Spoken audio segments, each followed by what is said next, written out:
Hello, chatto! It's Thursday, and coming up today on Building a Nation with Wisła Kraków, the youth intake is here, and it's most likely going to be a giant bag of shite, but with a Polish name, so that makes it slightly better. We may be out of Europe, but the league title is still up for grabs for us, and we may only be 2 points clear of Legia, but has the tactic been broken by the update? We will find out in due course. I'm wearing a jumper that reminds me of a chocolate biscuit, all that and more, coming up today on Building a Nation with Wisła Kraków, and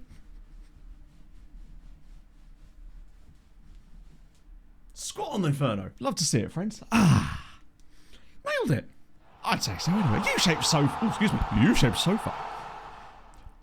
Worrying levels of competence, you might argue. 44 months. A non-championship Lewis Hamilton number of months that I've spent subbed to this Fulham supporter. Can't believe it. Imagine supporting the second best club in Fulham. Couldn't be me. Anyway, how can I sign up to Halves annual pass to up the bum contest? I can't find the sign up form.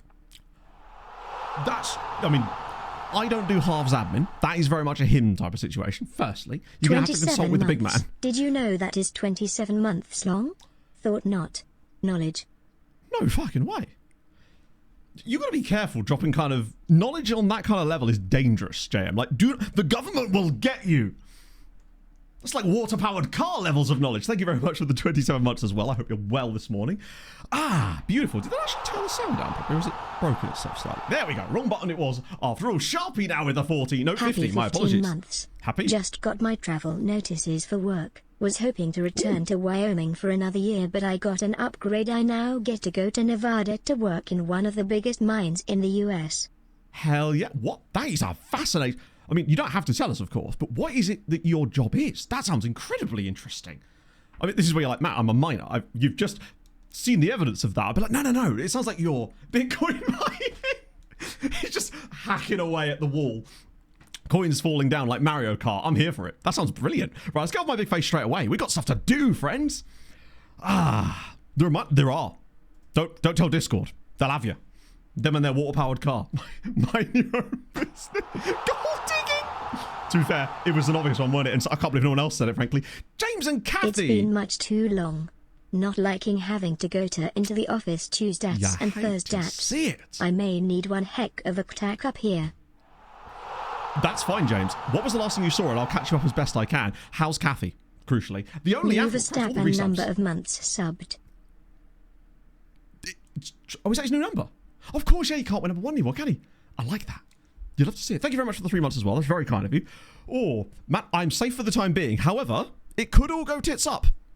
Because I have no idea if this tactic is going to carry over into our final 9 league games. We're only 2 points clear. There is not a lot of wiggle room for us. Intake may be bad. I get the feeling that it might not be as bad as we think, but... Who did Stoke play the other night? Hello, Medicus. So I have not played a single... Literally, me loading into here is the first thing I've seen of the new update. Obviously, I'm immediately disappointed by the fact that I've now had to go back to the default skin for a little bit until Mr. Teeny and his gang can figure out how to... It probably won't take them long. I imagine it's mostly the same stuff, but there isn't currently a skin update for it yet. As far as I know, I did check this morning. So yeah, has anyone got the changelog notes so we can actually have a look at them properly and see what we can spot today? Here we... Oh, no, that's the skin. I thought that was the changelog notes immediately, yeah. 94 and 104.80. So basically, it's nerfed the goal scoring a little bit on Strikerless, but it's still just as powerful overall. Fair. That makes sense. There's a lot of football to talk about as well. FM's forum, is it really? Is it just from people reporting bugs? That would have happened before, wouldn't it? Terry, thank you for the gifted sub to Holomedicus, which is a name that, despite it being complicated, I feel like I always say correctly every single time, which is odd for me. Thank you, though. That's very, very kind of you. Hello, Rob. Fuck yes. Average views for that. That's great. You're seeing that climb. That's all you can really ask. They're doing a forum update. I mean, I think I've got it at least.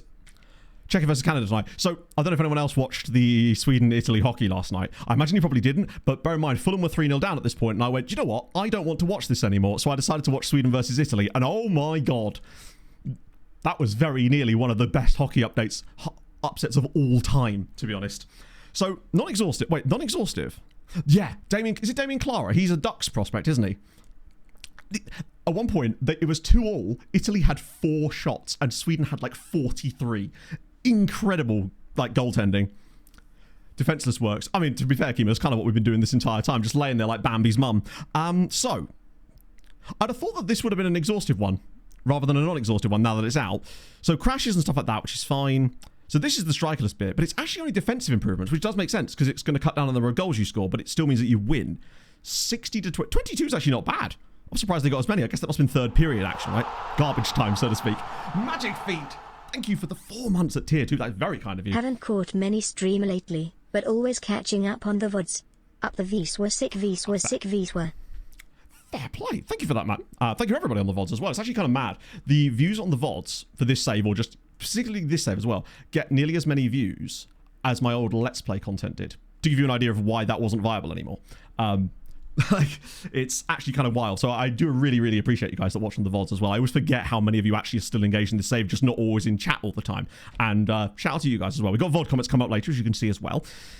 So yeah, they're not always exhaustive. I mean, they're never exhaustive, are they? I guess it would just be nice to know, but I wonder if it's just because there is literally hundreds of smaller things that it would just take up so much space to put them in there, really. And I'm going to be honest with you, if that's all the pass maps are, I can't say I'm really arsed, and I'm not really sure why it was such a big deal. But we'll have a look at it properly. Now, apparently they've added formations back to the match report screens, which is good. So I want to have a little look at that. Has anyone noticed anything that stood out to them since playing it from last night? I think that's probably a better idea, is to just ask you guys what you've noticed. Has anything stood out as being like, oh, that's definitely different? Oh yeah, the work hours absolutely do. I totally get that. A lot of chatter at work right now anyway. I feel like I'm just the background to your day. Fun new animations, which I've probably turned off. Or is it animations in the actual matches themselves? Yeah, Slovakia in Finland. I mean, it's the Yuri Slavkovsky effect. Didn't he win like player of the tournament at the last Olympics as well when he was 17? That is a huge upset though. Like Finland, did they just get goaltended or something? Can I add filters to the player database? Wait, whoa. Sorry. I don't know if that's what you mean. Do you mean what I think you mean?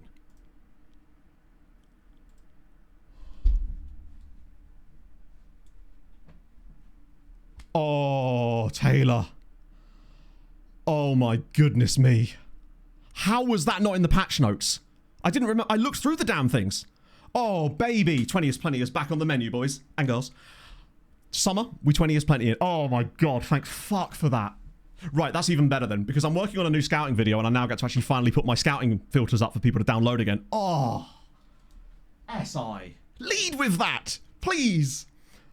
We're back. We are so back. That's incredible. Oh, right. Well, while we're here, what is this filter I even have set up here? Oh, it's the perfect time to make our first one. Save filter, and we'll call it Team Report Scouting. Bang. And then you have to click it twice for some reason. But there you go. It actually fucking works. Well, hopefully. Match replays are broken though. Oh, you've got to be shitting me. Well, let's go and have a look, shall we? Let's see if they are. Because that's going to suck for the recap if they are broken. Thankfully, I capture all the footage after each stream, but that does mean we might be missing some.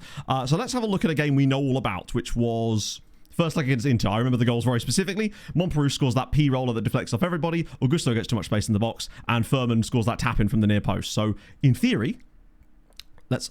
What? Oh. Okay. I kind of wish this was on a different box somewhere that you could still display it, but I don't hate it. It does suck having to scroll to see, because this information, if anything, is probably more useful. Does it actually show the goal score? Oh, no, it does, actually. It's not too bad, then. Because it does still show goals and assists on these players, right? Oh, no. It only shows the goal scorers, so it doesn't show if there's an assist.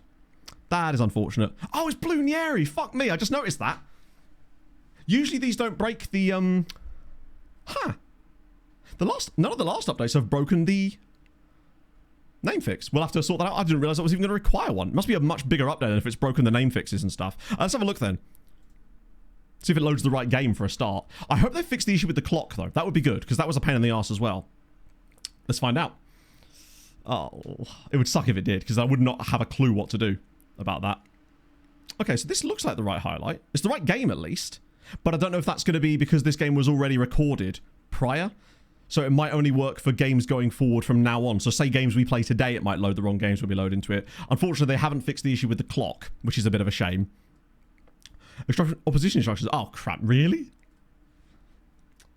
Correct kits, but wrong game. Oh. Right. That's a nightmare. We'll see. We'll have to test it. That would kind of suck, though. I'd figure out some way around it for the recap, but it would make it very, very difficult to make recap videos going forward if they can't let me capture the footage for them. So yeah, I mean, that's working for now, but we'll see if it's see if it changes when we actually get into a game, because we've got plenty of games to play through today, so that would kind of suck. It does feel like whack-a-mole with these things, like giveth and taketh away. And the bit where you decided how you receive scout reports is fixed too. Oh, really? Okay, that's great news, because ironically, I was just... Okay, so that is in recommendations, which annoyingly is now back to the default one, which is utterly useless. I cannot believe this is still in the game. Ah! Wait. No, wait, I want... Wait, what do I want? Is this what I want? I want... There we go! I knew it. I knew it. This stuff was here the entire time, but I was just convinced that the layer you were seeing UI-wise was not displaying what was actually underneath, and the buttons you were clicking were not interacting with the things you were actually clicking. And I'm pretty certain I'm vindicated in that opinion now. Firstly, let's get rid of that. That's magic. That saves a lot of effort for us now. It means our scout reports are going to be way better, because now we don't have to worry about getting those annoying reports. Oh, beautiful news. God, Taylor, you found all the good shit. You know what I like. I respect that. Well, has no shadow. Oh, is that because of reshade, maybe? Scouting today is going to be very, very difficult. I see they've not fixed this. Or have they? Oh, no. What if they fixed that glitch as well?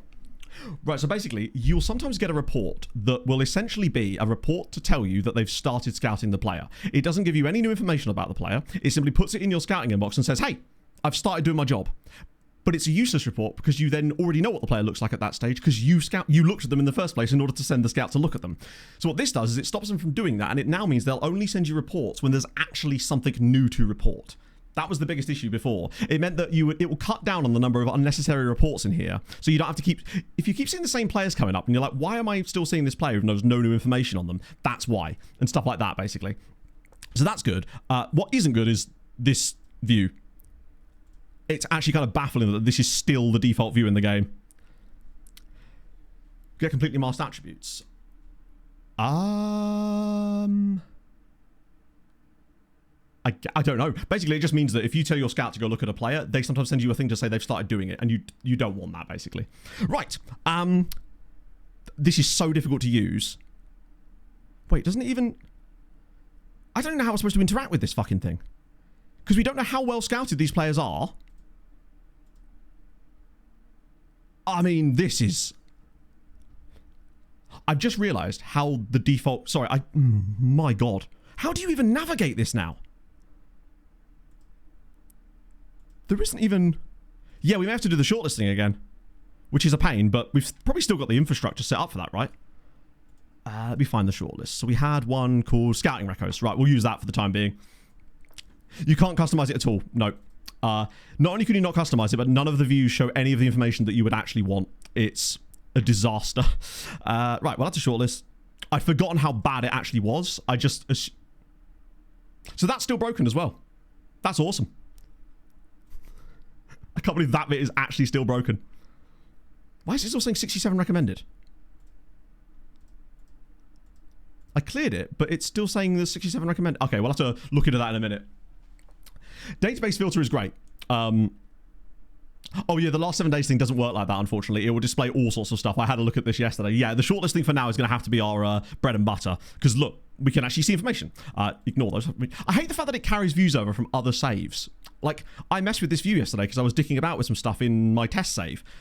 And it just carries it over into saves that don't have the editor switched on. Like, anyway, right, let's see what we want in here. Let me just add scouting knowledge. There we go. That's what I was looking for. I want to make sure that we've got... Forgive me, chat. We're going to have to basically do very little scouting today anyway, because it would just be such a tedious exercise trying to engage with this in the first place. Let me just remove from shortlist. Is it? Okay, that's 6 as. I'll have to whack that in, but I might just... I think Mr. Teeny and his lot will probably have it updated quite soon as well, but we will see, because I just want to make sure that... I knew there wasn't going to be likely a change straight away. Oh my God. So we'll send all of those guys around again. And then remove them from the shortlist. Thankfully, this hasn't happened on a transfer stream. Can you imagine the... Oh my god, the 2 players that we actually can see are both free, in fairness.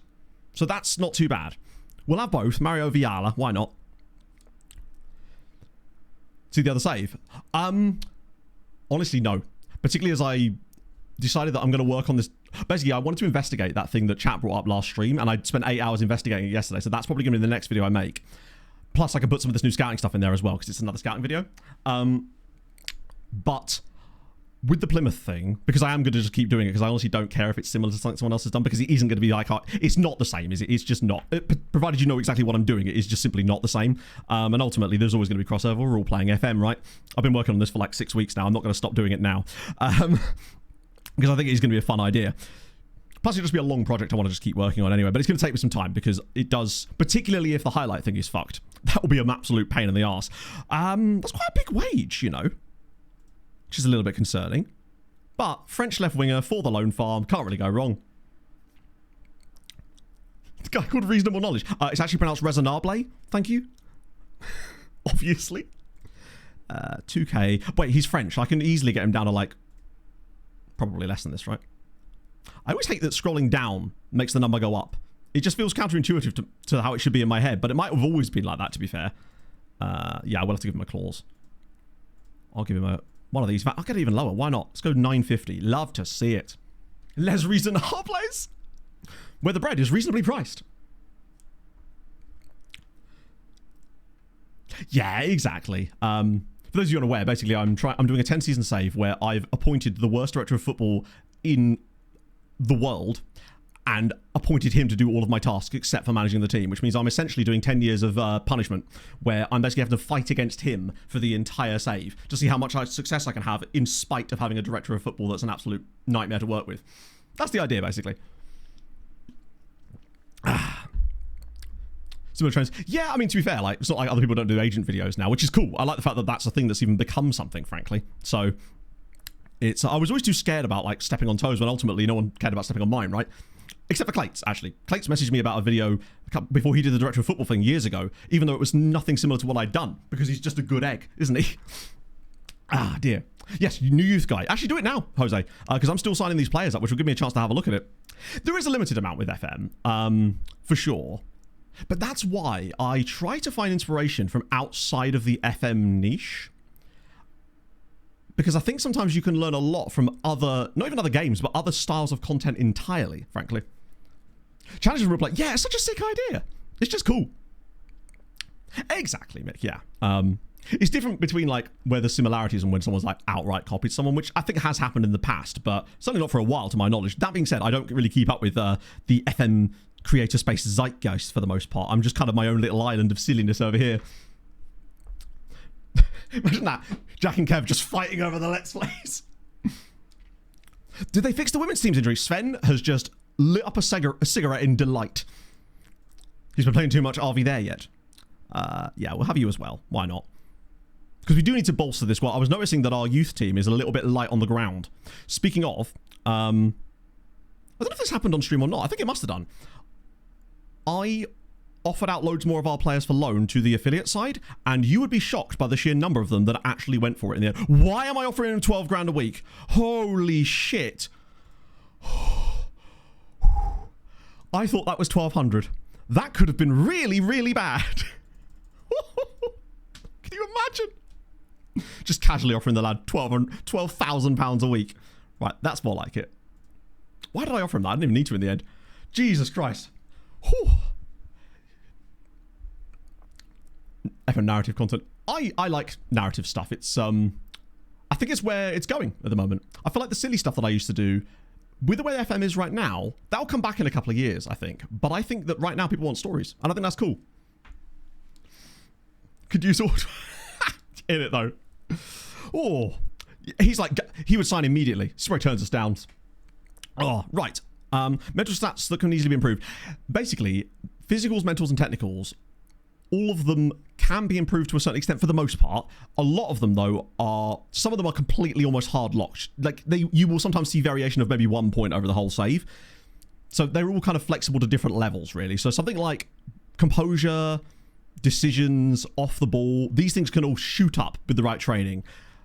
in the same way that it's more difficult with physicals. They can go up, but not as much.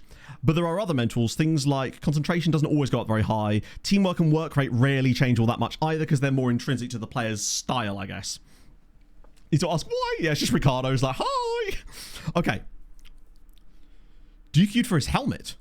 You shouldn't wear a helmet while playing Football Manager. That's excessive, right? I could borrow one off of Pog, and I am a complete helmet. Right. Jose, did you put the link in chat, or did I miss it? Because I have a habit of doing that, and now Twitch is doing that thing where it won't let me scroll back up. Twitch, hello, allow it, fam. There we go. Let me see. Oh, not quite. Okay, that's fine. Right. Tremendous. In that case, Winter Olympics. Oh, is it the Switzerland game, isn't it? Yeah. Be more competitive. I was listening to a hockey podcast the other night, and they were talking about how, really, with the way that the Olympics is, it's weird that they didn't just go for 16 teams instead. And, oh, wow. Sorry, I'm weird seeing the skin there. Yeah, he's absurd.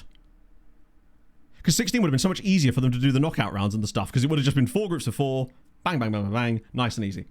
I'm scared. Marty Natures is going to carry you. Worry not. Hello, Ginger. I saw a Dutch league table the other day. I was like, NEC in 3rd. Nice to see. Love to see it. Yeah, he's absurdly good. Do you want to try... right. Don't know how to train him, though. So I guess it would depend on your tactical setup, because he's not the quickest, and he might get some of that, but it would depend. He's driven, which is decent. Doesn't indicate entirely on the professionalism. He's got good passing. I mean, I'd be playing him... I don't think I'd want him out wide because of his pace. I feel like you do want him more centrally. It's just tough to say. Because puckers... I don't think puckers really works. Oh yeah, Canada is absolutely stacked. But just means the bigger they are, the harder they fall, right?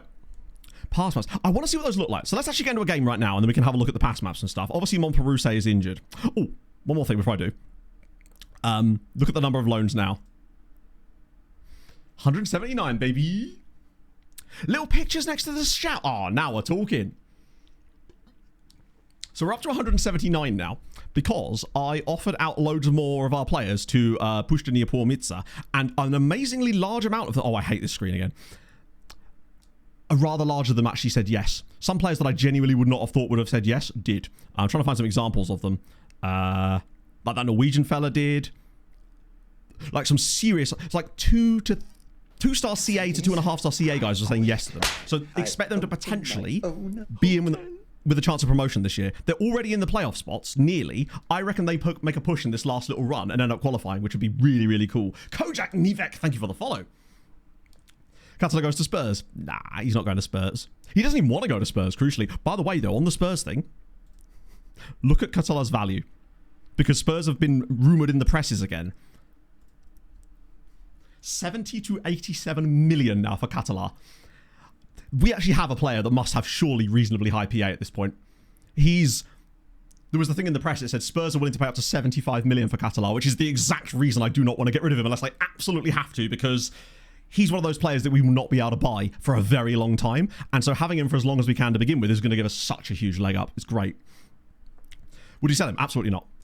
The very fact that they're willing to go as high as that is the exact reason I wouldn't want to sell him to them, because we will never be able to play we basically wouldn't be able to buy a player of this kind of quality for at least another decade. Ball control. I don't know. We do have him on something. I think we had him on composure, but it's got so good that he actually doesn't need it anymore as it happens. What was he on? Oh, he was on quickness. We were trying to see if we could actually improve his quickness, which rarely ever works. But I think it actually did a little bit. Let's have a little gander on this menu that doesn't work very well. All my life. So it would affect... No, I wish there was a way you could automatically turn all this stuff off, but you can't, can you? Let's see. Acceleration and pace. So you could see that it's gone from like 10 and 11 to 13 and 12, which is a 2-point increase in 2 years. It's not bad, actually. So we believe, Kima, that actually does happen in 26 because of a little glitch. Another work from home day, which means more transfers, and my partner wondering why I keep on saying that the players I'm scouting have the juice. The juice? I don't know. What is the juice and how do I get it? Is it holy? Look at that integration there. Oh, I knew this was going to happen, Daz. A friend of mine who's a Spurs fan, I was texting him last night when all this went down. I was just like, surely just seeing us 3-0 down at Manchester City and being an absolutely whimperous mess is a reason not to want that. Oh, the player! Yeah, of course, yes. Right, choose prediction outcome. Click the link. Oh, is it? No, I can see it. No. Although I am going to make a Willian emote for next stream. I'm going to set up a whole new suite of emotes for us. And, well played. He did not mess up the intro. It's janky in places. The juice is loose. It could be. Right. I'm a segue queen. Abdullahi Coffee, is Naeem back again? Yes, he is. Still a bit annoyed at me, which is fine. Don't memorize the URL. Daz just has a macro button on the keyboard that solely just puts that in chat. That's all it does. Right. Dudu and Catalar. Anyone that's missing down here? A JT is definitely worth bringing back in. Probably for Montperus, because he's not going to be able to play today. Rodado, Montperus, debate, Olsen. Nice. I genuinely think they seem fine to you. Interesting. I mean, hopefully it's all good. Because I just wanted to get through this recap. We can figure out another solution for the next one if there is something that's drastically wrong. But thankfully, I've got 41 of this season's matches, which is how many we've played, already set up. And there's only going to be a maximum of 9, I think, today, even if we get to the cup final. Oh, no, 10, I think. Right. That'll do. And we got to get moving, friends, because I want to see how this tactic works in game. Ideally, probably badly. Oh, wait, where's John? Oh, he's in the lineup. Right. Wait, wasn't that Krzyzanowski? Oh, they're both injured. Wait, what? Looks like Tomashevic is in then. Hang on, they both injured. John's out for 2 months. And Krzyzanowski is suspended. Right. Okay, this could be a bit complex then. Oh, wait, I'm going to have to show it like that, aren't I? Because otherwise it won't show the position. I really wish it wouldn't do that. So, John, go to die. Casadasas is here.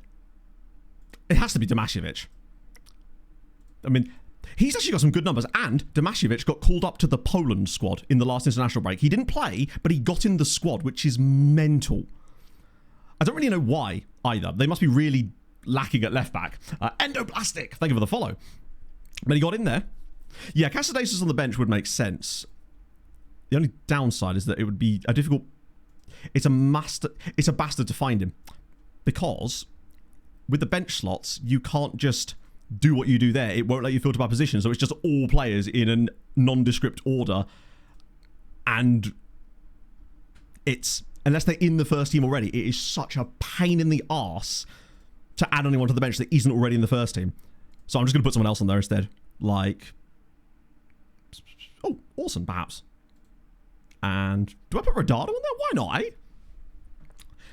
I thought he'd gone on loan, to be fair.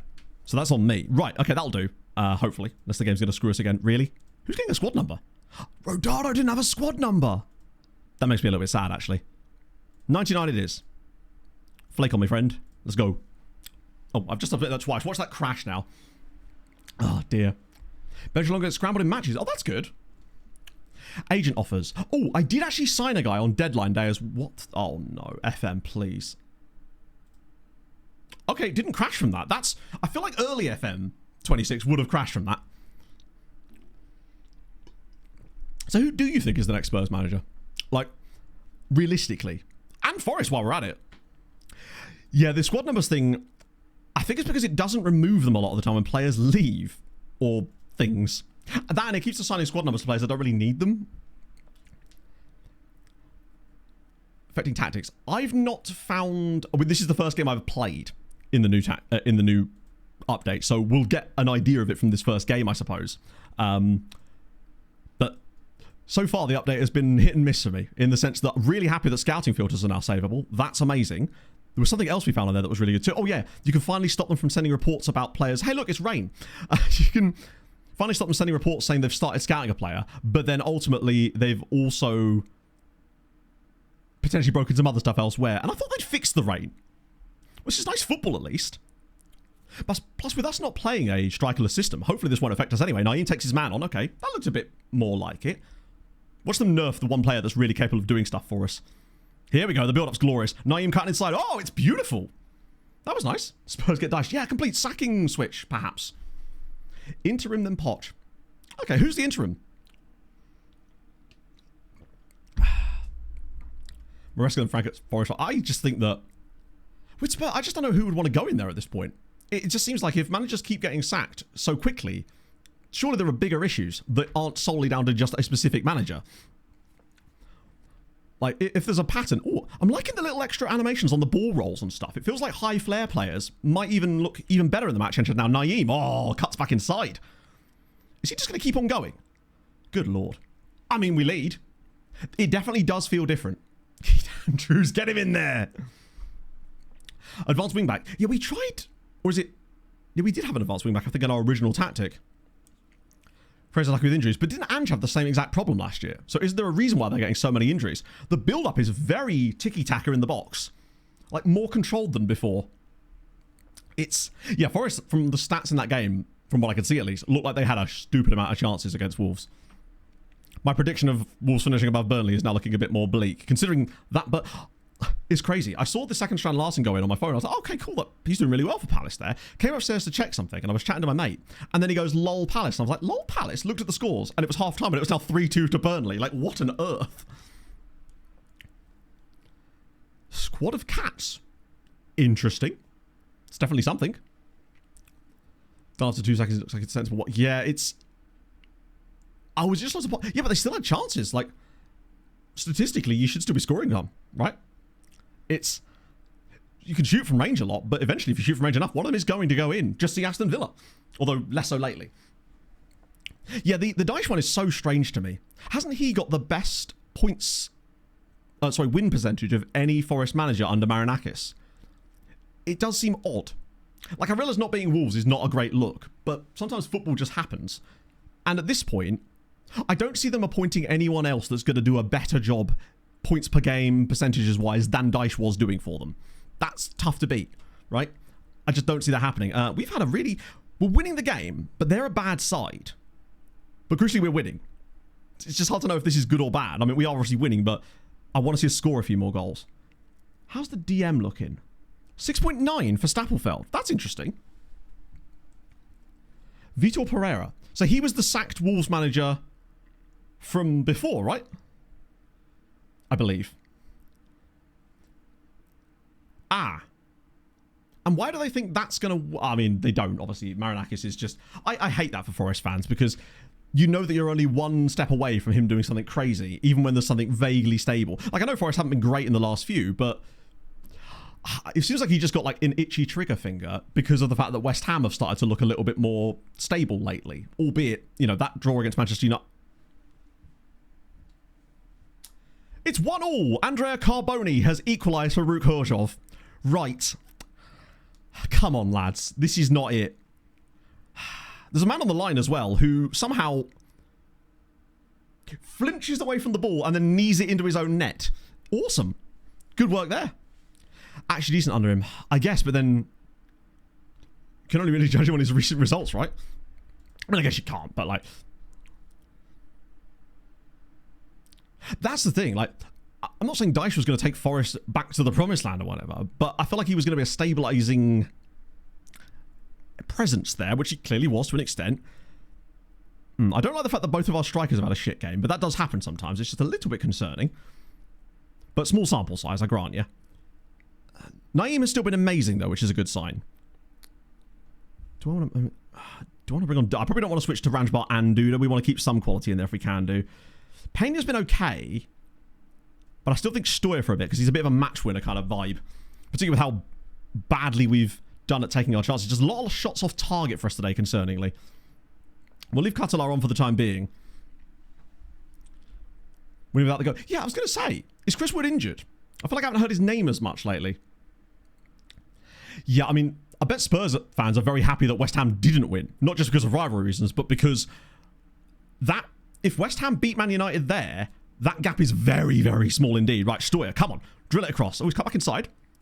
Okay, well, Catalar's now got on the score sheet thanks to Stoyer. We're sort of having to grind it a little bit. Did he in October? I mean, that is a factor, right?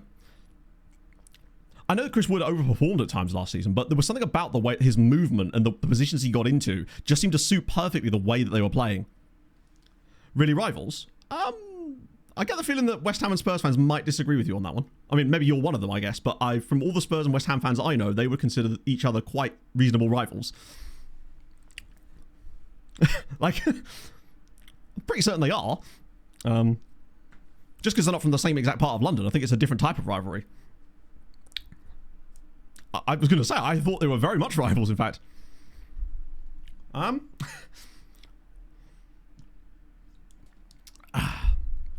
Right. Because I was under the impression that they very much disliked each other immensely, in fact. When he scored, no, Catalars, he's bailed us out there. Ultimately, we look okay. This could just be one of the, whoa, what the hell? Empty stadium as well, massive. They had that little, would I say dominance? Not really, they had a corner and it went in. Crucially though, huge news. Legia drew, and Lechia, I think they must have lost. That's massive. Legia drew at home to Wisła Płock, and Lechia lost at home to Górnik Zabrze. That has just given us breathing space. 5 points clear of Lechia, 6 points clear of Legia. We have to play both of them still, so there is that. Massive. Darkest Dungeon, I remember that game. I haven't actually played that one. It's on my list of things to play. Win's a win, but not just a win. It's the other results going our way elsewhere, which is hugely important.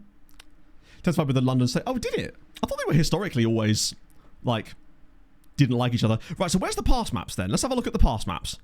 How many goals have they got this season? 18? Yeah, you're right. That is not a lot of goals. We've actually somehow conceded more than they've scored. Yeah, 34 game season. So plenty of time, but... right, let's try and find some pass maps. Where would we even see the damn things? Or was it on that screen and I just missed it? Is it in here? Or like, say, in some of the analysis stuff, if I click... I guess I have to click on the actual team itself. Wait, where are they then? Data Hub. Oh, okay. Data Hub. Last match. Right. I'm a level with you. That is almost pointless to me. I mean, it looks pretty and all, but it doesn't really do what... I guess it's fine. It's interesting that he's gone long there a few times. I don't understand the clamour, let's put it that way. I was hoping it was going to be that thing that actually let you look at the individual passes and stuff. Position bit, is it? That's dope. Yeah, why wouldn't that be in the match report? It's odd that it's hidden out here when this is literally showing the same data as the match report, presumably, because this stuff's all there, isn't it? Odd. So, speaking of transfer room in, I did some research yesterday. I've seen games too. I guess that's something. It feels half-baked. Like it's kind of a... hover over the number. I guess that's something. But ultimately, in isolation, these things aren't especially... I feel like knowing their pass completion for a single game isn't especially useful for me. I'm looking for like aggregated data on that kind of stuff, which you can already see, right? It seems... I don't know. I don't really see it as like a revolutionary change to the game, I guess. It seems like they were bigging it up more than it perhaps deserved to be. Maybe it's just because I don't use it as often and never really would. It's, yeah, I don't know. I wonder what we've lost because of this. But yeah, so transfer room in.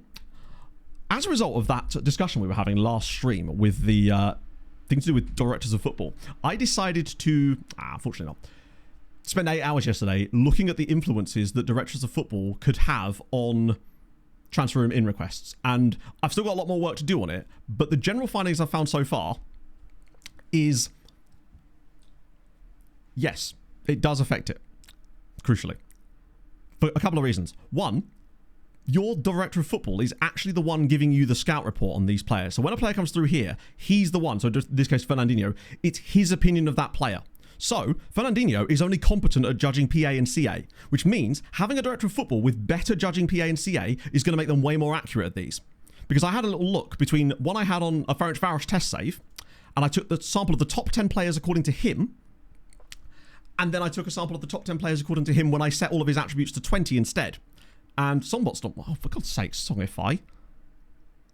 That's really fucking annoying. I literally updated it this morning, reapplied everything, and now it seems to have stopped working again. Let's try again. I'll restart it. I'll refund your points, both of you, if it's going to work this time. But yeah. So, is that working? Give it a minute. I'll refund both the points, though. Oh, it's a database lookup anyway. I wasn't going to look up the song Harrison Armstrong, unless he's got an album out, in which case we can. That still says artist title. Okay, that might be fucked in the background because of some other Spotify issues. So yeah, Malcolm Verstappen. It's a real guy as well, actually. So the better your director of football's scouting ability is, the more accurate your ratings are here, which makes sense, right? Because when I did the test with Ferencváros, I took the top 10 for both for the controlled test and for one where I set those things to 20 out of 20. In those top 10, a couple of them he missed entirely and rated them like 4 stars when the guy had a 180 PA. But in those sample sizes, the lowest one he had on there was like 110 PA, and the highest one was like 160 or something. But it was made more concentrated. So point being, get a director of football if you're going to use this that has better judging PA and CA for a start, because it will make these more accurate. Crucially, it also affects the players that come through though, as I noticed that it wasn't always the same exact responses when you changed it, meaning that he also does seem to get different responses if he has better managerial or like scouting attributes. There was around about a churn of sort of 20 to 30-ish players on each one, and the ones on the one with the higher attributes on average had higher PA as well. So there you go. Right, so let's see if I can so that is now connected again. See if it tries again. So I'm thinking we probably should do Lolo, yes, because we'll have more success with it after that. Bush on pole, really? Wow, that's actually really surprising. I'm so hyped for that this weekend, like super duper hyped. The other thing, wait, there's loads of people called Harrison. Why am I even doing that? There he is. He looks like a really good player, just from what I've seen in small clips of him so far. The scouting knowledge that your club has really does affect the players that you get through there as well. So with us, for some reason, we've got loads of scouting knowledge that just says Wisła Kraków as club, and then it's like extensive, and I don't really know why. So it's tough to test in this save. But with my Hungary test, obviously they have way less scouting knowledge in, with Ferencváros. I was then able to add some scouts in that had some better scouting knowledge of certain nations. And after a couple of months, once it reaches the good level, because it doesn't just happen immediately, it takes like 3 months for a new scout joining to actually give the club complete scouting knowledge of that nation that they have. But the more countries you have with complete scouting knowledge, the more likely you are to see those countries in the transfer room in reports. That's basically the two things I found. So basically you want to have good scouting knowledge of the countries you want players from for the transfer room in, and you want a DOF who is good at judging PA and CA. Those are my first two findings, but I then did some research to do with like gaining scouting knowledge for other scouts and stuff. We'll talk about that in a minute. So yeah, we want to try and find a new DOF, sadly, because Fernandinho is simply not going to be useful enough on here. Seems logical. Oh, it absolutely does. But now it's sort of logical and empirical at the same time, I guess. Did that work that time? So the songbot seems to be working now, which is good. So yeah, Harrison Armstrong, there we go. Own club wouldn't be extensive. When I think you've completely misheard what I said. Not knowledge of our own club, or knowledge from our own club. I.e., look, I'll show you what I mean.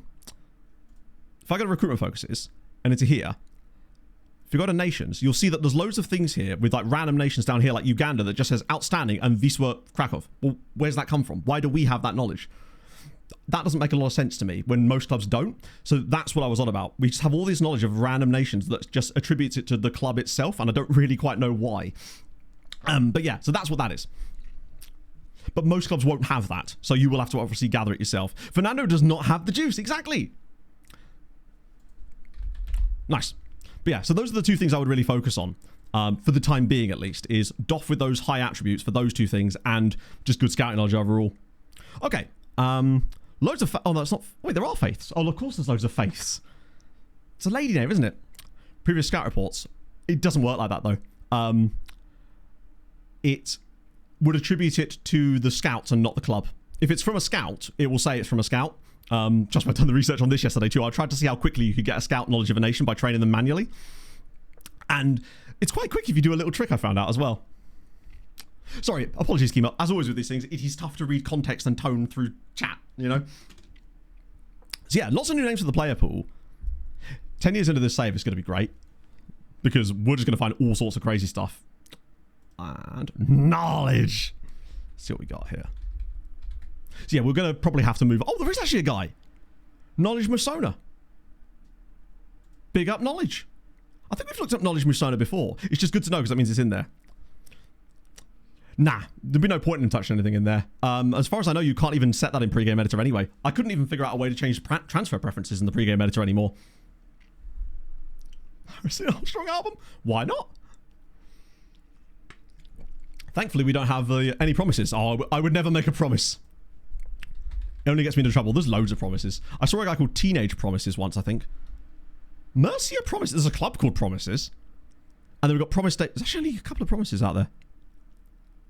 Promise Anuaha, Promise Nwachukwu, there's loads. Promise Sanunu, Promise Daniel, Promise Michael, I will. Promise Dufai, Victor Promise, Samuel Promise. They just need that surname to make it completely fantastic, which is not quite there yet.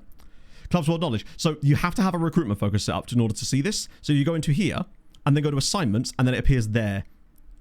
There's no other way to get to it as far as I know. It's dumb as hell. But that's how you see it, and you can see it on this too, but it just kind of is very odd. So I have no idea what's causing us to have pretty much knowledge of every country, and it just says the club. So strange. But that shouldn't appear in your one. Only promised players? That would be tough. But constraints make characters, you know? Wouldn't be the weirdest thing I've attempted to do. We've got True Juice. Yes. That's what I'm here for. Did you do a song request for Sidney Crosby? I cannot wait to hear that. So yeah, that's True Juice. And they've got a player too. Who's actually called Armstrong, incredibly. And Christopher Blair, well, screw it. You're getting on the team report list. Why not, lads, eh? Can't hurt. This is how we find these mental players. And amazing. Unfortunately, you can't sort it the same way as you used to be able to. Wait, no, I remember this guy from before, right? We 100% looked at him back in the day. It's Amazing Bellingham, if you ask his parents. He was destined, wasn't he? That is proper, like, nominative determinism in action. Amazing Bellingham. And he's actually from the Midlands as well. Plays in the National League. I must scout him. He's a little on the small side with his one jumping reach. Yeah, agreed. Okay, let's look at Doffy's. Because I want to find a good one now. If we can find a good one who's like a fun name as well. I do feel bad for Fernandinho, but ultimately, the club must progress. And that's his fault for retiring as a footballer before I told him to. Recruitment. Staff database. Is there a talent at Newcastle called Bellingham? So we want recruitment team, director of football. I mean, I'll set this up like this in case we do find someone good, but I doubt we will. Because ultimately, if it fulfills these requirements too, then brilliant. But what I'm looking for is someone with elite or... there's very good on Dario Serna and Eric Abadal. But... it's outstanding and very good, actually. And it still resets it, which is awesome. Outstanding and very good. He is good, but we want better. We can get better, right? Bellingham. Ooh. It's got a nice little ring to it. Let me just drop this down to, like, 1. Actually, I don't really know why I need the age cap thing, right? That'll probably find us a few more. Weirdly, that's made it less. So, very good. There might not be any beyond very good, to be honest, because they'd all be scouts, wouldn't they? Let's just see if there is any. Oh, Inge. Bellingham. Oh, that feels weird to say. Let's just see if there is anyone that's elite. Okay, so there is a guy who's an elite outstanding, and it's this guy, Fabian Vulgamuth. Yeah, he's probably the one, isn't he? If he's got elite and outstanding, and that's the very best we're likely to get. FM, please, I beg of you. He's the only one with elite. I don't think anyone's got elite. Oh, no, there is a... Benjamin Weber. The judging PA is probably more important on this one. Annie has weirdly good judging of that. I would say Fabian's the guy. He's the one. And he wants to be the head of youth development. Because of course he does. Wait. Yeah, director of football. Hopefully, he'll actually go for this. Oh, that was easy enough. Fabian is boring. Fabian is good. We're looking for good, my friend. Sign someone silly in your own save. Or see the rest of our backroom staff. Last but it's Moot. Voldemort. That sounds even better. Or was it Volgamut? I didn't actually see what I said. Right. What was that recruitment for? Oh, yes. Go on, Don. Enlighten me. Is it Fabian? He who shall not be named Doff. Well, Intakes here. We've got a top in it.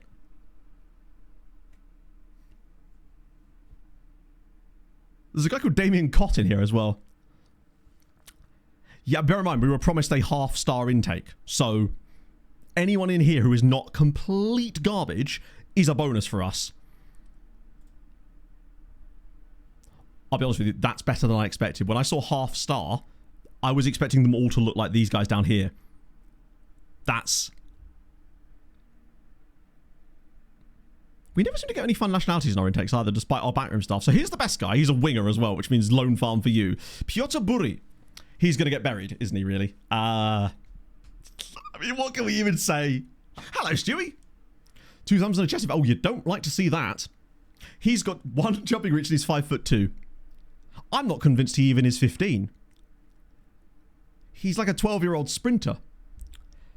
I mean, I'll sign him because he's the best one. It'd be rude not to sign one player from it. Future prospect. That's brave. And I know we've got better, but like, lordy lord. Give you a bit of that. A bit of that. A bit of that. Tiny winger, yeah. We've got a borrower on the... a burrower on the wing. There you go. He does have quite a... Maybe it's just because his face hasn't grown in yet. There's every chance, right? I'll just give him the longest deal I can, pretty much, for the time being. He will probably get released at the end of that, but he'll only be 21, so he'll have loads more time to work on himself. In the meantime, at least. Well, that was... I'll be honest, slightly better than I thought it was going to be. I genuinely did not think it was even going to be as good as that. Good news, though. Obradovic is showing pleasing progress. Have I missed a couple of... I have, probably. This is always going to be a problem. I'm definitely going to miss loads of team reports, eventually. Right, Obradovic. There you go. Don't be distracted by the bad youth intake player. Be distracted by Dusan Obradovic. Are we whelmed? I would say I'm barely whelmed, yeah. Team being very short. It's definitely doable. You would have to probably focus on low crosses. Keeping the ball very much on the deck. He could probably be a solid... It depends on his personality, actually, and his like professionalism and stuff. He'll probably be a second-tier player for us, like a decent second-tier player, and that's okay. Not everyone gets to be a first-teamer, right? He's decent. Obradovic is just the best, isn't he? I love him so much. Locked in with a nice long contract as well. Still hasn't got 5 Serbia caps, which is wild to me, but he's just great. Can we win the Champions League with a short team? I mean, anyone can, right? How short is short, I guess that's the question. Where do you draw the line? Because the shorter you go, the more you're going to limit that player pool. Are we talking 5'1", under 5 foot? It's tough. More trials coming to an end. Oh, I was hoping one of these guys would get a bid in January, but it just hasn't materialized that way. That also reminds me, I need to show you the... Oh, they haven't actually ended yet. The guy I picked up on deadline day because we got a report through and I was like, well, I might as well just sign him up. I did spend a bit of money on him too. Like 2.2 million quid in the end. But I feel like he was probably worth it because you'll see why in a minute. I think if you went 5'6" and under, you'd have a lot of players available for that. It would probably... We're talking tens of thousands probably. You'd struggle to find centre-backs though, I would say. That might be a difficulty potentially in there. Right, transfer window, transfer history, sorry, my bad. The one guy I picked up was this guy. Oh, wait. Wait, no, was this on stream? I can't remember if I actually showed us signing Marko Bakic or not. Either way, Serbian defensive midfielder. He joined us, 2.2 million, maybe a little high, but I like his tackling, I like his passing. He's reasonable enough that I thought, well, maybe he could drop back in there. I'm not sure on him yet, but I like him enough. Yeah, there is actually a role that the game gives players, like a media description, isn't there, of like diminutive winger. Wisła like in the UCL. Wow! That's amazing. Wait, that's Sonny Kaminsky. Well, I say only. That's actually really, really impressive. I think we probably do still have some Polish sides in Europe right now, do we not? Probably worth checking in on those lads, actually, see what they're up to. It's only the Europa League, but... Oh my arsing Christ. They're both still in the Europa League. I do not understand. How are they both still in it? Cracovia and Jagiellonia are in the quarterfinals of the Europa League. That is massive. Bear in mind, let down once again by the fact that none of our Conference League teams got out of the group stage. That is a proper holy moment. In fact, it's probably about time I had my holy. No, I'll do it in the next game. I've got it right on my desk. I mean... There's every chance they could... Actually, they'd have to qualify for it again next season. This is how they get into Europe next year. They must have beat... Yeah. So the last round, they beat Stade Rennais 2-1. Jagiellonia beat Rapid Wien 2-1. That's immense. They didn't fix the... Did they really not? That's sucky. Mikey, thank you for the 22 months. I mean, we can work around it, but it is annoying. Unless you're doing a women's. Maybe on the women's save, if you're doing one, it shows the men's one because reasons, right? Or Leeds last year. Leeds I've actually found quite good for picking up players. We had a guy from Leeds on the last save, a midfielder that we picked up for either Tenerife or Sosha. I can't remember exactly which one. But damn. I mean, Benfica are good. Hoffenheim are good, but not as good. They probably have reached the end of the line. But then I'd have thought that in the last round, honestly. Newcastle will probably win this round, yeah. But ultimately, just getting points by progression is absolutely stupendous. Because, I mean, we're probably getting quite close to it already on the year, right? 15.7 points on the year. That is enormous. We are currently sat in 6th place for the year's coefficients. And we're miles clear of everybody else to the point where we're pretty much locked into 6th. There is even a chance if they were to beat Hoffenheim, could maybe start to creep up into there as well. Not that it really matters for overall, but importantly, it takes us ahead of Austria and ahead of Scotland. So that would push us into the top 10, finally, in 9th place. That's amazing news. I mean, how many players... Germany still have one team left in Europe, and it is Hoffenheim. So actually, if they knock them out, you never know. There's not really any much... Yeah, there's no real pressure coming from behind. There's only really Switzerland. Oh, Norway have got a couple, but they're so far back, it isn't going to matter. Fair play to Norway, though. Wait, what tournament does Norway have 2 teams left in? Ah, the next round of the Conference League hasn't been drawn yet. That's why. Presumably, Norway have 2 teams that are still... So yeah, Vålerenga are in.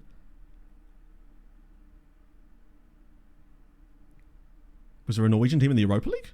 I guess, were Bodo in there?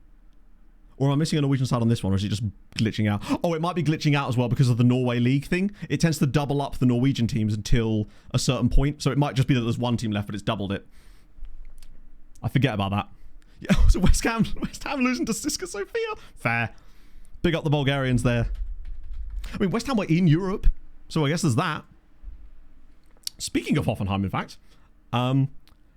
it's Walter Berger. Oh, I'll tell you what. He'd do nicely as our DM dropping back kind of player. Winners of so many top leagues are all the same teams.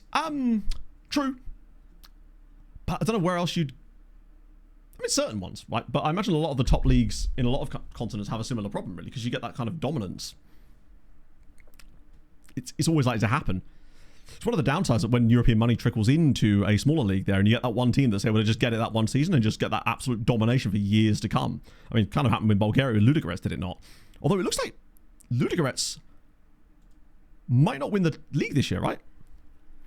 So Viala's coming in, so's Galatolo, who I nearly gave 12 grand a week. But this time I didn't give him 12 grand a week. I gave him £1,300 a week, which is crucially a much lower amount. Okay. So youth intake out of the way. We got a little bit of a break. Oh, it's international break. Of course it is. So in that case, probably a friendly. Be a good time to schedule one of those, just to make sure that we can keep some level of match fitness up on the Saturday. Who do I want to play? Who's near? No, it's always the same 2, isn't it? Larger teams foreign. Who could I play? Oh god, it's all gone back to that again, isn't it? Let's play against... Yes, you. We'll make some money out of you. Oh, response required for what? Oh, blocks. Oh, of course, yeah. It's going to cost us 100 grand to get rid of Fernandinho, which does suck, but we've got Volgamut. I'm just going to end up calling him Voldemort at this point. He who must not be named Doff. I love that. That's incredible work. Oh, I want to test out the transfer in when he does kind of join us in a moment. Just to see... Actually, does it remove the previous ones? Or does it just... So that's interesting. It leaves them. I have found these recommendations. No, you haven't, Fabian. Let's not lie to the group now. Karaoke. I mean, get me in there. What's wrong with that? Building, I should say, work in a country like Singapore. I don't know, because I have no idea if the Asian Confederation has a coefficient system in the first place. I genuinely just don't know. An unfriendly? I want a battle. No friendlies allowed. Battles solely. Right. Yeah. I think with Fernandinho, sometimes you do just have to move on. So does this now work properly and it doesn't stick on the same way? I just want to set one of these up for, I don't know, future prospects, just to see if this actually does work. Nope, that's still broken. Awesome. Dear. I thought they'd fix this. It has a formal coefficient. Does it work, like, similarly to how the European one works? Or is it a little bit more, not as bad now? Is it not? Because so far it looks exactly as bad. Because basically what happens is, if you finish one on this, when you next load it up, it just stays on out of possession, but it isn't loading it, basically. I think it always did that. That's what it was always doing before. That's why I always had to go back to in possession after I'd clicked it. So it doesn't seem like, for me, it's going to be any better than it was before. We'll go. No, that went back to out of possession that time. Bit of that. It does seem like a strange thing to not just fix, given that it's such a basic feature that you would think, particularly as a brand new feature as well. Am I to also assume that if you click back from the responses page, it still takes you all the way back to the requirements one and not... Sorry, if you go back from a player's profile, it takes you back to the requirements page and not the responses still. Which is just, again, a strange oversight. So striker, AMC, MC... Oh, we want centre back as well, right? Just in general. Get you cooked in there. But that's how I've been setting them up. Just clicking back to it at the end of each one. That way it kind of remembers it. I just want to see if the responses are any different now. More from South America, not really good. Yeah, I mean, if you can do it in Asia, I mean, Singapore would be incredibly difficult in general as such a small nation. But then again, I did Malta last time, right? And look how that went. So anything's possible if you believe or something. Right, so the trials are now finished, which means I can bring them back in again. I suspect we'll end up with a load more of them this summer because I think it was 2031 or 2030 when there was loads of contract expiries for the Patreon players. Which is a good thing in a way, because it means we can finally find them clubs. A lot of whom will probably end up joining clubs anyway, without our input, thankfully. Okay. So is there anything else in the update that I've missed just yet, that you've stuck out to you massively? One of his teammates on the shoulder on the way back out. That's one way of doing it. A fist bump to the shoulder. A shoulder is technically part of the arm, or something. I keep forgetting about Samuel Corrupt. He needs a loan, but like realistically, he's in that wonderful limbo period where he's not good enough to play for us yet, and he's too good for a lot of the loan teams. Even turned down a loan to Pushta Mitsa, which is frankly criminal if you ask me. Oh yeah, second period just died. Right, let's engage with this absolute monstrosity again. Let me just make sure the shortlist is cleared first, which it isn't. That's the Patreon one. Oh my god. Nearly fucked that up. Clear shortlist. Tremendous. Back we go. I do like those tendencies. There are some crazy ones.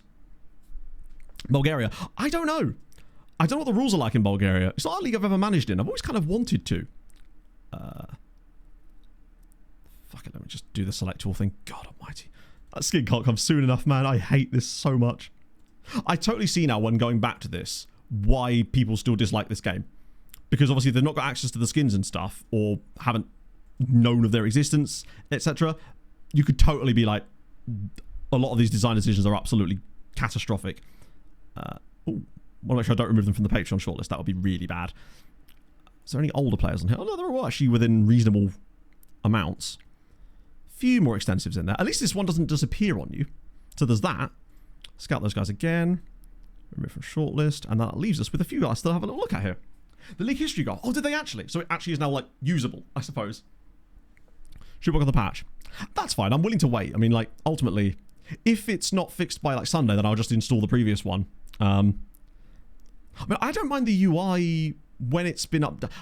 The level it was at with the skin. That's where I was like, that's fine. I can cope with that. Can't compare with other teams anymore. Oh. Was that something you could even do in the past? Or was that like a new feature that just kind of didn't work very well? So, guy at Sansa from Venezuela. He's kind of fun. Diego Villasmil. He is injured at the moment. With fractured ribs. So, the skin was... I was using Mr. Teeny, but obviously there is no skins at the moment because the updates sort of removed them all, essentially. Would have patched them out. Slight lag stuttering. Not to my knowledge. I haven't seen it yet. Although, I did have that when I first installed the skin. And I restarted my PC, and after that, it was absolutely fine. So it might just require a PC restart. It could just be something in the background that's doing that. Because that's what it was for me. It was definitely noticeably stuck. Fixed scout reports. What was wrong with them specifically that needed fixing in this case? So the previous version of the skin, you may have broken things, is an older fault. Yeah, that's the thing. It's a tough... I just don't want to be... What I might do, Saz, if the skin isn't ready by Sunday, I'll install solely your mod, because that'll at least give us the scouting inboxes how we want, and everything else is just superfluous at that point, or at least is supplementary to it. How much do we actually want? Oh, I don't actually know, Architect, because the scouting inboxes have obviously removed the extra stuff we had put in there to the point where I now simply cannot interact with them in a way that I'd want to use them in the first place, so I don't know if that's been fixed or not. I'd have to get my mod in first, then see if it works differently. He wants quite a lot of money, and that's put me off. And he already has loads of caps, which means he'd be a difficult one to even get over the line in the first place. Wow, this guy's expensive. Rayam Diacono of FCSB. He's definitely going to be a big future for Romanian football right there. Just heard ting. Sounds like bar down, right? Choose from. One a top 6 potential, the other one elite. One is on 49 overall. Trust by him out. Checked. A couple of months. Turned to 71. Oh my god. I'm named Bender. You could have Bender and Malinsky. The Deacon. Yeah, he's just far too expensive. He's only saying, whoa. Sorry, I've just realised he's 16. That's interesting. I thought he was like 19 years old. Surely he wouldn't even sign for us yet, right? No. But I very much want to keep an eye on this guy. Yeah, his mum still buys. His mum still drives him to the matches. He's very much going on Santa Baby though, because if he continues to develop like that, I mean, he'll be incredibly expensive probably, but still worth keeping an eye on. That guy I've already signed. This guy's from 11 Arrows. He's okay. Oh, well, screw you, Chumi. That was all of them. Don't know why those two guys came around again when they were literally already signing for us, but such is life. No, next gen list is on the 31st of March. So that will be on the same day as our next league game, actually, as it happens. Oh. But by then, also, we'll have some ideas for the transfer room in, because at least they should be more reliable, at least, given that Voldemort is going to be a decent judge of character, which is a strange sentence to say aloud. I agree. Oh, Akato, no. Not got a cat. Not allowed pets in this house. I know that they're changing the law on that soon. But in that case, Paul and I would probably get a dog if we could afford one. Crucially, we wouldn't want to get a pet until we could afford to look after that pet properly, the way it deserves. Voltomata, yeah, wasn't worth it. I do kind of like that though in general, because you don't know unless you find it, right? But, oh, I mean, I had cats growing up, never had a dog. Ultimately, I don't really have a preference, right? That's one of the things you just kind of like what you like, right? Pog grew up with dogs, I grew up with cats. We did have a dog when I was a kid. For about 2 weeks, we looked after it for our neighbours. She was a giant Tibetan terrier called Boo, and she was a big cutie. Matthew, thank you for the follow. Pog, when I walk into the bathroom behind her. Haugesund. Hello. Yes, please. Oh, goose all the way. Of course. How? I mean, with the dogs, I mean, if I don't throw them in rivers, how's Bob going to stay in practice? Coffee custom kits. I think it should be, right? Aquarium. I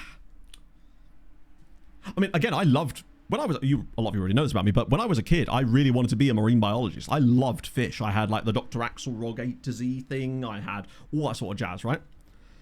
Showing up in FN26. For the same reason that random players from every other country are showing up in FN26, because that's how it works. Material skin by... Triple in the game. No, because remember, if the game updates, it just overwrites all the files that would make the skin up right now. Like oceanography. I don't really know. Bear in mind, I was a child and hadn't really thought it through that far. I just wanted to study fishies and stuff. My uncle bought me a fish tank for my 5th birthday, and it was the best, basically. I used to love that fish tank. What am I doing here? So, Coffee's got a cap, which is fair play to him, actually. Oh, new Ghana star. The fact that Ajayti's getting them as well. This is a good sign. Tremendous. What a poser, I know. Fake marine biologist. So, when I went to school with, actually did become a marine biologist. So, my jealousy is immense. And then he went to Antarctica to do studies there as well. Wrote a book about it and everything. It's wild. Bolivians never really showed up in Europe in FN24. I don't think that's how that works. Players can show up anywhere, in any save, because it's just recruitment and scouting, isn't it? That's the beauty of it. You can bring a player from anywhere you like. Time consuming. Yes, very much so. Now, obviously, as a kid, it was difficult. It was different because it was like, hey, my parents would do this, that, and the other. But as an adult, it's responsibilities, isn't it? Got your horse. It's nearly the same. Horses jump over things. Rabbits jump or something. It's the best I've got. Take it or leave it. That's quite a price difference as well between rabbit and horse. Both map. There you go. I had to think about that for a moment. Rabbits hop. Hop, come see. Potato to potato. Potato to potato. Words are hard. I feel like for moments that majority of people have really lost hope in this FM. I don't know. I can't speak for anyone other than myself, but I just don't think so, no. I feel like some people want it to be bad and I don't really know why. But I think sometimes certain personality types just thrive in negativity. Ultimately, I haven't lost hope in it at all. If anything, I've gained hope because what else can you do, right? Good point, Rob. Well, I mean, there was that video on the internet back in the day, to be fair. There are some big rabbits, though, aren't there? There's, what are they called? New Poland Star speaks of his... That can't be Damashevich, surely. There's a name for those massive rabbits. They're like from Peru, I think. They are like absolutely monstrous. James knows exactly what I'm talking about. And now you have to think about it. I can't remember the guy's name. Was it Mr. Hans? This is very early era of the internet type of stuff.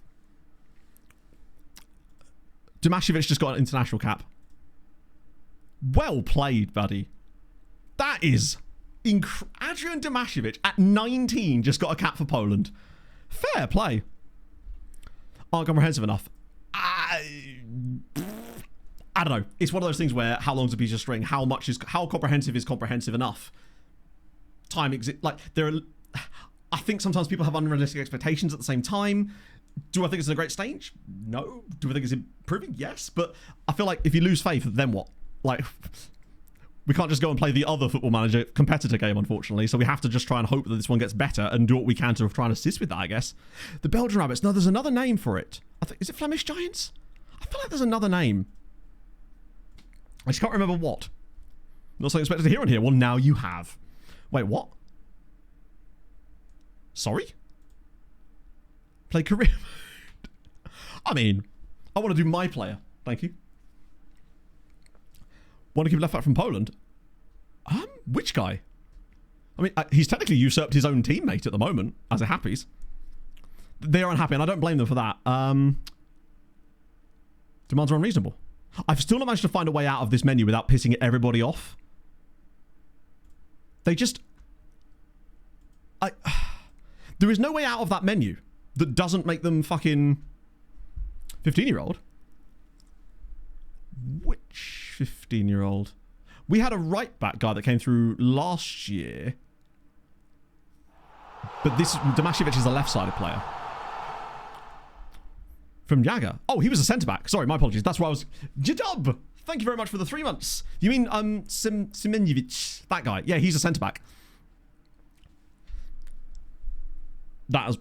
Sorry. I don't think he's actually in the squad yet, as it happens. He always feels like he's in and around it, but never actually plays them. They must have just been properly, like, stuck for players. Flemish Giant. Yeah, that was probably the one then. Still dope, though.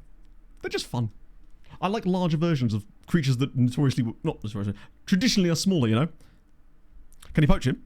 No, I can't, as he's not in my save, unfortunately. Right. We're still in an international break, aren't we? I don't know what I'm even doing here. Let's just go again. Still speak Flemish. A guy tried to teach me Flemish once in a bar in Antwerp. That's all I know about Flemish is that. Oh my god. 7 months. Damaged spine. Over exerting himself in the weight room. Was he trying to lift the weight room? That kind of sucks. He's literally broken his spine, chat. I like how they say damaged as well. He's not broken it. It's simply damaged beyond repair. He'll never be the same. Probably should check on the player focuses actually while we're here. See if there's anyone new. Hello, Peruvian man. Ernesto Navarro. He fun. He very fun. Ah, goodness, he's broken in half. Oh, yeah, I'm sure it is. I just didn't have a lot of experience. I mean, I was kind of glad because we just went into this random pub in Antwerp. This was in like 2007. There was just a guy in there, a little bit half cut. I mean, it was midday after all. And he just randomly took a liking to it and decided to start teaching us Flemish. I can remember none of it whatsoever, but it was a thing. Antwerp was a nice city. I really enjoyed it down there. Yeah, it's just... He's soft-locked his spine, essentially. It's the best we can do. Ginger's hella cute. There you go. We've learned that today. Thank you for the follow. I appreciate that, friend. Hope you're well. What are we saying on you? First human impressed, buddy. You're not going to be... I like how we're now doing more transfers than when we were actually in the window, but... I'd pay 300k. It will depend heavily on what he wants as far as his squad status, though, because that does sound like a squad status of fringe player at least, maybe even impact sub, which I don't really want. Let's see what he actually wants. Fringe player. Come on, breakthrough prospect. Do you know what? I'm going to take a risk on him.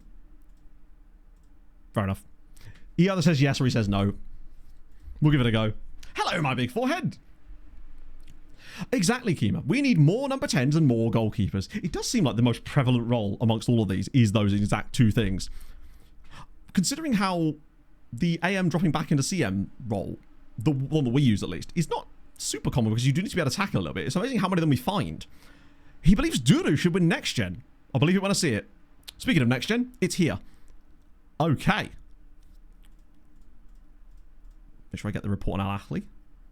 We'll know when we've made our way into the extra set of reports I made, when we start seeing some teams you've never heard of in your life.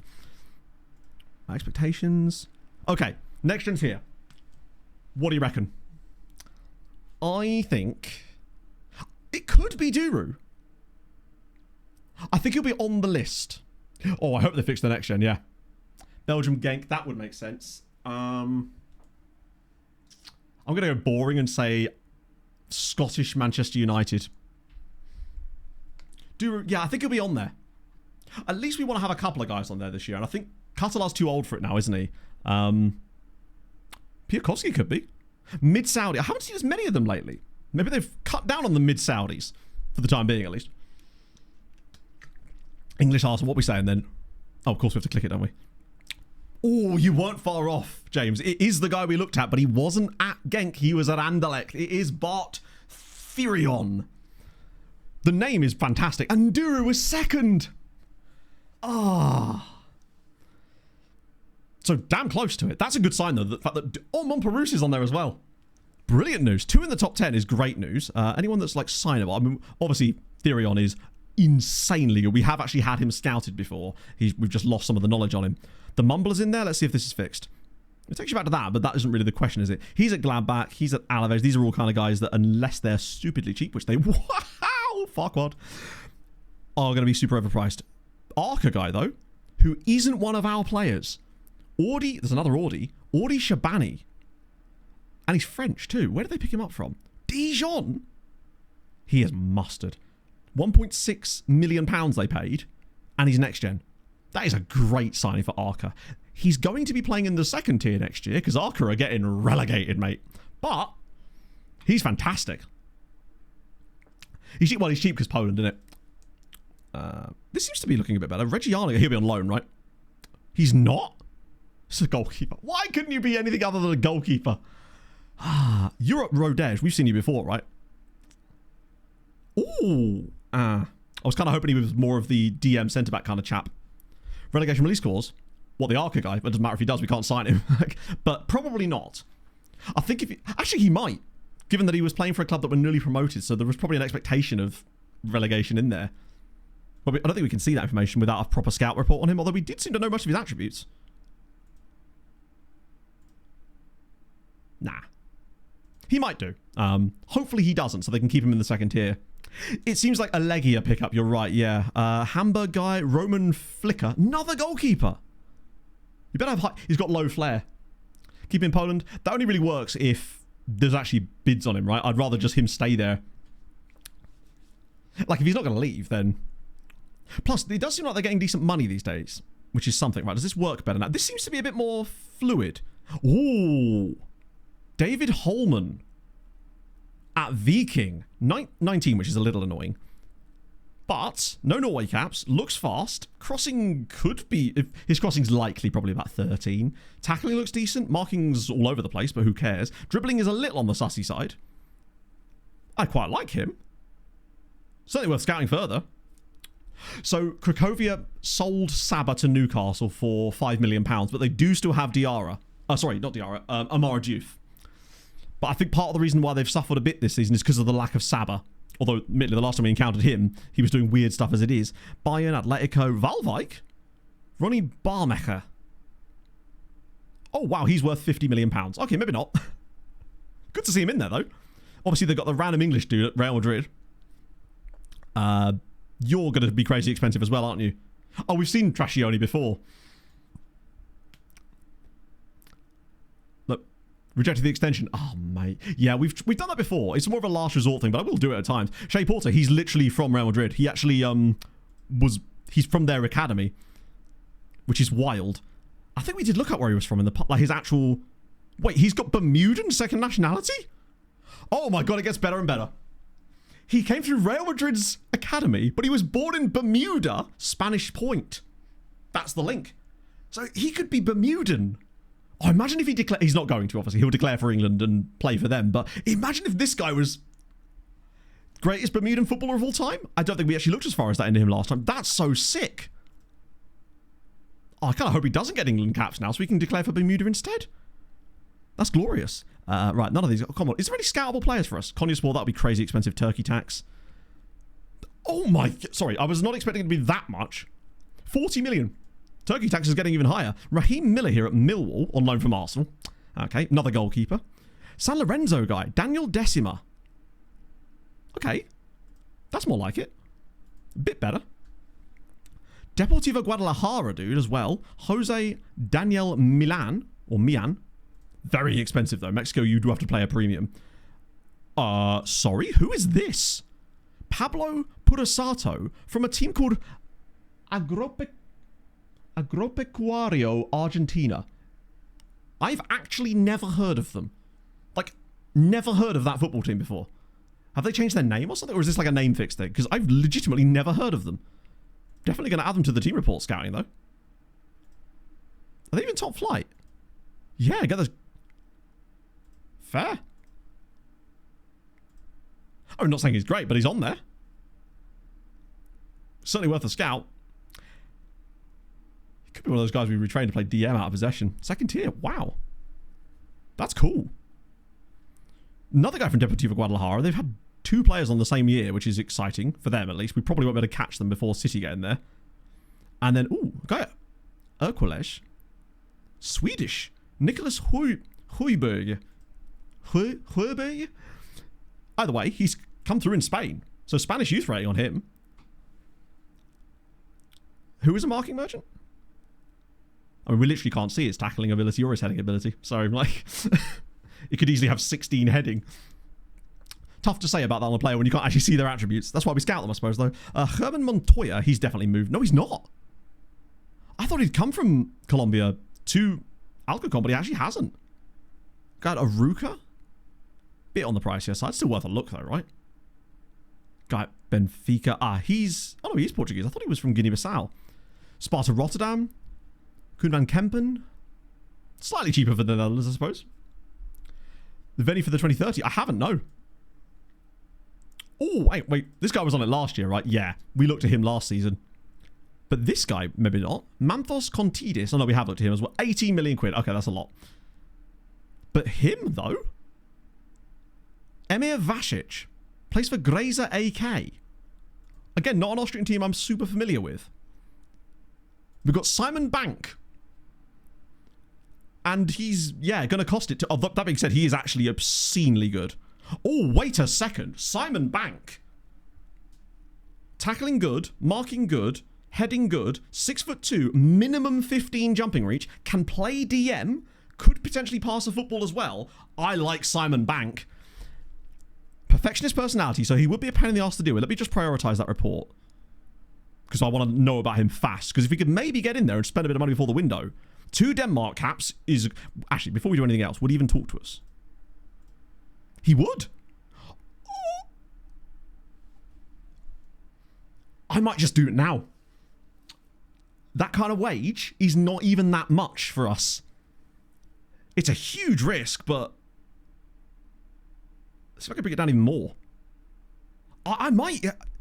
He could be a good rival for Sapelfeld, and he could also cover the centre-back for us. Let me just see if I can get his wage down a little bit. Okay, it doesn't matter. We won't be able to give him Denmark a cap... Well, we could give him a cap clause, I suppose, but we'd have to be careful how much he wants. That's still... It's a lot to spend, but I'm liking what I'm seeing. The 14 minimum place, I'm glad you pointed that out, actually. That's really good, too. Because it means his acceleration is likely to be slightly... It's very unlikely that he's got 9 acceleration with 14 minimum pace. Bravery's decent, too. Aggression could be a little on the low side. I mean, we can do that, too, but I'm actually just going to put a bid in for him now. He's got a release clause of 5.7 million. Which means we should be able to pay a bit less than that. 5.25. We're paying a premium because Denmark, but I like what I'm seeing. It's a risk to do this without... This is probably the most I've ever spent on a blind punt in this side for sure. We just prioritise him anyway. The bank, and his name's Seaman Bank. Oh my god, his name's Seaman Bank. Chat, he's a sperm bank. It's... If you've just joined us, we're signing the sperm bank. It's perfect. Right. I mean, now we have no choice but to sign him. Denmark are underrated for good names. Okay, we've signed the Danish sperm bank. What's the name of the Danish sperm? There must be one out there. Anyway, let me just try and prioritise him in the meantime. Good swimmer. Well, I mean, maybe. Got like extra physical attributes. Okay, so I want... Where do I want it? Is it? Oh, it's in here. No, it's not in there. It's in recruitment focuses. Hey, we're down to 500 here now. We might actually get through this by the summer. So we move the sperm bank to the top of the list for the time being. Any sell-on fees? I thought I could see. Wait, what am I doing? Oh, you're on next, aren't we? Was he wanted by anyone else? Or was it just... No. That's good. The fact that he'd be willing to talk to us as well. Cryos, there you go. Mike Dixon of Columbus Crew. Oh, look at that. I'd buy things off of him. Exactly, Mick. I reckon if he didn't have that release clause, he'd probably be worth closer to 10, 12 million playing for a team like Obey. That's glorious. I love that I was the one that had to figure out that his name was Sperm Bank. That's usually your job, chat. Come on now. So where's Mike from? So he plays for Columbus Crew. Where was he born? Oh, he's born in Columbus, Ohio. It's rare that they actually are born in the exact city where it is. We've got Lugano. Christian Del Pret. Manger. Okay. Bit expensive. Well, he's quite good too, actually. Another crazy expensive. Wow! Jesus, the Turkish players are costing a lot more. Hello, Vizela guy. Diogo Davide. Bloody hell, that's really expensive as well. Splitting Stade de Nice in half. Like 2 indoor hockey venues. 2? Odd. Yeah. Why?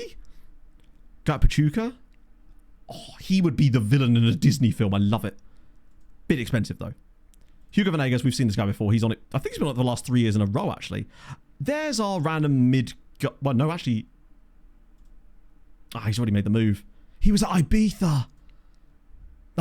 We've missed a trick on him. He's one of those ones that sneaks through.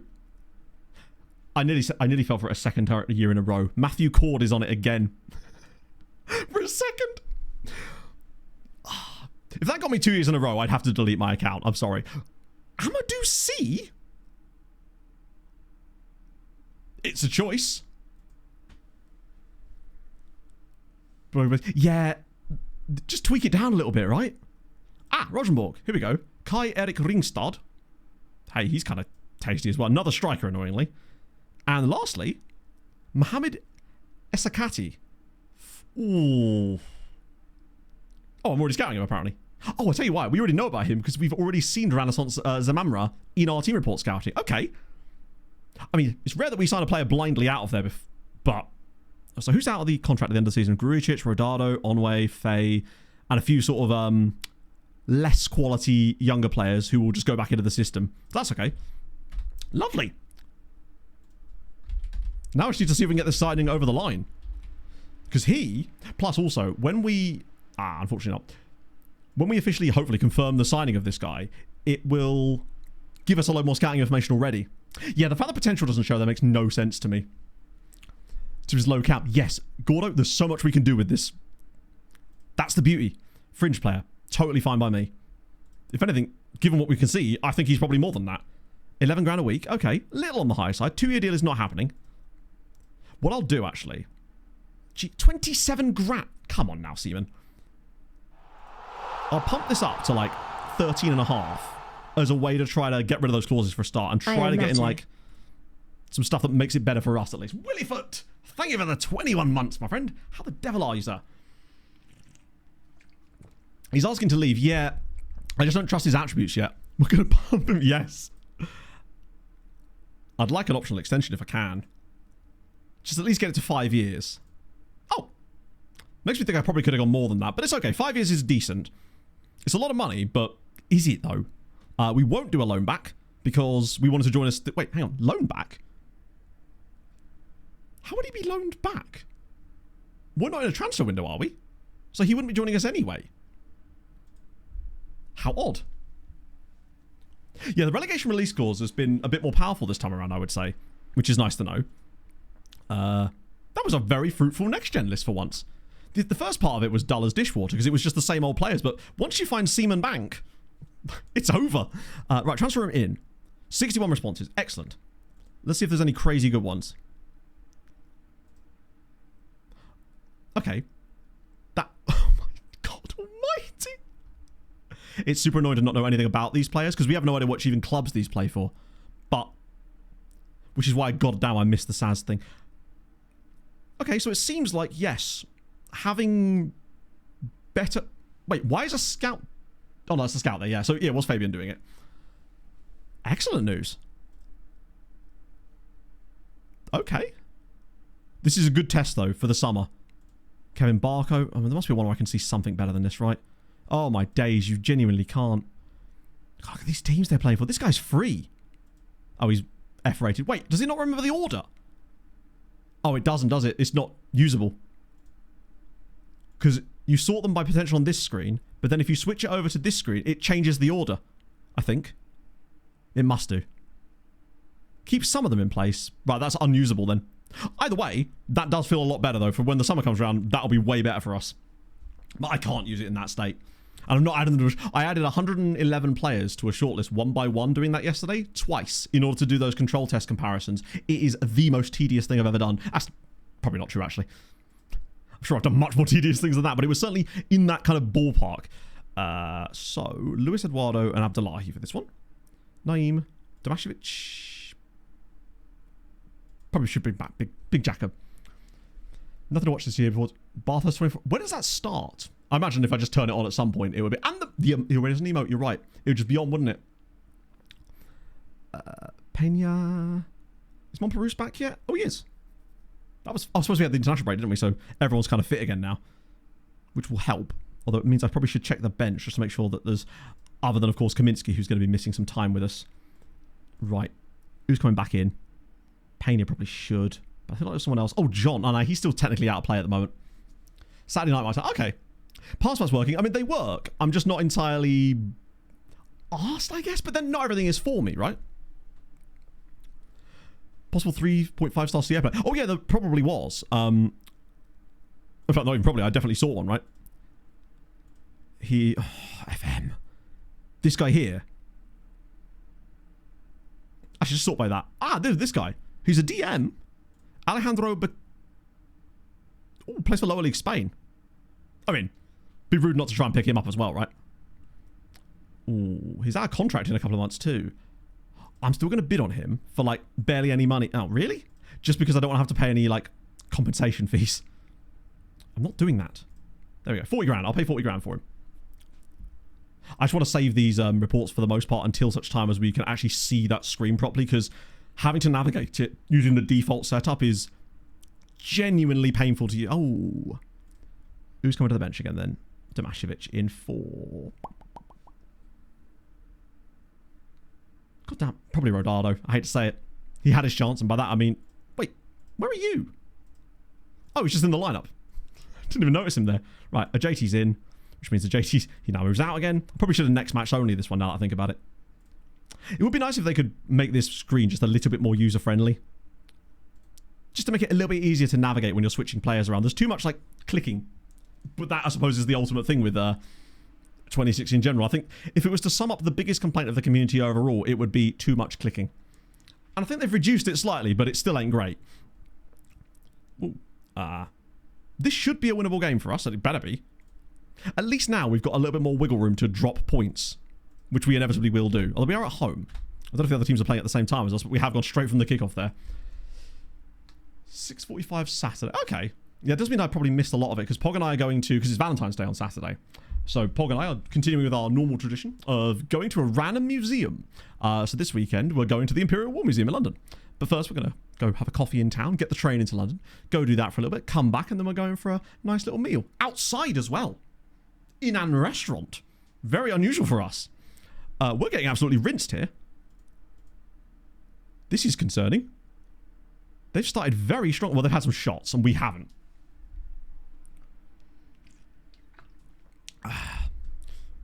Sorry, what was that in relation to, Lord Justinian? I missed the context of that. Oh dear. Oh my god, Ragnarok, Have an absolutely insane interview this evening. Send good vibes my way. Well, it's the least I can fucking do. Thank you for the 1,500 bits. Are you sure that was meant to be not 150? Either way, thank you so much. That's very kind. Tell us about the interview. Or you don't have to, of course, but like, I'm interested now. You've bigged this up. Wait, 1 second. I don't know if I can actually do this because I'm so far down. You might not have heard that. Bodies probably did because there was no music. Oh. That actually got hurt. My knees are notorious. Heard it, yeah. It's not great. I get, it happens every time I bend my knees too much. Since I was a kid. It's not like a new thing, thankfully. They are a bit. We beat them last year. But they have always had that whatever on us for whatever reason. Chief Human Resource Officer for a prestigious science hub. Hell yeah, man. That's awesome. Congratulations. I mean, I say congratulations. Congratulations on getting the interview at this stage. And then, I won't say congratulations because that's premature, right? Ultimately, you know that you're the right person for this job. So, believe. Who am I to give anyone advice on these things? I believed in Pog and now look at her. Okay. That's kind of shit, actually. What are the other results going our way or not? Legia are winning. And Legia are winning. Okay. Lads, we could do with winning this one. Gonna yell at them. Who was bad? Nobody was, like, catastrophically bad. This might just be a personnel change one. Or hope that one of the other teams does us a favour. Oh.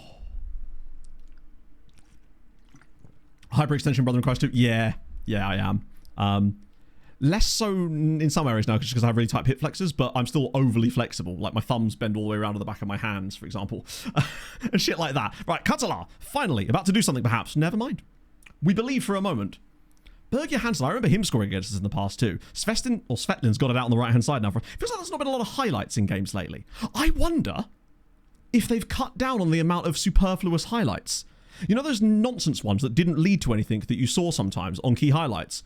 I wonder if they've actually managed to cut down on those a little bit. Because that would be amazing. If it just means you can get through the matches a little bit quicker just because you're actually seeing more useful things. It's Turu! No! Ah. Oh, this makes it worse. Well, I think what I mean is it's not something I've developed as an adult. I believe it's caused by bubbles in synovial fluid in my knee or something like that. Can you touch your toes though? Yeah, of course I can. Look. Come in here with that nonsense. What do you take me for? I can't believe he's missed that. Lovely pass though. But it does seem like the games are not flying by, but there's a little bit more expediousness to them. Don't know why I use that word there. Oh, hello, that's a long ball. Go on, flick it on. Oh. Oh, it's actually going to be a foul. We're okay. They definitely have. Interesting. Now, maybe it'll change when we're in a game where we have loads of highlights, but that's okay. Because a game where you have loads of chances and stuff, it makes sense that it would last a bit longer. But I was noticing that a random 0-0 where there was barely any shots, you'd still see 10 highlights that never involved anything useful in them. It would be like a random kickoff highlight, a random end of the match highlight, a couple of highlights where the ball just goes randomly out of Expediency. No. It's expediousness. Damn it, Spencer. I won't let you and your word people come and tell me otherwise. Inferno, thoughts? I won't let the Linguini Mafia defeat me and my word crimes. Right, midfield. Obradovic has kind of not done well here. Oh, please don't say that it's going to... I really hope it hasn't nerfed Big Dushan. That'll make me so sad. Monperusa. I mean, Stoyan did well off the bench last time. We'll see. Hello, Tom. As a result of our discussion on last stream, Tom, I spent 8 hours yesterday researching the effects of directors of football on transfer room in requests, you'll be pleased to know. A definite good use of my time, no doubt. Wait, are we actually through here? Domashevic is through. Why was he the man left? Okay, you know what? Not going to question it. If it leads to a goal, we'll accept it. Oh, look at him go. He's still going. He's still going. I scored. I don't know what to say. Adrian Domashevic celebrates his first ever cap for Poland by scoring. He's a left back. Look at him here. He's wheedling, he's deedling. Cutting inside. Gets a lot of luck with the finish because it's deflected past the keeper. But hey, if you don't buy a ticket, you'll never win the raffle. Making a team in Football Manager using guys from ECW. Okay. I know so little about ECW that is the rest of my sentence. I literally know so little about it. Assist from Furman. Did he get the assist for the clearance? Lovely. What were the findings? So basically, having a director of football who has good judging PA and CA is imperative to doing team report in. Transfer room in, because his judgment of those players is what you're actually seeing. You're not seeing your scout's judgment of them, you're seeing his judgment. Which means if he's got crap judgment on those things, you're going to get worse results. So, because I did a test basically where I took the 10 best players from each one with him being average and being good, and I compared their PAs and stuff, and it was drastically different. And he even missed some crazy good guys. So there's that. It also seems to affect the quality of the players overall. The overall PA is higher if he's got PA higher. Now, that could have been statistical, but it's a small margin, but it definitely seems that it's important to have that. Second Division Polish clubs, I believe... I'm the Pope. Cooper, take off the Pope hat. Gibraltar, I will 100% answer that question in one moment. Chat, if you're not looking at a monitor right now, oh my god, if these are the kind of goals we're going to see in this update, I'm totally on board. Just watch this. Alexander, this is throwing back to his league-winning goal from like 3 years ago. Headed away, Furman full on the volley. Oh no, takes a little touch, bang. Loops it over the goalkeeper from the edge of the area. What a strike! Hang it in the Louvre. That's sensational. I've not seen a goal go in like that, really, since the last time he did it. Oh, filth. True filth. So yeah, badge for the second division Poland clubs. I'm pretty certain... I assume that means that they're not in the game to start with. So you'll need like a badge pack. I use TCM badges. I believe if you do exclamation mark badges or logos in chat, that should give you a download link for it. It's not solely for the Polish league, so I warn you, it's for like everything. I can't believe he scored that. I must say, I kind of like the goals we're seeing. They're a bit more cultured, I guess. It doesn't seem like the same thing over... No, maybe it's just different patterns. I don't know. I was seeing a few too many of the melee in the box type of goals before. But we've got a massive, massive win there. Now, whether this changes anything in the league, Legia win. So it doesn't really change anything for those guys, but my goodness. Changes things for my heart. Furman gets a goal and an assist. Yes, I am, Willie. I have now run 3 running days in a row. So I did last Saturday, which was the one where I worked out that I can still do a sub 30-minute 5k, which was nice. Shows that my fitness hasn't completely gone. Monday, I went out and just did 4k really slow and easy, which was nice. Yesterday, I went out and did 4k again, just a lot fast. I say a lot faster. It was like 540 pace, kilometers, that is. And I'm going to be doing it 3 days a week now to build my fitness back up again, because I know that I need to. I know that I need to improve that cardio health to stop my heart rate from slowly increasing. That and improving things like diet and sleep and stuff like that. I've got this whole spreadsheet I've been using to try to figure out what I need to do. And so far, the findings are good. Heading in the right direction. Trim for distance. I guess, as long as you don't see it constantly look like that, I'm okay with it. Because occasionally you could just get a perfect connection with no backlift, right? Furman TDO. Oh, that's sorted. So apparently someone actually... Now's the perfect time to do VOD comments, actually, because... we get to come back to that. Because someone actually mentioned this exact thing in the VOD comments. So, firstly, it's Kima. You're in both. Proud of the Furman boy. You love to see it. And I bet you're even more proud now that he scored that banger. This was the transfer him in thing I was on about. So, this relates to your issue. Had the same issue with transfer him in, and it was a responsibility section. I changed all the logical things to DOF, and it worked. So, I guess change a load of stuff to DOF, and maybe it'll fix it, perhaps. Today we learned, maybe. And then, just Vale Valentino. For some reason, this won't let me zoom in. Apparently, it is... So, it's like Jakob, so it's Jena. Carl Zeiss Jena. That makes way more sense, and I don't know why I overcomplicated it, but thank you very much for correcting me on that properly, because now I feel like I could take that knowledge forward with more German team names and places, which is always nice to know. And thank you for the kind comment. That's very kind of you. So, yes, shout out to Volleys. We love you lots. Right, okay. First round all time is good, isn't it? You just feel so much better afterwards. I just feel more productive. It's keeping me balanced. I mean, that's why I was then able to go and do 8 hours of work on that video yesterday, because I had that just way more settled approach. Yeah, we'll give this guy a contract. Breakthrough prospect. Okay, a little high, but we move. Oh, that's fine. And he's Spanish too, which makes this even easier. Enjoy your 8-year deal, my friend. I'll give you a cheeky little bit of that. I mean, there's always the risk of those extra clauses and stuff, but that's okay. We don't care. We take the risks. Youth players. Right, nice. Old VODs, no way. 9 weeks, you love to see it. Yeah, I mean, I have never been able to go sub 30 minutes on 5Ks, like, untrained, which is why I was so surprised that I was able to. I think it is just because I weigh, compared to my normal levels, a lot less than I normally do when I start running.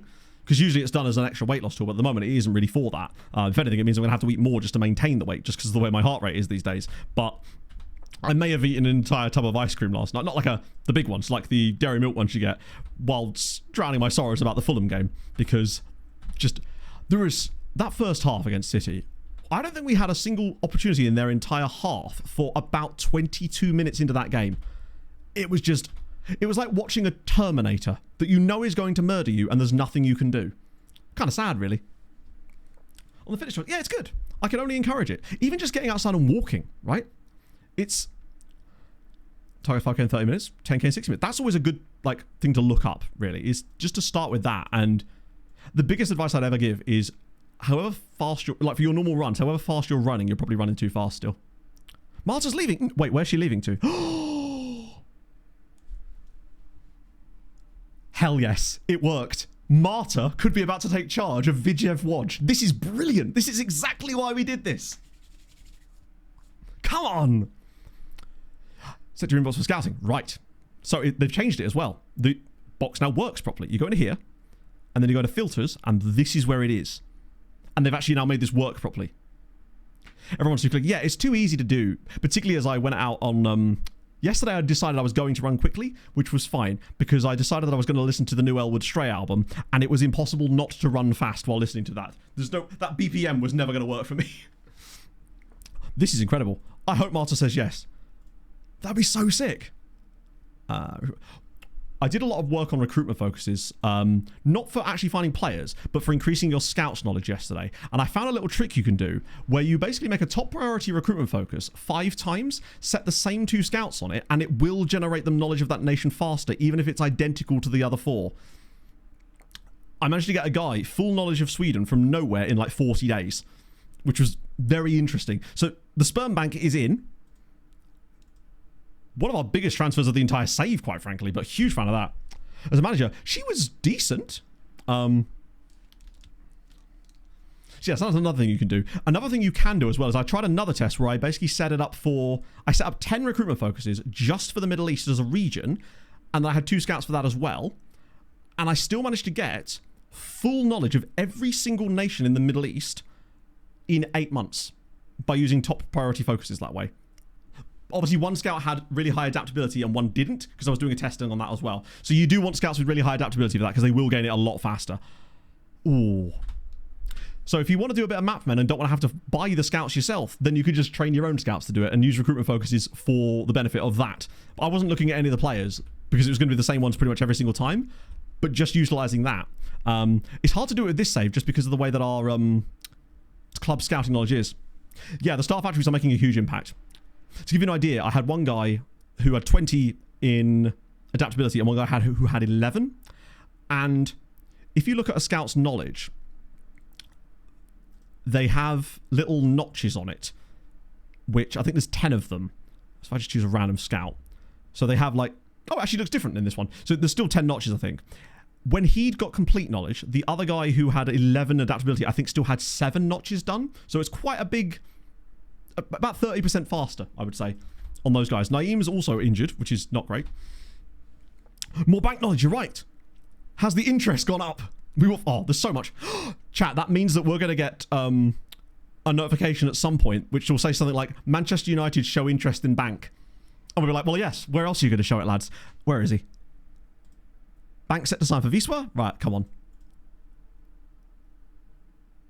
15 tackling, 14 marking, 12 heading, 15 positioning, 17 jumping reach, 14 pace, 14 acceleration. That's very nice. D rated. Oh, no.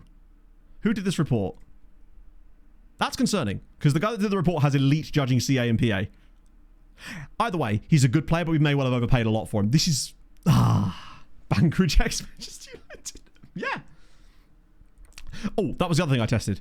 It took him 8 months further to... Because I did the Sweden thing first, then I did the Middle East test. By the time the Middle East test had finished, he still had 8 out of 10 knowledge of Sweden. But that still does mean that it decays a little bit. That was always my issue with it, was that the knowledge decayed too fast. Especially as it only counts for knowledge that you give them. Their other knowledge doesn't decay. So if you get a scout come in and he's got knowledge of like 10 countries, the only ones that he loses knowledge of are the ones that you then get him to learn, which I always find is a bit weird. It's like, he doesn't live in Italy anymore. Why would he suddenly continue to keep that knowledge? Which is a little irritating. Making positive development. Oh, he's going to make such a great sale at some point. Can't wait. Maybe this will be the making of him, I don't know. Probably not, though.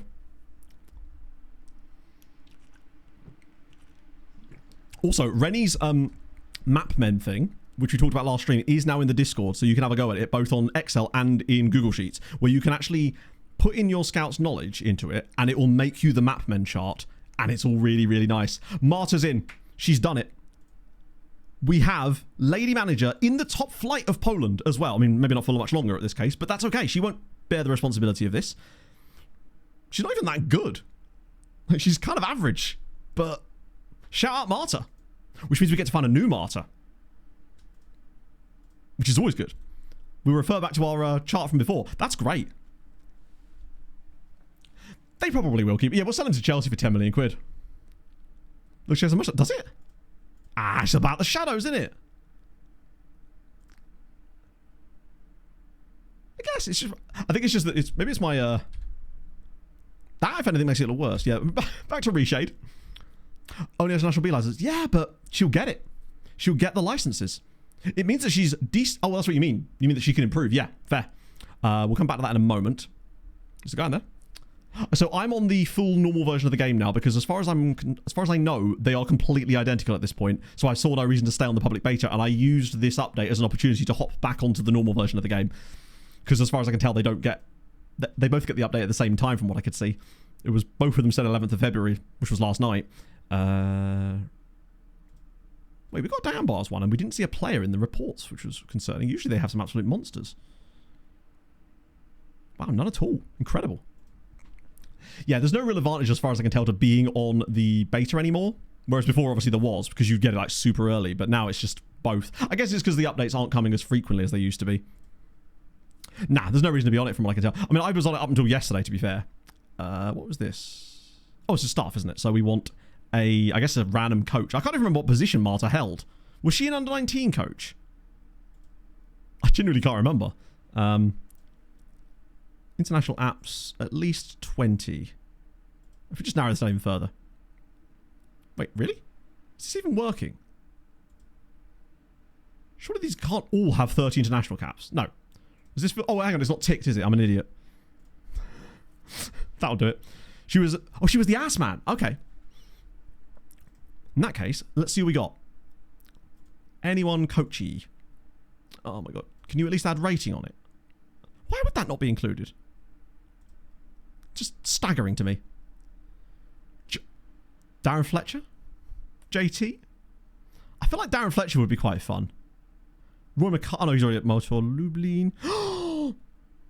Right. I'm taking an executive action.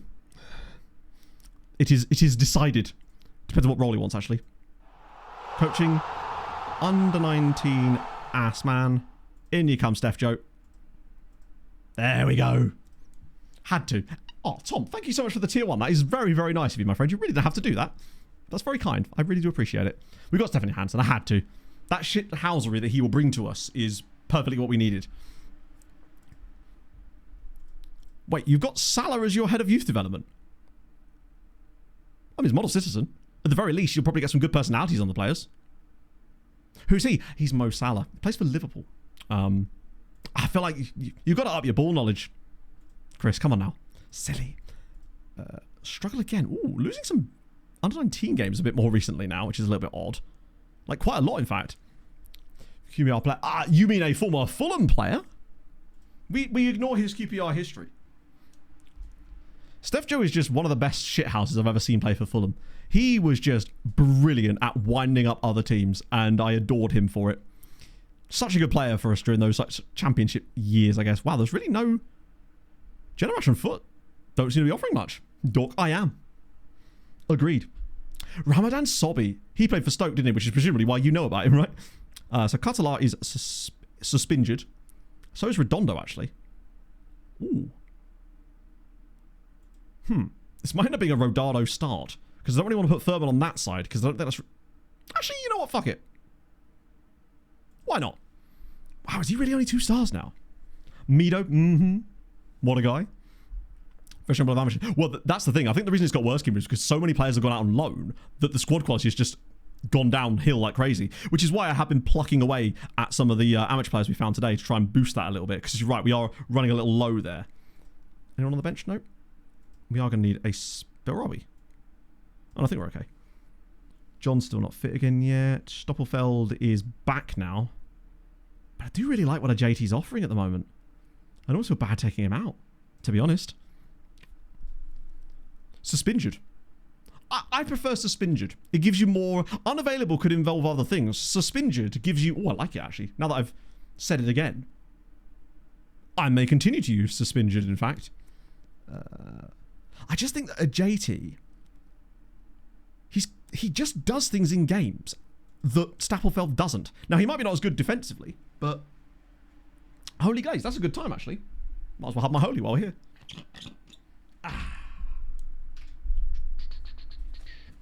If you can't glaze yourself, who can you glaze, chat? El Hagazi, yes. El Neni, presumably, is the one that I would... Oh, what about... is it Ahmad El Ghazi? Was he Egyptian? He played for Hull City, right? I've gone for pink grapefruit flavour today. Oh, no, Anwar El Ghazi. There was him, I think. And I finally brushed up so I actually knew the proper discounts. So, code FIC is 10% off. SYC 5 is £5 off. Just to want to make sure that when you're ordering, you use the correct code so that way you get more money off. Ah, there he is. Love to see it. Anwar El Ghazi. Yeah, there was El Mohammadi as well, wasn't there? Yeah, sorry, Villa and Hull. One of his very best friends. Was he actually? 2 players from Finnmark. Oh, Gamps Pedersen. I remember playing against him for with Tromsø when he was like 41 years old or something at a tiny team in the north of Norway, I believe. I forget who it was exactly, but he played for a team in that kind of... Amir Zaki, yes. Wigan, right? Zaki feels Wigan. Low on cam. Whatever do you mean? Chat? Emotes? I'll just turn around. It's fine. You see nothing. Nothing is going on whatsoever. It's quite a big bottle. It's tough to shake, you know? Is this the new Harrow Bishop Ultras? Over Tromsø. Oh, Fick. Fick. Yes, Ultra. That was the one. Ooh, pink grapefruit goes off. Almost tastes like a almost like a sweet, but in a not too sweet way. Oh, I like that a lot, actually. That might even give strawberry kiwi a run for its money. Okay. I've also got an iced tea thing ready to go in the fridge too for later.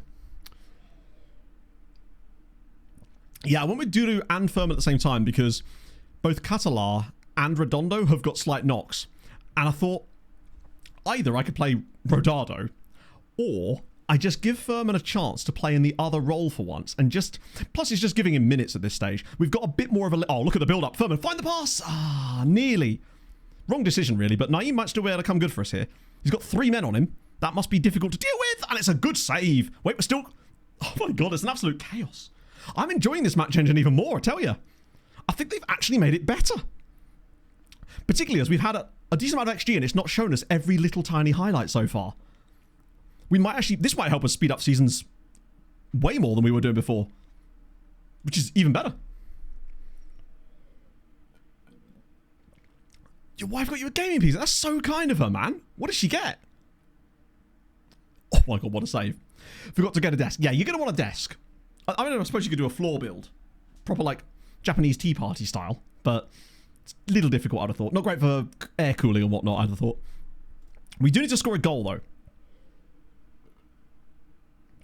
Send. Yes, I noticed this a lot with certain players of nations who football mad, but maybe don't have always the most incredible national team. If they're one or two good players, if that guy joins, oh, like a team, even a slightly smaller, the sort of the fan base that follows is incredible. I think it's a bit like the best example I can give at Fulham really is Raul Jimenez. The social stuff when he does something, the amount of sort of Mexican fans you see in the comments to it is incredible. They love that man, and I can see why, frankly. Strap it to your face. I think they have VR for that Icarus, right? I believe. I always find that sort of stuff really interesting. You see it when perhaps a player from Indonesia, although have there been any Indonesian players for the Premier League? I know that, or is he Philippine? I know that Charlie Reinders technically has that nationality, doesn't he? But he plays for the Netherlands, obviously. But his brother, of course, plays for Indonesia, I think. I can't remember if he's from Indonesia or the Philippines. I can never remember the two. Turkish players outside of Turkey, yeah. Oh, I mean, Saynar de Güler, for example. The whole meme with that. Yeah, Fulham actually haven't had that many Turkish players now that I think about it. Oh, come on. Alexander Furman on his left foot. It's a poor effort on probably his weaker foot. Magnificent E1 for... Oh, to be honest, I have no idea what that means, Rob. Like, I was trying to help my Pog's father help him out with potentially getting a gaming PC. But the problem is it doesn't also help that with the RAM prices how they are now. Everything just seems foreign and alien to the prices that I paid to build mine not that long ago. I'm just looking at that being like, £300 for RAM. I'm like, it's just so crazy. Yes! Naeem! We finally take the lead. God, it's been coming. We've been crushing them here. Had to make Arabic. Did they actually? That's not a bad idea anyway, really. Yes. Well, there's a huge Turkish and Polish, actually, diaspora in Germany. That's why you see so many players for the German national team that have, like, Turkish heritage. Mesut Ozil, for example. Çalhanoğlu is actually Turkish, isn't he? I think. There's a few more, though. There's just Ozil's the one that springs to mind immediately. Gundogan, of course, yeah. Filipino tennis wonder kid that's broken into a scene. She draws insane crowds of minor tournaments. That's so sick. I mean, yes, of course. I was unsure on him. I was thinking to myself, is that right or not? He's in behind again here. Come on, Ali. Oh, dear. He needs to score from further out, right? £1,000. So I can't remember. I don't know if Gordo's still in chat, because Gordo's the one that spec'd this PC out for me and did an amazing job, by the way. I forget which exact RAM I have. It's good you came in summer. It's Fury, which I think is Kingston, HyperX kind of thing. But I forget exactly. It's really, really fast, and it has reasonable... I think it's got really good chip timings too. It's just really good RAM. But I think this one came to 180. I think I paid for this RAM. And even that was starting to creep up a little bit at this point. I don't think you could even buy this one at the moment. It was out of stock the last time I looked on PC Part Pecker. Part Pecker? Careful. Jorky, or Georgie, thank you for the follow. But either way, yeah, I'm so glad I built this when I did. Just because of the RAM prices are just wild. I wouldn't have been able to afford this now, basically. Automatic. I know, it feels like it does a lot of damage to these sort of smaller nations, national teams as well. None of our rivals are even playing, so we've got a great chance to just continue that. Or actually, are they? No, I think Lekia have already played, actually. I 100% did, Gordo. It could have been horribly wrong had... I mean, to be fair, the universe did try to stop me. After all, I did get my bank account locked while I was trying to purchase the damn thing. Oh, dear. That was a very stressful week. I'm going to be honest with you. I was a little bit stressed this morning because we had to take the car in for its MOT today. So I went for a lovely walk before stream today because I walked back from the mechanics because Pog had to go to work. So I had to drop the car off and walk home. So that took me about half an hour, which was quite pleasant. But, you know, whenever your car goes in for your MOT, you're like, Christ, are they going to find some catastrophic hole in the floor that I've conveniently missed all this time? Nope. Passed with flying colours. Little advisory on a couple of tyres, which we decided to get done anyway. But obviously, because MOTs, they're only allowed to charge, I think it's £54 is the most anyway. So, an actually really, really cheap deal. Well, not cheap deal, but like, not going to cost me shitloads of money, which is what I usually expect whenever my car does anything ever. So that's a pleasant surprise. Normal prices. I think that's unlikely to change anytime soon. But people will find a way. Ultimately, someone will want to drive. Tell you what, my absolute beast of a car. Get ready for this. It's a 2009 Ford Focus, base model. Nations League draw. I mean, I'll be honest with you. I'm probably not going to watch that tonight. No. What I do is I usually wait for then chat to tell me on the next stream, so I can be like, "Oh, chat. What happened with the Nations League draw?" Oh wait, hang on. Is the Nations League draw for something really specific? You're right. The fact that I drive a Focus is a little bit ironic, isn't it? Unfortunately, Ford don't make a scatterbrain. These are my choices. I did have a Fiesta before that, though, which does kind of feel a bit more me, perhaps. Maybe an ST version. Your fancy family car? I know. I just love a Focus. Oh, it's just the group stage. Oh, in that case, I almost never watch draws for anything, really. I think the only exceptions for, like, cup draws or anything that I would watch is I do like FA Cup first and third round draws because I feel like the third, especially the first round now, is just much, much more fun. And I'm going to give him a go there. Why not? I'll bring Stoyer in here so we can actually play both for once. And any Scottish Cup draw that does feature Rod Stewart, that will also pique my interest. But other than that, and obviously the World Cup draw. The Ford ADHD. I think they could just call it a Mondeo. I think the Fiesta was the closest you're going to get to that. It may be Nerf. Or he could be out of form a little bit. But either way, the fact that we're still winning and playing well, I say still winning. We have actually only narrowly won games yet. We haven't really bashed anybody yet, even though the scorelines... Whoa! Oh, that's very frustrating. Bastian Toma with the equaliser, just as I say that. Drunk Rod Stewart should be part of every draw. Agree. Yeah, I hope it doesn't break channel midfielders, because Obradovic this year... Docampo doesn't exactly rush back to his feet there, does he? Oh, he's got to save that. If we don't look as good as before, it definitely seems worse. That's fine, though. It just means we've got to adapt. A punto. A friend of mine had a punto right back in the day. Oh, go on. Oh, wow, that was a really nicely worked goal. We do that very occasionally. That will just randomly happen. 9 in the last 4. Is that with the patch? In that case, good news.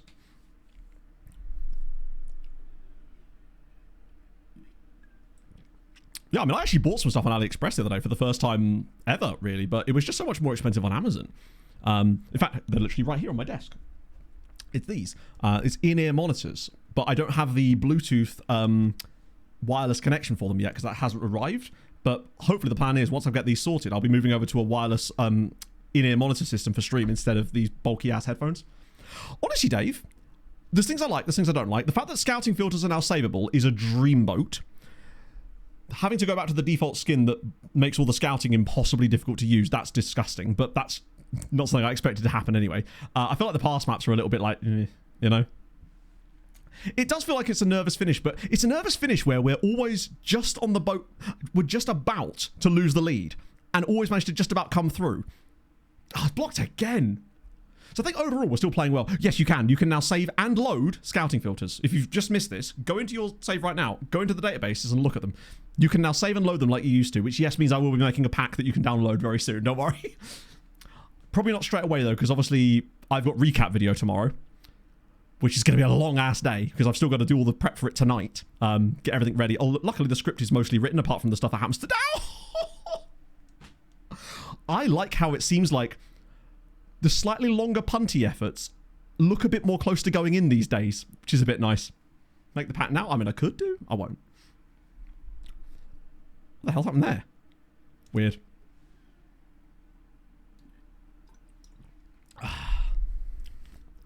We get a 25p legally win. Yeah. Oh, shit. No, what are we... Oh, it's offside. It's offside. We're okay. We're okay. Whew. Naeem, however, at least hasn't been nerfed. He's still just as good. He's that one player that just seems elite. When I was noticing this when I was watching the highlights of our games against Inter last stream, and he looked not out of place there. That's a great pass. Oh, it's a good effort as well. Yeah, I've got to say I'm actually quite enjoying this new match engine. Look at actually, that's happened to me before. We conceded a couple of goals against Villarreal in the Champions League earlier this season because my left back decided to come and stand in the centre of the pitch for some reason to just allow them all the way through. Even though there was men around to mark him, which was even weirder. We're okay. I don't know. We'll have to look at Sven's hens and see. Well, obviously, it won't be immediate, will it? Because they'll have to heal before they can fully recover from it. I think they just look more confident on the ball. Oh, it's a block again. It feels like it feels smoother. Yeah, agreed. The animations feel a little bit more meaty, I guess. They look more like they're making contact with the ball, and the way that they're moving feels more natural too. Where should you base them? ECW. I mean, I feel like Eastern Europe, it just draws me to it. But then maybe it's just because I really like managing in Eastern Europe. We should have scored more in this game, but we got the win over the line. And that's all we really can do at this stage, just to keep on winning and hope that we don't screw it up. We noticed on a loan offer thing, when you get an offer and it says a squad player from the start, even if you negotiate up, they still, does it really? Oh. So it's like it hard codes in what they're going to do. Even if you negotiate it out, they're still going to just do what they originally said they were going to do. I guess the argument I'd have is that they're approaching you to say, I want to use them as a squad player. And you're saying, you can only have them if you use them as an important player. And they go, sure. We just want to have... It's kind of like what I do when I loan players. So in a way, you can argue that it's actually quite realistic. That sort of feels somewhat realistic, I guess. Yeah, no, literally, if we... Even if Legia win their game in hand, they're still behind Lechia. So that's a great result for us. 5 unbeaten, albeit... Like, what have our results been like? Yeah, so 2-1, 2-0, 2-1. We're not bashing teams at the moment.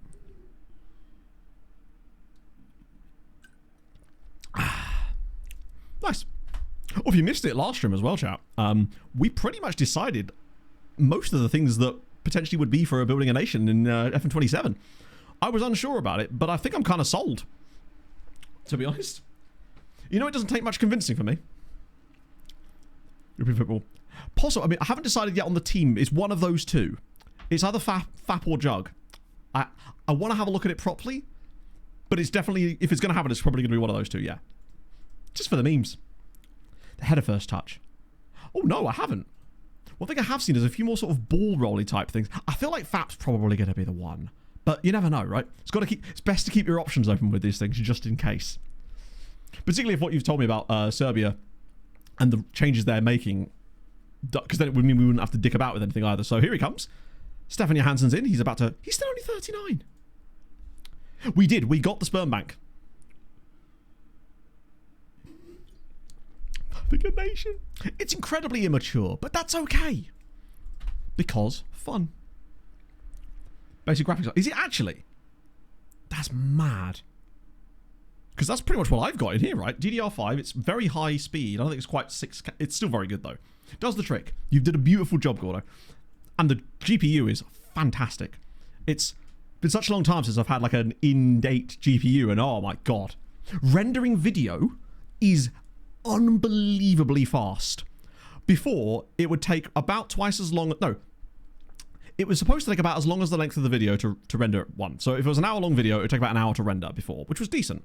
But then it started doing this weird thing where it would sometimes stop using my graphics card to do the rendering and shit, and it would slow right down and end up taking 3 or 4 hours. Now, a recap video that's, 50 minutes long takes like 7 minutes to render on this thing. It is mental. And that's with a load more effects, because I can do now. I'm super impressed with it. It just chugs through stuff. Change the youth rank of countries in the pregame edit. Yes, you can. You absolutely can. Well, you could. I don't know if that's... Nah, you've got a long deal. I don't... Unless they've changed it. But you certainly could in the past. Because I did an experiment once where I made them all 0, which crashed the game entirely. There's so much users. To be fair, I'd have happily had I don't think I was happy to have I had an AMD CPU on my previous PC. I wasn't fussed on which one of the two.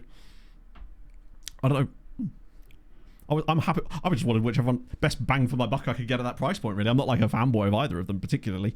I really my what was it I had? It was a 3700X that I had on my last PC, and that was fantastic price for the money. Fantastic like value for money. Oh, so it's I guess it would have to be separated, right? Because certain women's nations cheaper at the time.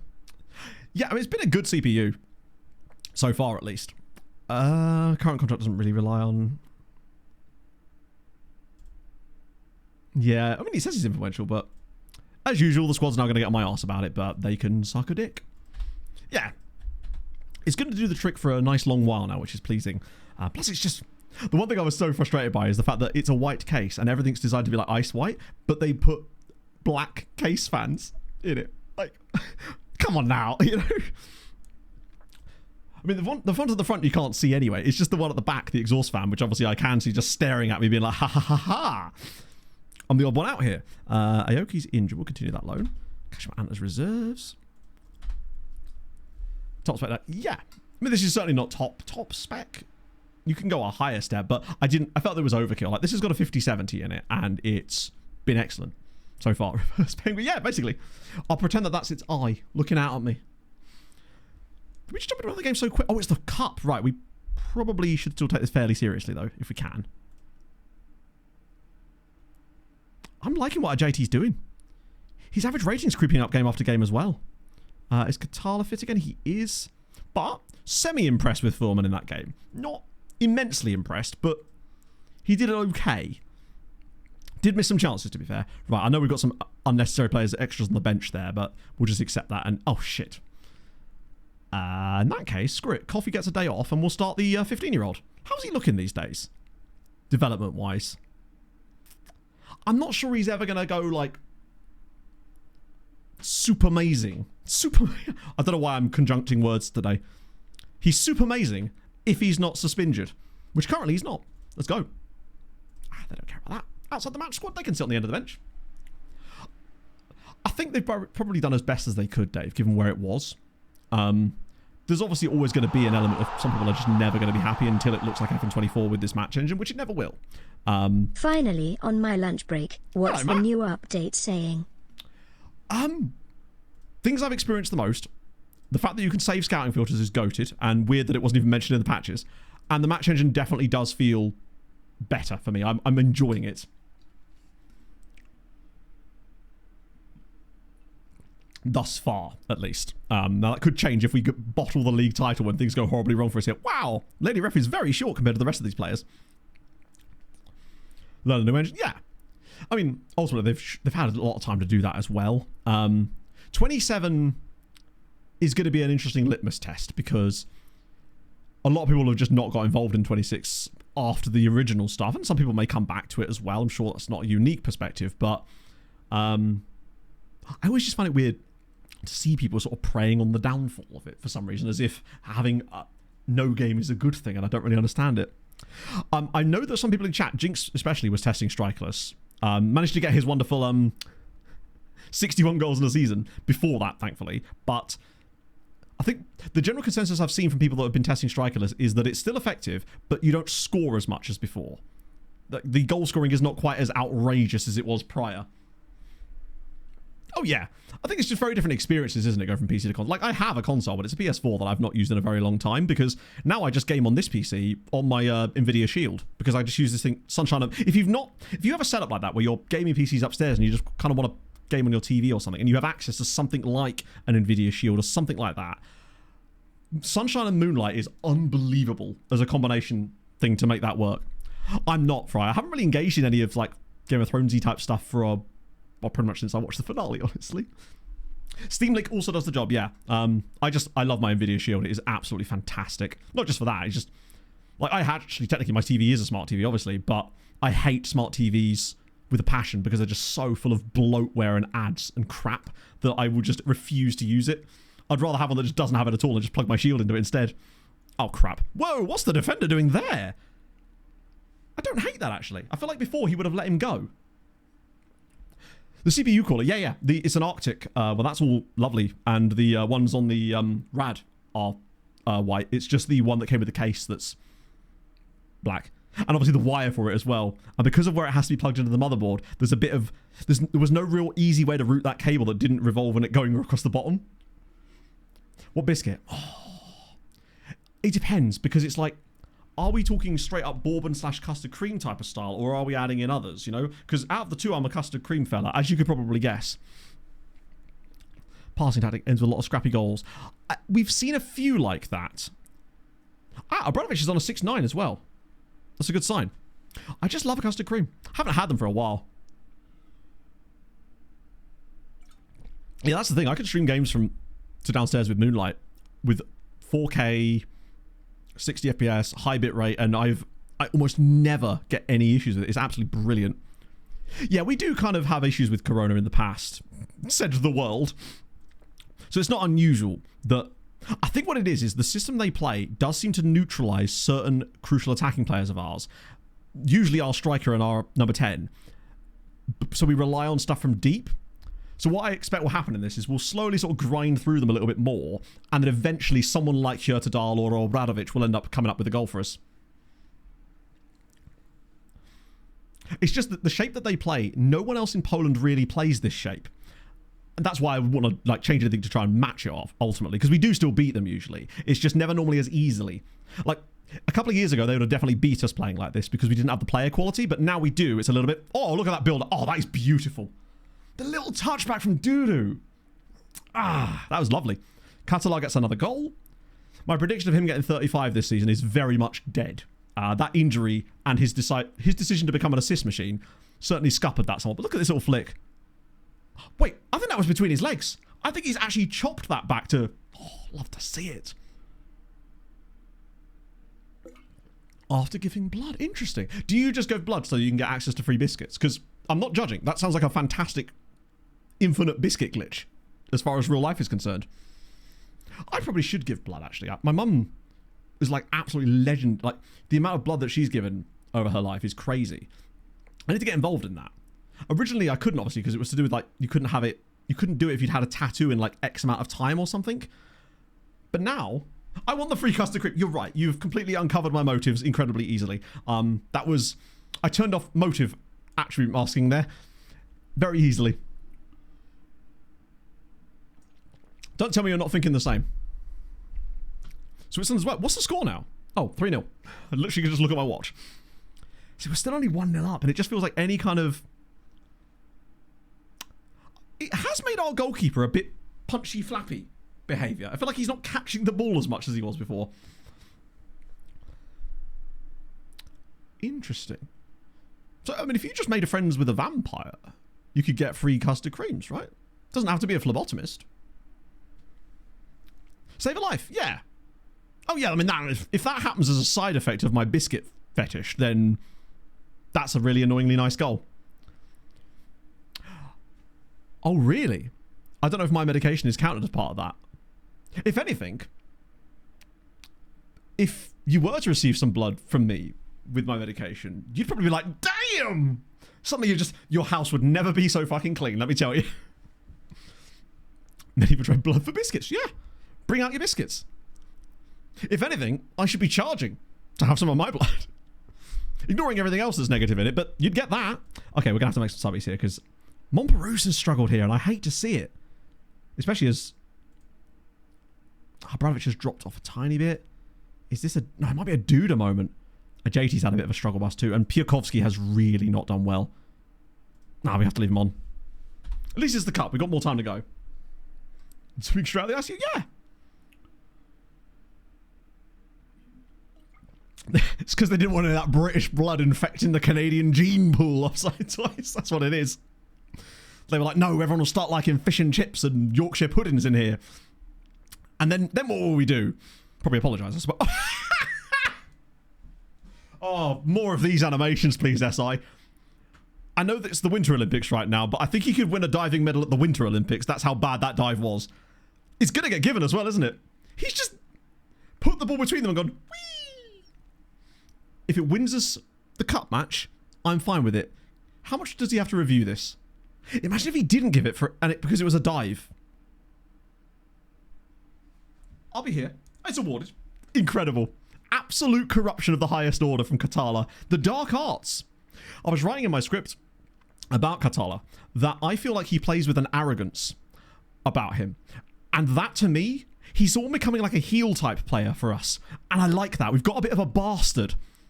Even the way that he just sort of rolls that into the bottom corner. A kind of nonchalant. Like he has a disdain for the sport itself. It's... Red 22 200 embellishment. It's just... It's like about the way that he carries himself on the pitch as well. There's a couple of goals in one of the off-stream games. Like, look at that. Just the sort of like... Just waft a leg at it. You'd have to watch them in the recap. He scored 2 goals against Jagiellonia in the cup in the last round, which I played off stream.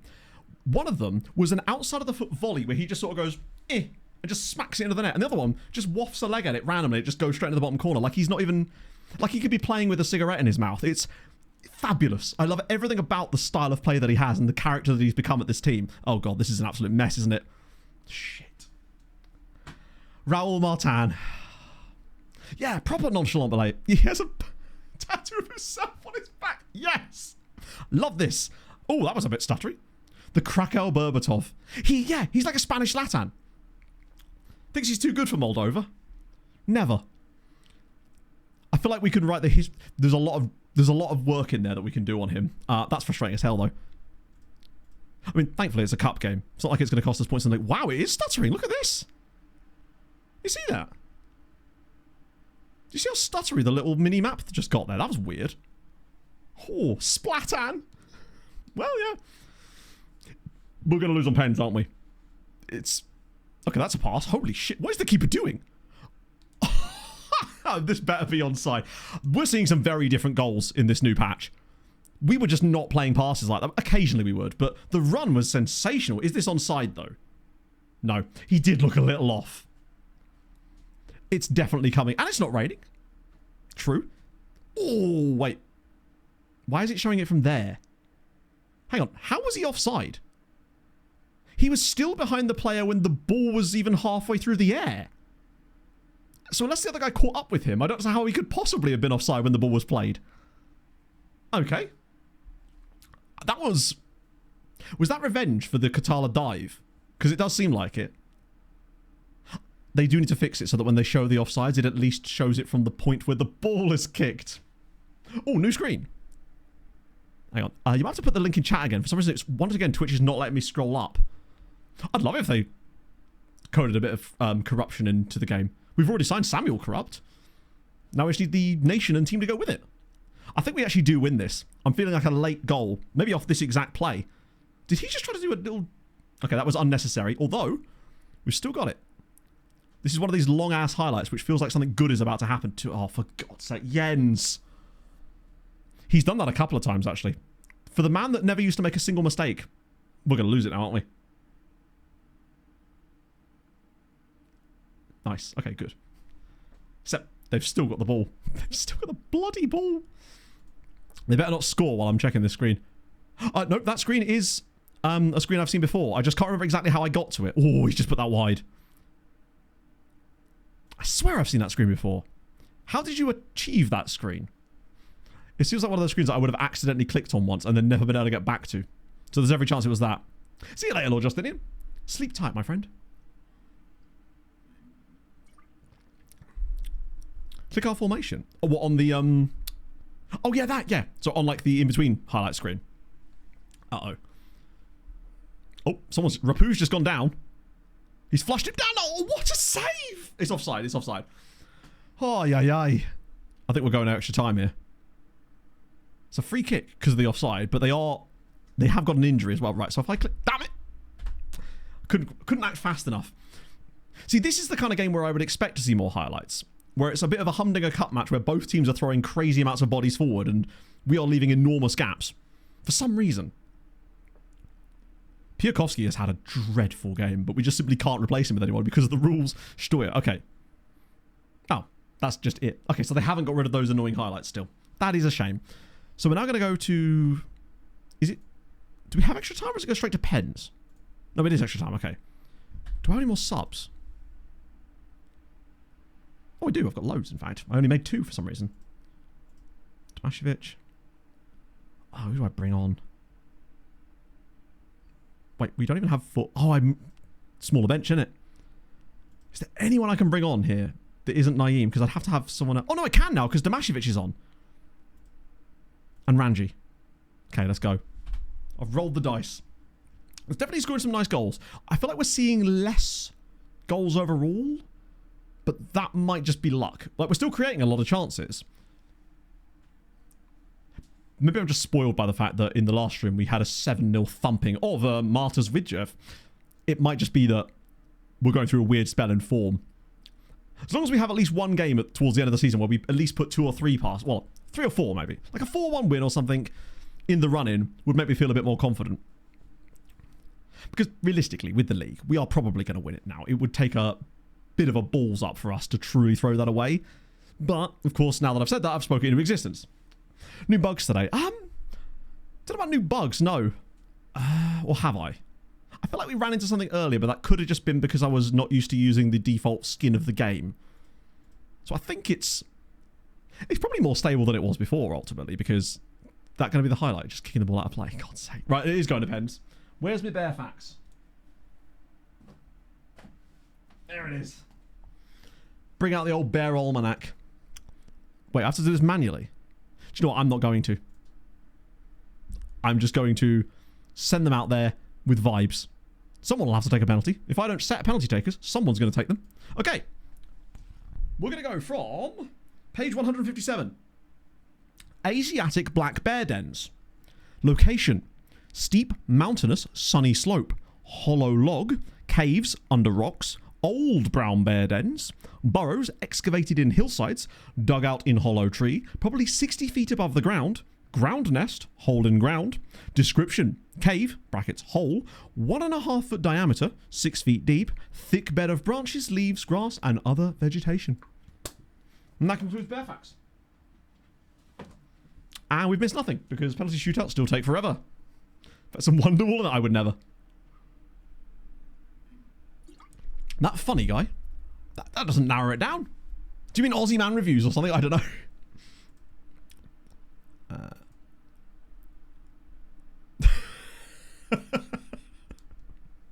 In it. It's just, there's something about Catalan that I just enjoy a lot. I haven't had a penalty shootout in a while. Do these still take forever? Because the last time we played a penalty shootout in this save was first season. Oh, you're right. I mean, I guess 4-0 seems about right. Right? That's a big save from De Campo. But yeah, the last time we had a penalty shootout in this save was the first season in the Cup against Legia when, I can't remember which goalkeeper it was. It was Broda, maybe? Our first season guy pulled off a miracle. Catalan is actually from Moldova, of all places. He just thinks he's Spanish. For some reason. Oh, Casper. Least favourite ghost of all time. Well, maybe after Christmas past. I don't know. Jesus Lord. I kind of never want to get into a penalty shootout again. We've only had half of the main set of penalties. And that's Steuer. You're right. Yes, that is Steuer. I'm an idiot. I keep getting confused for some reason. Yeah, sorry. Catalan is Spanish. So he has every right to think he's Spanish on account of being Spanish. Saved again. I actually don't know where Catalan is from. It would make sense if he was from Catalonia. Do you ever get the pop-up that says, just for an example, it will say Steuer will be kicking Steuer for missing that? Why doesn't it just say kicking himself or kicking herself? Like, I don't understand why it says, it's always when they miss a gilt-edged chance, the commentary will say, Steuer will be kicking Steuer for missing that. The name does not need to be in there twice. It's like the text has read How to Win Friends and Influence People, and it's just like, no, I'm going to use his name all the time. First UCL final went to penalties, then we would be here all day. He saved it again! As if he saved through. Alright, wow, you're right, there is a bit of stutteriness in the match engine, isn't there? We've won on penalties in the end. What is it doing? De Campo's just saved 3 straight penalties. Ooh.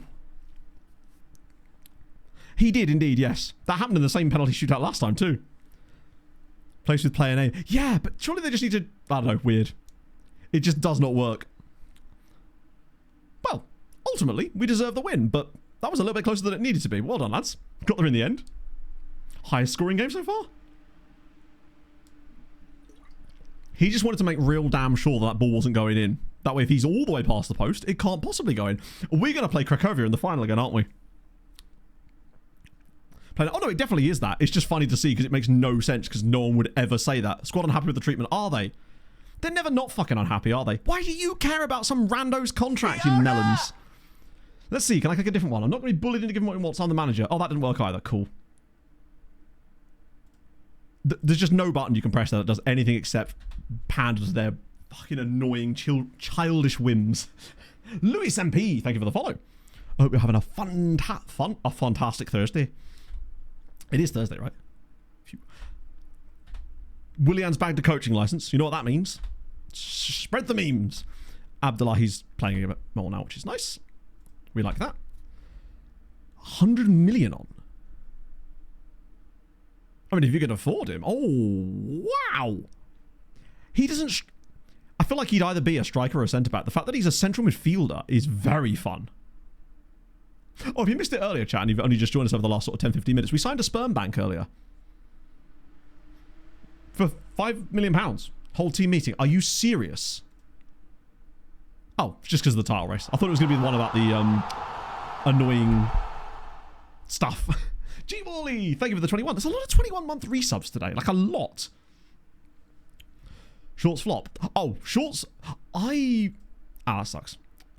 I haven't done shorts for a while, but I am building out a list of all of the different things I want to make into shorts content soon. But I find that this is why whenever I was doing shorts and stuff, I'd always upload the same thing to TikTok, Instagram, and YouTube shorts. Because you'd find that one would do really well on one platform and the other would not. And it was the most wild sort of... You basically get 3 goes at it to pull the lever on the casino, essentially. PRH, thank you for the follow, friend. Super nice of you. Sometimes it just happens like that, Fry. What will happen is YouTube obviously ultimately wants people to be on the platform. So they will show things to, even if it falls off, they will still keep showing it to a smaller and smaller side of audience until it tries to find its audience. Sometimes, though, it could be that the audience they initially showed it to just weren't having it, but they then change tacks and pathways a little bit, and it then starts to pick up traction because it finds its audience. This could definitely be a thing. Or certainly in my experience with YouTube, because you get more detailed information for the YouTube analytics than you do on the TikTok and Insta ones, pretty much. Yes, apparently they fixed that.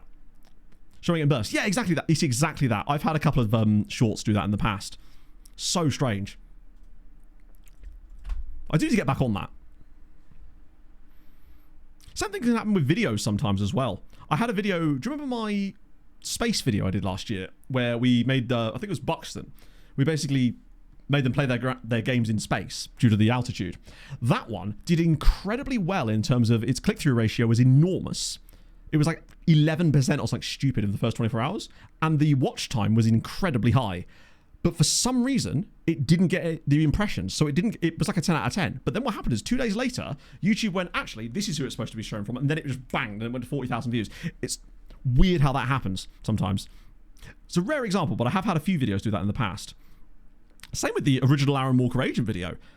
That was just what a solid episode 69 of Sirens. Well, there you go. That's clearly what it was. Just about all about them 60. What day sort of era was that? In terms of, it's a year and 9 months ago. I'm trying to think where in the cycle that would have been. Probably I'm going to have to make a change here, but that's not easy. But yeah, the Agent one was so weird because I put it up on the Friday, didn't think anything of it. It did absolutely fine to begin with. And then I went on holiday the following week. And then randomly in the middle of the week, it started going mental. Like, absolutely. I've never seen a video or anything like it. It was the strangest thing. I was at the zoo at the time. So it's May. That makes even less sense. Hey, I appreciate the support nevertheless, though. Yeah, I'll give him a little resty rest. Plus, GKS Katowice are at least somewhat further down the league table. Oh, yeah, this is the thing, Fry. It can be... with the short stuff, it's crazy, but when it happens, I'm assuming this has probably happened with you a few times with the actual bigger videos as well. There's nothing better than a random longer form video you've made popping off, because then you're like, oh, it's something. I can totally see why people would chase that. Maybe I should start chasing that again. I might make content. It is what it is, Neutral Normie. I've come to understand that really the issue with the Premier League years video was that it was too niche in terms of its appeal outside of nostalgia for that era, specifically in like the UK, really, where that's really where it was focused. So I think it was only ever going to really do as well as it did. Because the people that watched it and actually did engage it, like, it's got an insane like ratio, the comment ratio, all the engagement ratios are enormous on it, but because it is such a large project, it just didn't really find the audience in the end, which is okay. I'm still proud of it. Oh dear. First team wait. You spent £100 million on? £100 million quid. Like, he's very good, don't get me wrong. Oh, that 20 anticipation is fun. Yeah, he's exceptional. I just don't think I could ever bring myself to spend £100 million on a player. It would be so difficult for me to do. Right, let me go back and do this lookup as well. Look at this sound effect season. I guess, but then ultimately that's every season. That's every video in FM, isn't it? It was just a tough one to sort of market like that, right? But you live and learn, right? If you don't fail, you can't really succeed. So how are they doing? Oh no, wait. I thought they'd actually healed them then. Just the wrong review. Is it team report? There you go. It's definitely getting better. I assume that now that there's less red injuries in here, they're definitely healing a lot more, it would seem. Roy Fleming went out on loan and people would have said, I must sub at this point. That's the one. £300 million. I suppose if you've got the money to burn at that point, with that stupid amount of money, there's no reason not to, because otherwise you'll just end up losing it in the FFP cycle anyway, wouldn't you? Super nice. It'll happen, right? It always will. You sort of end up going, You then worry, though, have I peaked? Will I ever be able to do that again? And you realise you sort of don't have to. Like, that's the thing. I think for a while I got stuck in that kind of like, I must make videos like this exact thing again. I was like, but then why not just make stuff you like? Which is what I'm trying to do now. Okay. Plus, I just really enjoy making these stream recaps the way that I'm doing them now, because it kind of manages to tickle that sort of storytelling itch a lot more. And now that I have the function to actually make the videos the way I want to. So I think they're unlikely to get promoted, but actually, I don't know. The goal difference is 5 goals conceded for record BB. That is indeed a record, BB. Fair play. FIFA piece price capper. Wait, what? Oh, I see. Could I interest you in Linda Peth? Consistency is crucial. But more so than consistency is just enjoyment. Just having a good time with it. It's like, sometimes you can get too burned out in things in metrics and stuff. It's like, I think people can tell when you are or are not enjoying a certain thing. So hopefully that comes across in, I mean, I don't know, maybe the volleys could chime in on this, I don't know. Hopefully it comes across authentically, firstly, because it is genuine, that I am, why is he unhappy? That I am legitimately enjoying the shit out of this save, and genuinely I'm enjoying FM26, and enjoy making these videos about it. Isn't it even an hour into episode?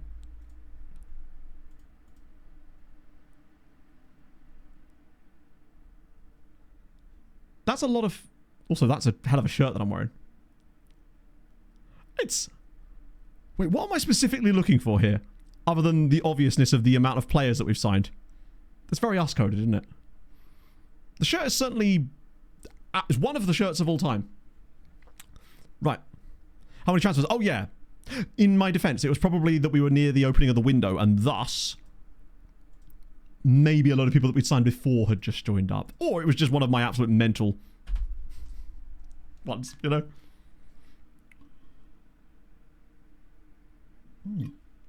Okay, yeah. I'm definitely sold on pink grapefruit. Pog tried it and she said it was a bit too tart, but I actually really like that.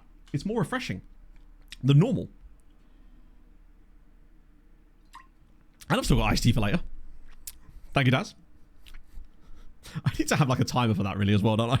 It's one thing I haven't actually got. I didn't mean to start Piakovsky for this game. I really should have paid more attention to that. He dropped an absolute clanger against Korona Kielce, but I guess he's going to get another opportunity. At least I can actually bring Naeem off the bench this time. God, we've actually got 2 very inexperienced fullbacks in this game. This could not go well for us. Come on, somebody get in the right position. Oh, there's loads of space. Oh, okay. Not quite what I had in mind there. It does seem like they're always still trying to force the ball a bit too centrally again. And they definitely need to cut that out. Want to leave because they never think we'll be good enough for the team.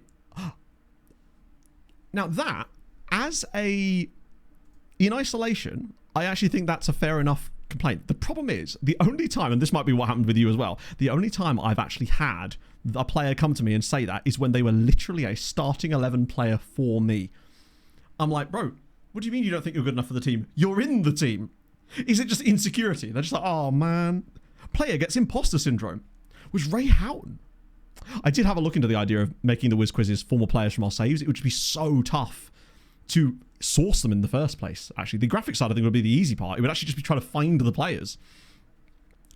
Oh, yeah, it was massively rough to begin with. I still managed to find fun, but it was sort of through gritted teeth, if you like. But now I'm just genuinely having a nice time with it. I would have been having an even nicer time if that had gone in. 3 players for Norlinder. We'll get Philadelphia's 3rd round pick. It depends. What season is this? Because where is Philly's... Then again, 3rd round pick is 3rd round pick, innit? If you're trading 3 players, are you going to get a lot of cap relief because of that? I assume that's what you're doing. 2027. Is this still a Tocchet coached Philly? Captaincy 1. It's going okay. We're just sort of experiencing what the new match engine has to offer to us, which has so far been quite a lot of low-scoring games-ish, but seemingly games that take a little bit less time to get through. I'm glad that Breezy's had that approach to it as well. I haven't actually really... Because of when the times Breezy streams, I never really get a chance to check out his content, but Breezy is one of my favourite people in the FM community. Like, and it might just be because whenever we see each other, we spend most of our time just talking about like metal bands and stuff, but that's still fine. He's just a lovely, lovely man. I remember, this is going to be the dumbest thing. Breezy and I, we were one of these events from years ago, a couple of years ago.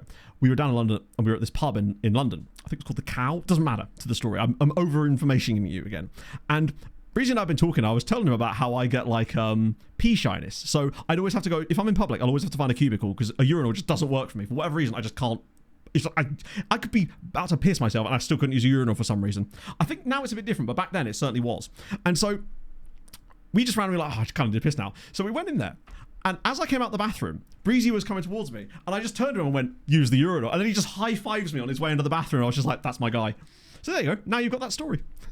You need it in your life. And just to add to that, you've now forgotten your great aunt's phone number because you're now remembering that. Transfer update is usually March sort of time. Because what they're doing is they're waiting for all the transfer windows to shut. Because remember, just because the European one for, for the main European leagues is over, things like Poland, for example, are still well in effect right now. But need a shit. Wait, somehow. Oh no, absolutely the same thing here. Unless I desperately need to. Yeah, the pass match won't work for past matches because it probably doesn't have the data collected through those. I'm actually realizing this now, since I got the medication, I feel like I'm not as bad in that kind of situation anymore. It's sort of, I didn't even realize it at the time. What is it? What is what? Sorry, my apologies. As if we're actually losing this game, by the way. We are actually going to have to throw some players into this because this is concerning. We've got a bit of a cushion, but we can't afford to lose it in a game against... Oh, hang on. Come on, Dudu. You've got to score this time. No! Oh, my God. He has missed a few absolute sitters lately. I might make some earlier subs, actually. There's no point in waiting for him to miss more of them. Oh, my God. I mean, it's going to be Furman. I'm going to have to leave Katala on for the time being, but I don't like the look of... God, Obradovic has had another absolute stinker, unfortunately. Monparousse has been a bit better. We need a Naeem here, really. That'll help a lot. Oh, in the gym. Fair enough. Did you at least, like, clean the treadmill off afterwards, Paul? Because, you know, people have to use that. He's got to do something there. He's just been so... He's hit the post and had big chances not go in. Oh, imagine if they've just match engined it back to 21 where strikers can't finish one-on-one chances anymore. Okay, I'm now getting what you were saying about slight stuttering in the match engine. It's not all the time, but I am noticing little random stutters every now and then. And loads apparently during that... Oh my God. It's just 2-0. Ay. Hotels are fine. Yeah, that's true. I just don't trust it. Oh, we didn't make the... I think we're just going to straight up lose this. And we're playing kind of bad. Having high scoring games. Or maybe it's just that we were playing different tactical styles. Right. Okay, let's see where this is going. Let him cook, chat. I want to know why on earth we're watching a replay in the middle of the second half. What are we watching a replay for? And why are we watching it from this camera?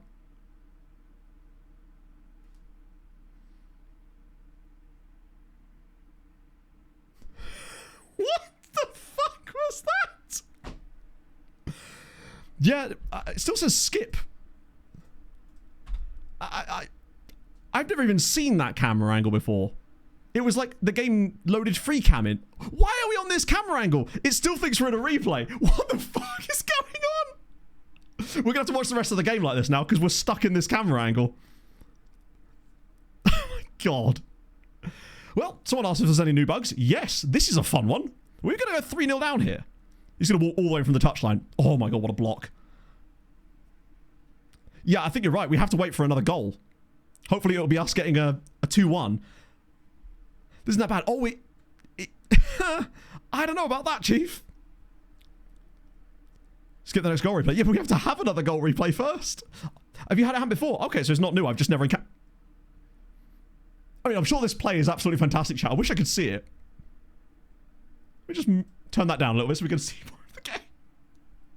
It's like we, as a group, are... I tried clicking skip. It doesn't acknowledge it. It's like, you know the spider cam thing they use? God's sake. It's like we're clinging to it on a wire. Some great football happening. If only we could... I will only accept this if we win this game 3-2 with 3 late goals. You can't... No, it's trapped on dynamic sideline. Thankfully, when I record the highlights, hopefully it won't do this. So, oh, does it just choose like a random viewpoint? I also hate the fact that we're just trapped inside. Clicking goal. Imagine if it just makes us score a goal. I mean, we're going to lose the game anyway, which is very annoying. Did not need squeaky bum time in the Polish league with the way things are. That's an oof of a game. Okay. As long as it doesn't persist. Well, brand new one. We found a brand new problem. I wonder what caused that to do that specifically there, of all places. Right, so the gap's down to 3 points again, although it could be down to 2 again if Lechia win their game in hand. We refuse to make this easy for ourselves, do we? Which make sure I've got the autosave turned on. Yep. Particularly when I see things like that. My immediate thought is, okay. Yeah, our finishing lately seems to have taken a massive hit. Hopefully that's not a sign of things to come. Because that would worry me a little bit. Let's see what the XG table's saying. Are we still +8 on that, in fairness? God, we've actually created a lot of chances. Europa League, like, good question. Very important, actually. One second, let me just do this look up, and then we'll check in on that. I'm not going to be able to spell this the way you have, unfortunately. Hopefully the game is smart enough to know the difference. Fat Thursday. There's actually a dude with that surname. Simon Ponchek. Fat Simon. Love to see it. He's only 5'9", bless him. How does he even carry himself around the pitch? It's the quickest way I can get to Europe from here. There we go. Right, Europa League is surely not going to have any... Ooh. They can't still be in it. Excuse me, what? Jagiellonia 2, Hoffenheim 0, Cracovia 0, Benfica 0. They took a draw with Benfica. One of these two might actually reach a Europa League semi. It's giving me a Europa League semi. When's the second legs? Thursday. Okay, we'll switch back in on Thursday. Incredible. Full match, no graphics. Okay, if that happens again, we'll try that. I mean, unless, of course, it throws us into the next game with the exact same problem, then we'll try that as well. Who might they play? I don't know if it actually... I don't know if it's still predetermined like it was back on 24, or whether they fixed that. Because usually, if you're 1 and 2, then you play each other, and then 3 and 4, in terms of the order down the list. But that might not be the case this year. I really hope that it isn't, but... Ragnarok. Now, you are playing in... Wait. Hang on. I think you are in Poland, right? Or did you... Yes, you actually play for Korona Kielce, obviously for their second team. So what I mean is it used to be predetermined in FM from a really early round, to the point where from like the first knockout draw, pretty much. You'd know the whole way through. So you're playing teams for their playing against their second team. Coefficient points, that should have ticked us over 16, I think. This is a huge year.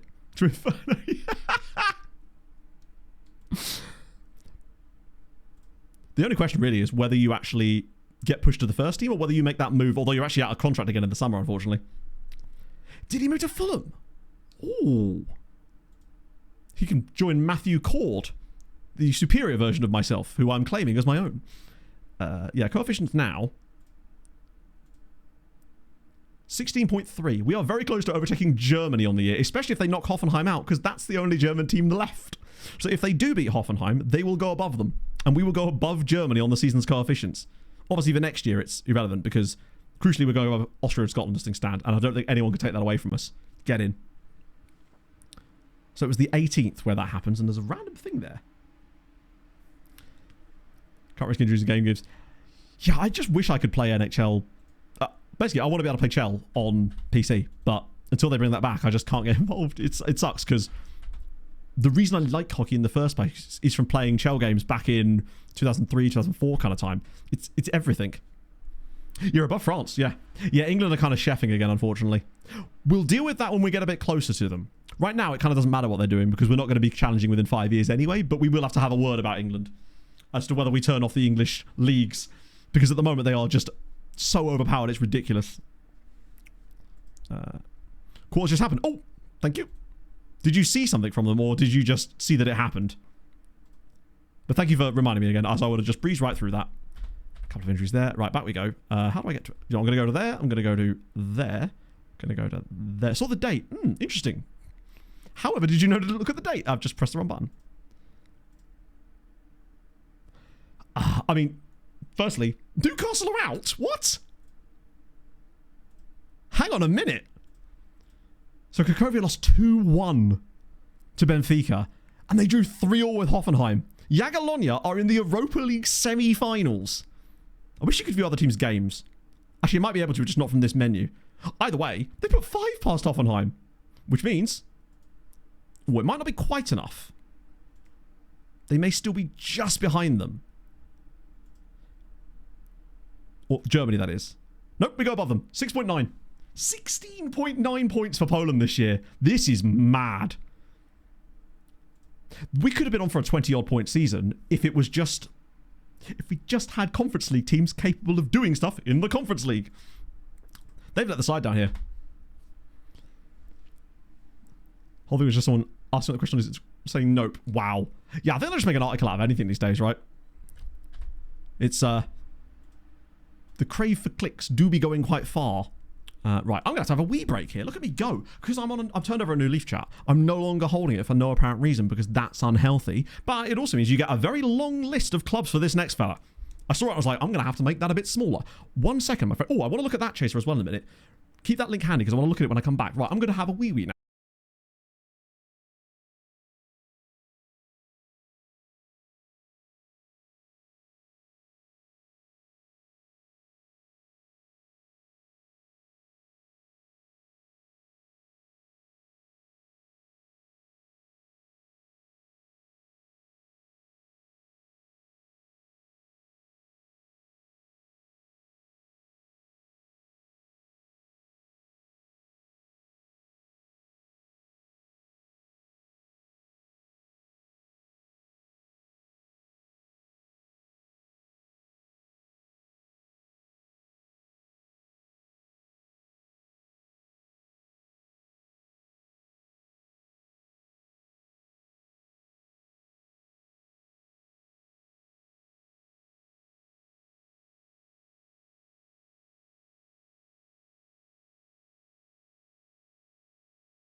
It was, of course, Hamilton Ricard. But man has a lot of clubs and a lot of appearances. And I have an iced tea. Well, I don't have an iced tea yet. I've just got my shaker ready for my iced tea. Mango and passion fruit and black tea.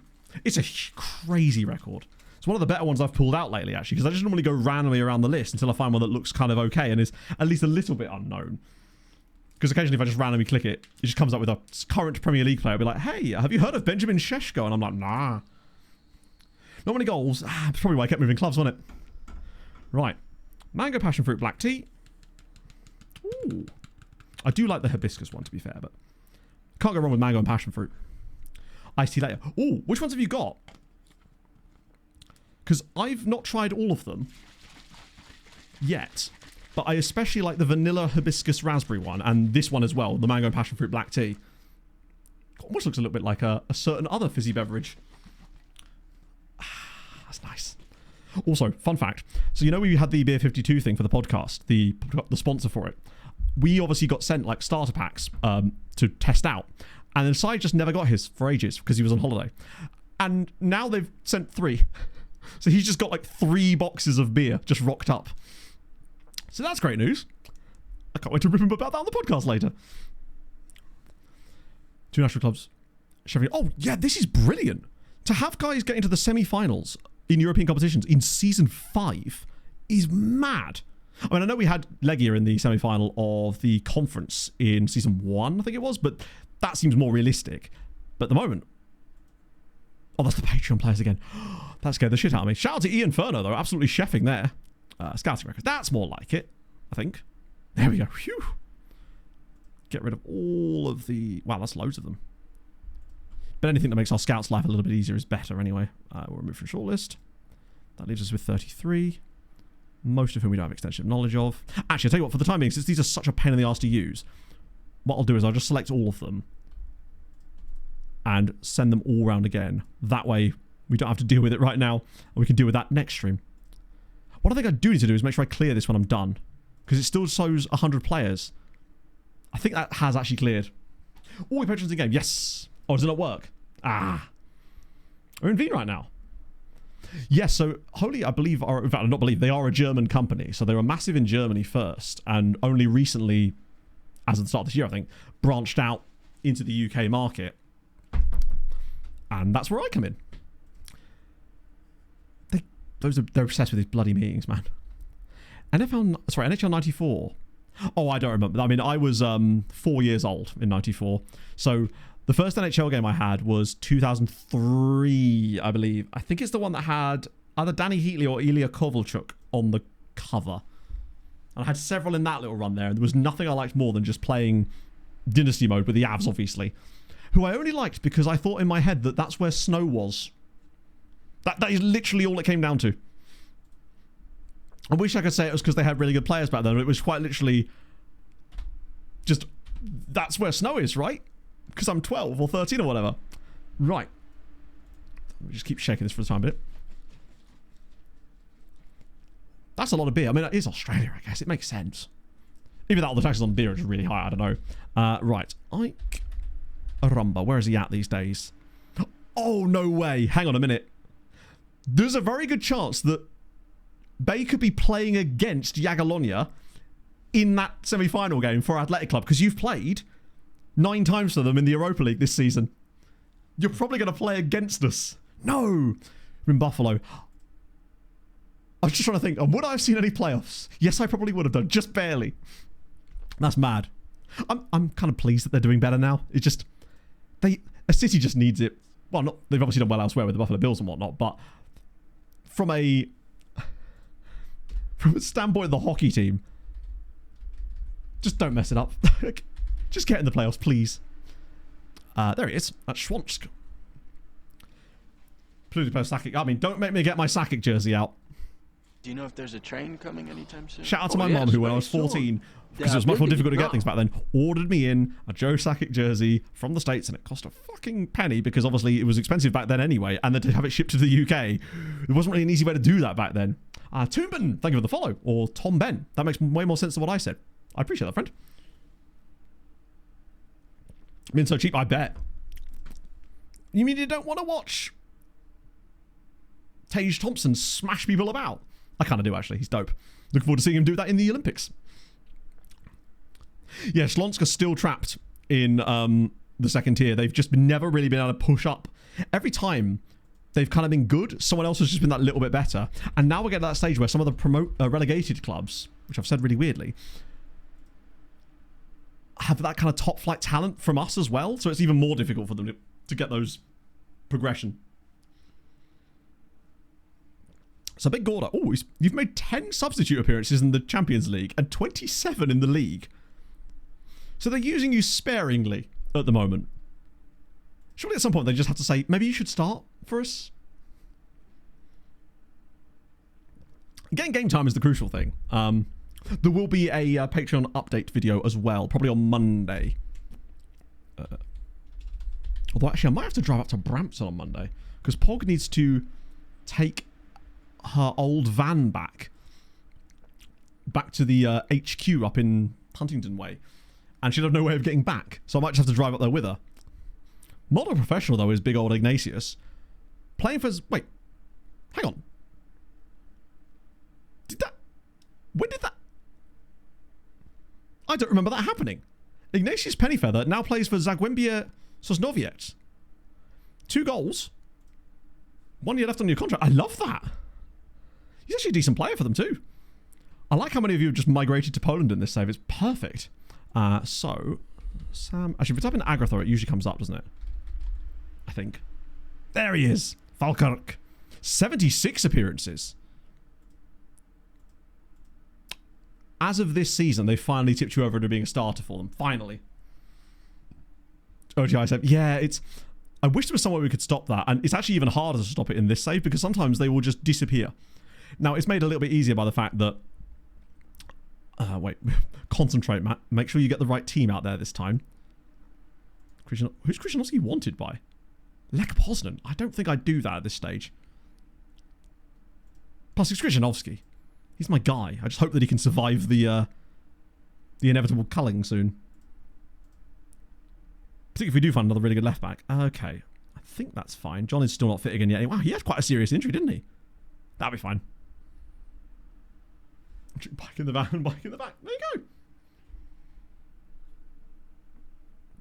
Need a new keeper. Oh god, what's happened? I don't trust this stat, James. When we had Sané pulling off miracles and we were like plus 11 on goals prevented, his personal stat says that he'd conceded more than he should do. Like, dumb. I'm not sure that stat means anything in 26, unfortunately. That's why I don't trust it to things like Moneyball. Network save. We think it's possibly... I mean, I'm still rallying around the idea of doing Scotland network save, lower league, like Lowland and Highland League. That's what my money's on that in terms of what I want to kind of do for it. Because I think it'd be fun managing slightly smaller sides, more interesting stories, and because it's Scotland, we get to play each other loads, and I think that would be incredibly good. -10. Yeah. Wait, which movie? So I've definitely missed something here. The recap. Hang on, stream what? Sorry, what am I talking about? What, the network save? That wouldn't be, that's not my, that's for the podcast. It's me, yeah, Aaron Sy and I battling it out for the SPL, and then there's Tony banging on the door of Scottish League 2. Yeah, the network save is not like me specifically, it's content for the podcast. Because they did a network save last year, but obviously after I joined, so it seemed a bit pointless me jumping in too late, and the plan was to pick something interesting to do for 26 as well when the moment struck us, and we feel like that would be the right one to do, I'd say.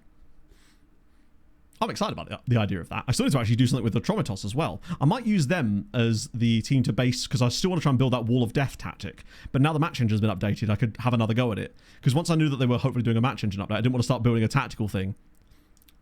But yeah, so it'll be... I don't actually know where it'd be. Because it was on the podcast feed on the Patreon before, but it might not be this time. It might be more of a public thing, potentially. I don't actually know. We've kind of changed what we've been doing with the Patreon content on the podcast lately. It's been more off-the-wall, crazy, silly nonsense, which I enjoy making. That's 100% a penalty, by the way. Naima's cooked again. I genuinely don't think that Obradovic has scored a goal or got an assist today. It does feel like if any role in our tactic has been nerfed TM. It feels like the channel midfielder more than anything else. Okay, at least Stefani... Not that Monperusa's done a great deal either. This is the one. It's the derby. It's away from home. We're going to get... This is the league game, right? Or is this the cup final again? I actually forget. No, it is the league. It is the league. That's what it is. I'm so used to seeing the goddamn league tables immediately that now that I can't, I'm just realizing how good that skin actually is. It's crazy. It's a bit like when I would turn off of Saz's skin for... I don't know why I would do it, actually. There was a reason why I would turn it off in the past to check things sometimes. And then just realize how bare bones things can be without it. Test defenderless. It's not a bad shout. I mean, strikerless is still kind of... I think it's a little bit less, what is he doing? I was worried that, you know, with the whole FIFA Club World Cup thingy that they're doing, if they'd left strikerless as OP as that, we could have been in a situation where it was just who could play strikerless the best. And that wouldn't be very fun. I would still like to try to find a way to compete in that if possible. And actually, so Legia drawing. We absolutely have to pretty much win out. Yes, you're right. The reason I had the default skin is because that was draft mode. So Saz didn't have a draft mode skin. Whereas with Showdown, we used to use the default skin for Showdown as well, actually, just to prevent any, like, cheatiness. But yes, that was probably the last time I used it. That was fun, actually.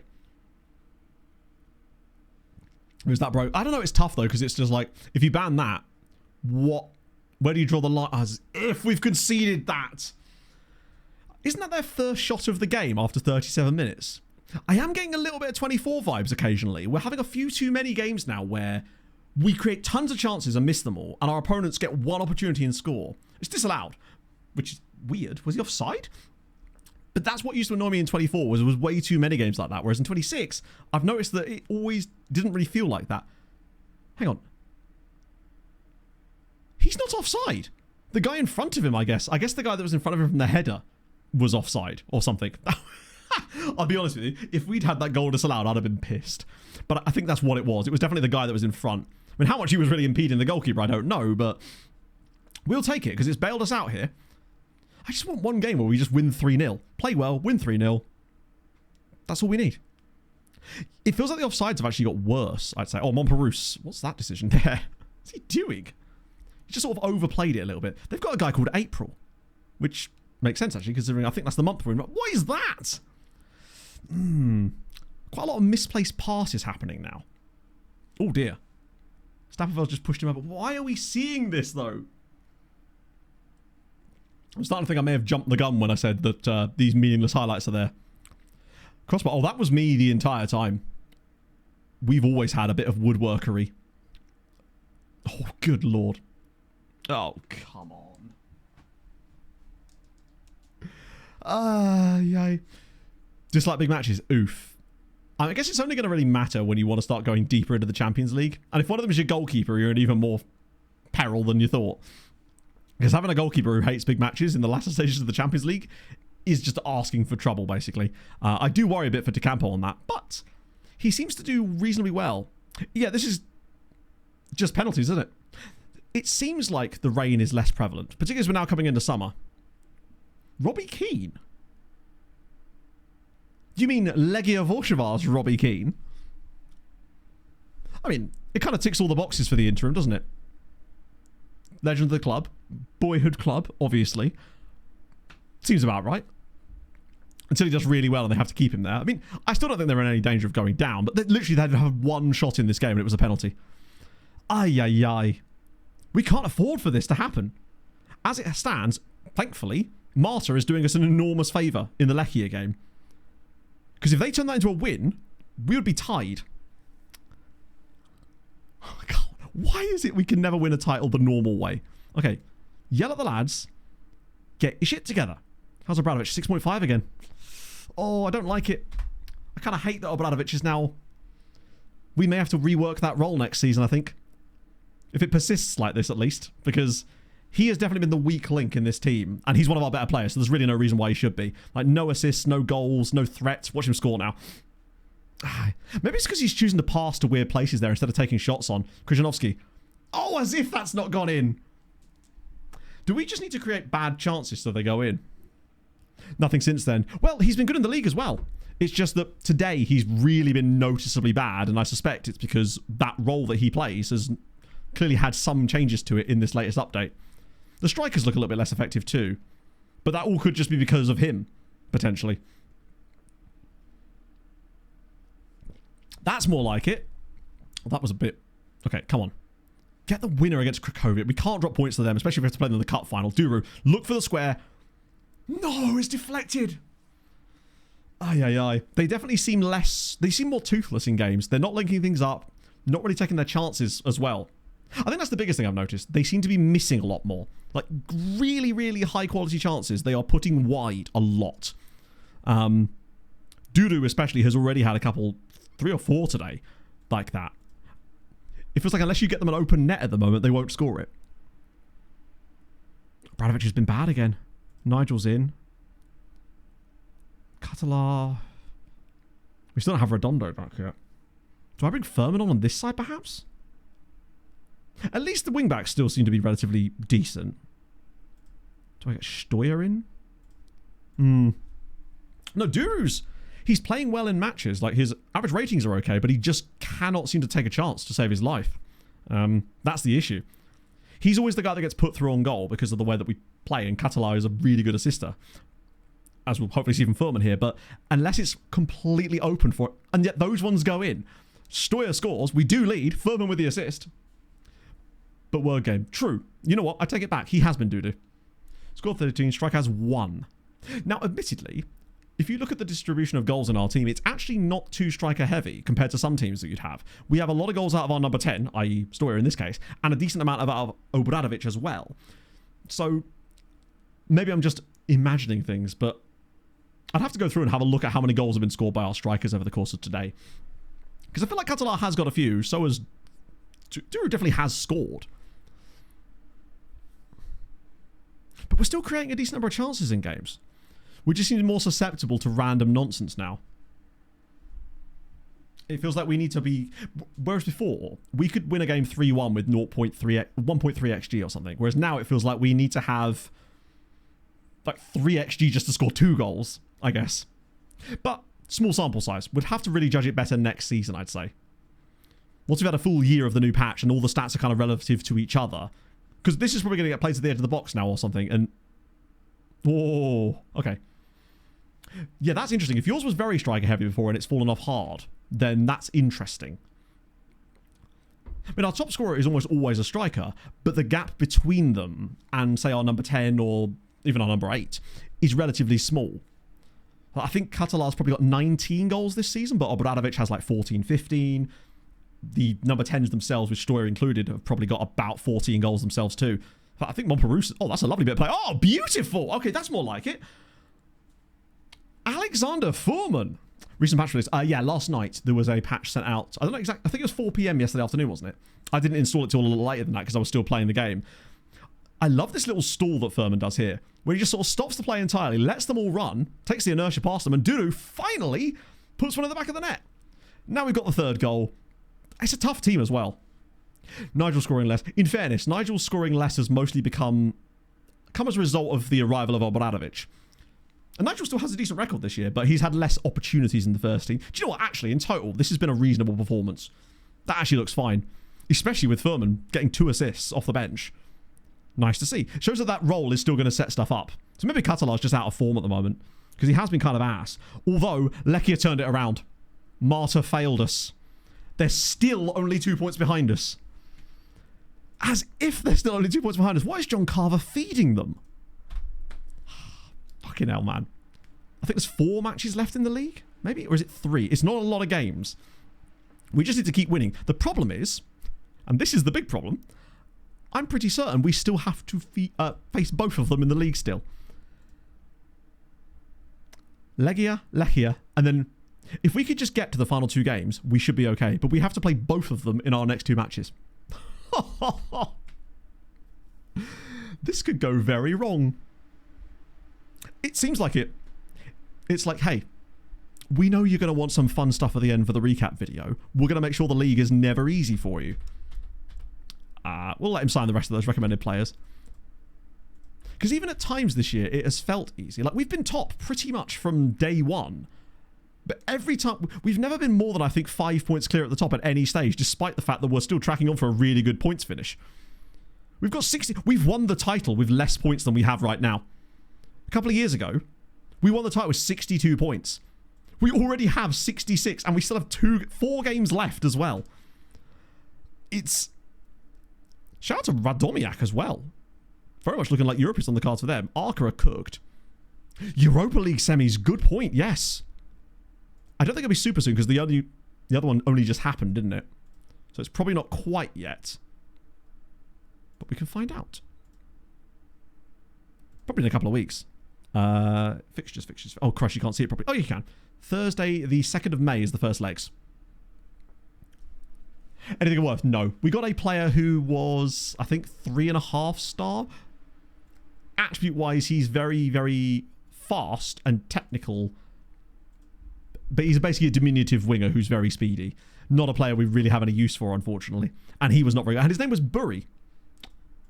So there's that, I guess. Piotr Buri. A bad year for us. This is Wisła Kraków, the team we're in charge of. Oh, a couple of the Japanese fellas here, though. This guy's got youth caps for Japan as well.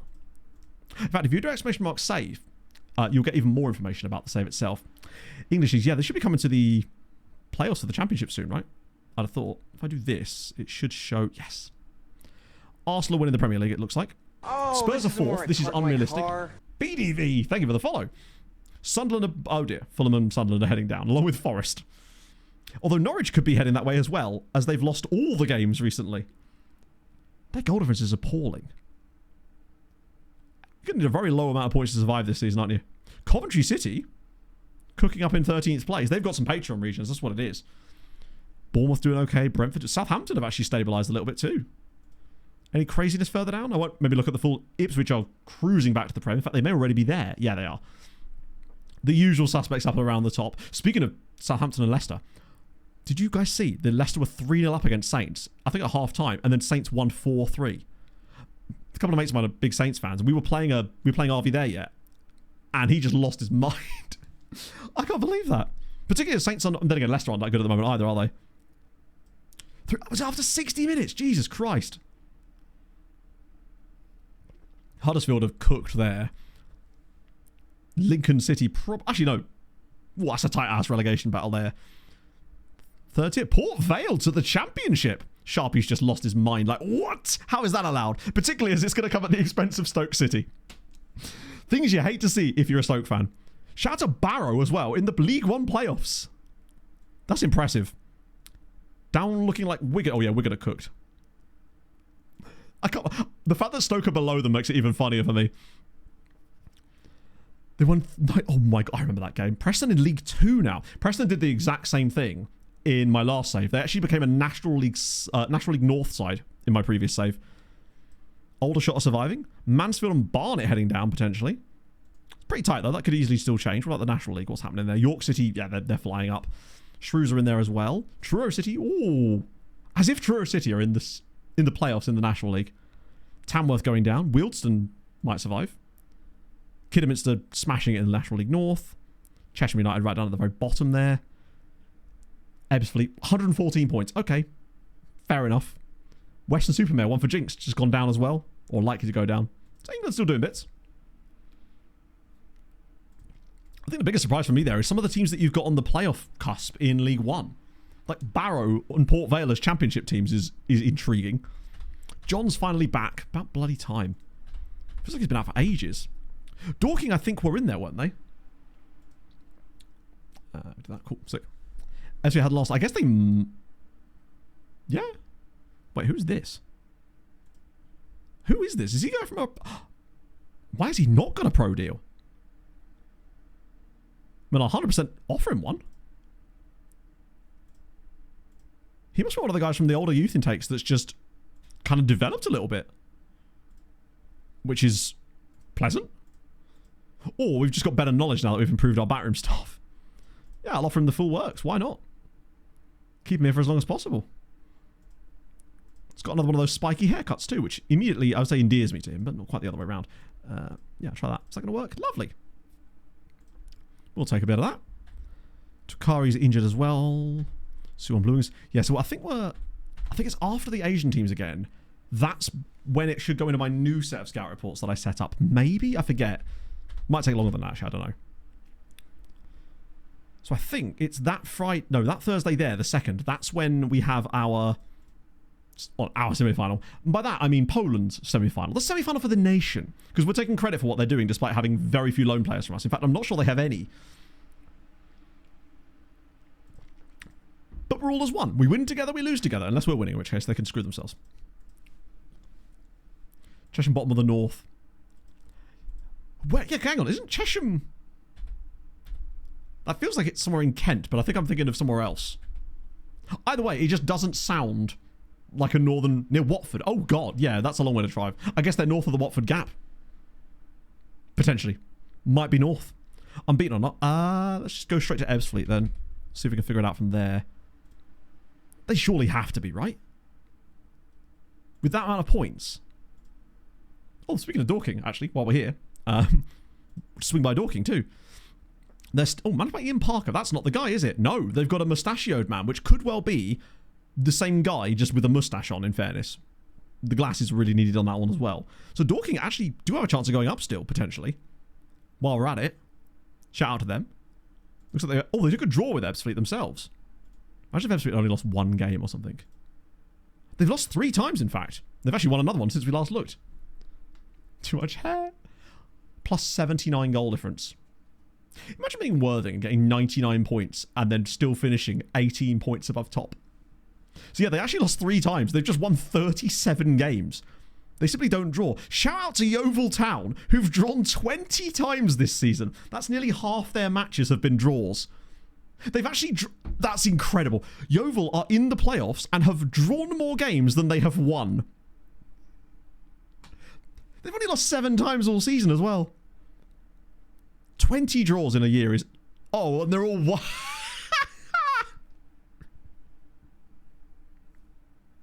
Not a 2-2 in sight.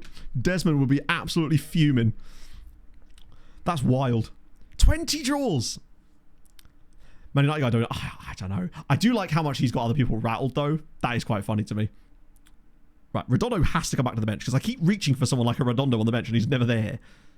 Not really his fault. I need to put him on the bench. Get Redondo off there. Okay. We move again. 79 goal difference, I guess. Really nice. Big... Wait, Hyotadal's back, surely. Yeah. Don't know what I was thinking there. Best fit forward required here, I think. I might move back, actually, to Rodriguez for this game, because he is just better than Abdullahi. Abdullahi has got some suspect decisions. No, neither do I, Ben. I found one comment that I was like, he's taking away interest from Manchester United. I'm like, if Manchester United can have interest taken away from them by a guy with a big hair, then I think that says more about them than him. And also disagree.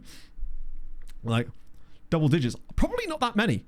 What they scored? 109 goals in 46. They're probably averaging, well, just over 2, well, a fair amount over 2 goals a game. So probably not even, I'd be willing to bet that they probably win a lot of 4s and 5s. The game is quite bad at predicting that down there. And I find that, especially on view only, you do get teams that will randomly do that. Usually it's the other way around, where you get teams that are like them, but bad. So they'll lose 37 games in a season and get 2 points or something.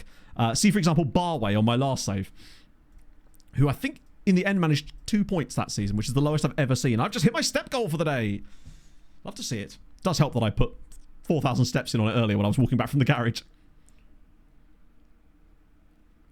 Dover, Folkestone, Ebbsfleet, Chatham. Yeah. Do you reckon there's just a lot of devs from Kent or something? So what I need to do is convince a load of people from the local town to become devs at SI, so Ely City finally do well. That's the plan. Right. I mean, this is where it could all go horribly wrong for us. Pretty much. Like, we're playing Legia here. If we beat Legia, it pretty much wipes them out of the title race. What are we doing? I'm seeing a little bit too much of that as well. Some of the passing decisions have suddenly become absolutely woeful. Come on now. At least it's hit the post for them. That's so FM24. The stupid passing decisions when there's a completely obvious pass on and the players just forget how to do it. Oh, over the bar again. Okay. It's going to be okay. Actually, is he going to wipe them out of the league title if I switch this over? So if we were to beat them, They'd be on 61 and we'd be on 69. So yeah, we'd go 8 points clear if we beat them. I mean, ultimately, even a draw would probably take them out of the title race, but the problem is it's not really about them, it's about Lechia.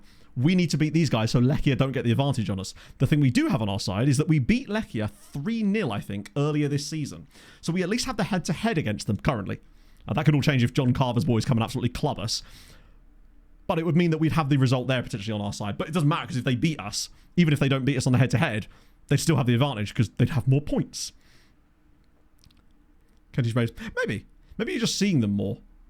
It could just be that you're recognising the names more because you are more familiar with those local towns, whereas it's sort of like a Dunning-Kruger type thing, I suppose, where someone else might look at another subset of teams and be like, oh yeah, those teams are all really near to me, because there's a lot of places in the UK I'd have no idea where they are. It's Duro, he's through on goal, and he's scored! He's actually done it!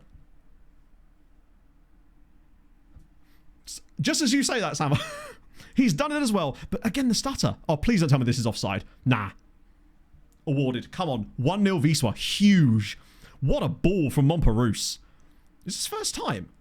Ah, it's not, but my God, what a lovely run from Duru. Doesn't hang about this time. One touch, bang, bottom corner. That's more like it, buddy. 1-0 Wisła. Huge goal in the title race. Pushes us 2 points clear again. The good thing is it would mean that as long as we don't lose to Lechia, we would manage to stay in front of them for the time being. And then luckily, in the last 2 matches, we played 2 of the newly promoted. Both teams, I think, are newly promoted, which should at least allow us a bit of control. This feels more squeaky bum time than the bloody title races we've had before. I think it's just because our squad is better. There's more expectations on us at this stage. I am a bit worried that when they finally do get a chance, they'll take it. Come on. 2-goal lead. I beg of you. First time in ages we'll have one, but these short corners don't seem as effective anymore either. Oh, come on. Ah, it's over the bar. I think he does get a touch on it. Catalar again has had a poor day. 6.5. Obradovic has been bad again. That's definitely something to look for next season. But we are winning, crucially. How's Naeem? Wow, it's weird seeing Naeem's name not lit up in green for once. Stapperfeld had another poor game. I weirdly quite like the constant churn of tactical changes based on the match engine updates, because I think it keeps you on your toes a little bit more. And it's giving us a bit more fluidity in the sense that we're not just going, hey, we've built a tactic now, we can leave it forever. I quite like the fact that we're having to think about it a bit more. Is it almost done? I mean, how long do you think he lasts? And also, do you think that Marinakis would be dumb enough? Say they don't win in their first 5 games with him in charge, because I don't know what the fixtures look like. Do you think they'd sack him as well? Or do you think there's a limit? Because that's their 4th manager of the season now. Is that the most any Premier League team has ever had? As in permanent managers? Because I remember there was a season when Fulham went through quite a few of them. Oh yeah, he is. And it sucks, because it could really come at the behest of Forest's Premier League status in April.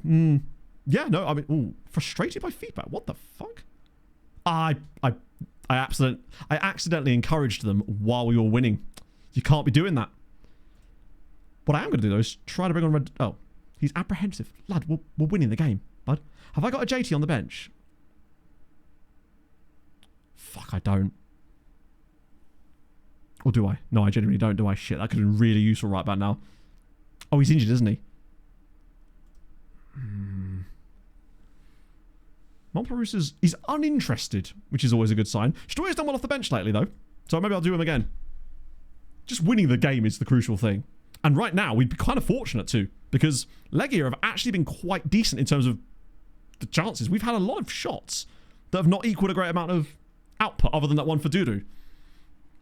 Every time there's a highlight, I just worry for us. This has all the hallmarks of a 1-1 draw that we can't do anything about and wouldn't be able to complain about either. We'll miss a header here or something, or... Right, no, patience. This is going to be fine. This is the 2-0 goal. I can feel it. Here we go. It's going to be Furman again. Oh, not Furman. He's not even on the pitch. It'll be Redondo. Oh, bit of space now. Jens! Oh, it's saved by the goalie. Tipped around the side. More realistic also. Yeah, exactly. I mean, at some point, do you think they should just do that? Randomly, even though there's no like optimization meaning for it, but just randomly throughout a game cycle, they should just change the tactical makeup of things for absolutely no reason, only to keep players on their toes. It's Duro, he's through. Oh, please look for the pass. Okay, we've kind of made a bad chance out of a good one here. Wait, yes, it's 2. Marius Stoyer with the weirdest headed goal I've seen in ages, but we lead. Wisła 2, Lechia 0. This could be a title-winning goal potentially. Whoa. I mean, that ball was all over the shop. Jens is strike, I don't think it was even going in. It deflects off two or three people into the face of Steuer. Keeper can't get there. Come on. KMF20 FM Clubs, thank you for the follow. Win the Europa League and get... That'd be hilarious. Just playing in the Champions League whilst in the second tier. I think it might come off his shot. Either way, he was there. He's done a lot off the bench, Steuer, lately. I wonder if this match engine now favours a more strikey type. Then again, Montpellier has all those attributes as well. I mean, if we keep a clean sheet here, fair play. Fact is as well, I know. Oh yeah, don't get me wrong. People would complain massively if they did something like that. It would be funny though. I think this is just the end of game highlight. We're actually going to do it. We're going to beat Legia. Oh, hang on. One more goal. Go on. Just have a little dribble and a little run at goal. Oh, actually, he's going to. It's 3. Well, that is... It's like they'd given up. They legitimately... It's like when a team pulls the goalie. They were just playing with no bite there at all. I think they've realised they've lost the title now. Because I was joking when I said, no, you just have a little go at it. But they just opened entirely up for him there. Keepers decided to not even... Where's the keeper going? Just walk off the pitch. That seems suspicious. I know I said I wanted corruption, but come on, you've got to be at least a little bit subtle about it. Duru grabs another goal as well. I mean, 2 goals for Duru. That's... Did you get another one as well? He went for his drink. He thought the game was done. He was going to give his shirt to a fan.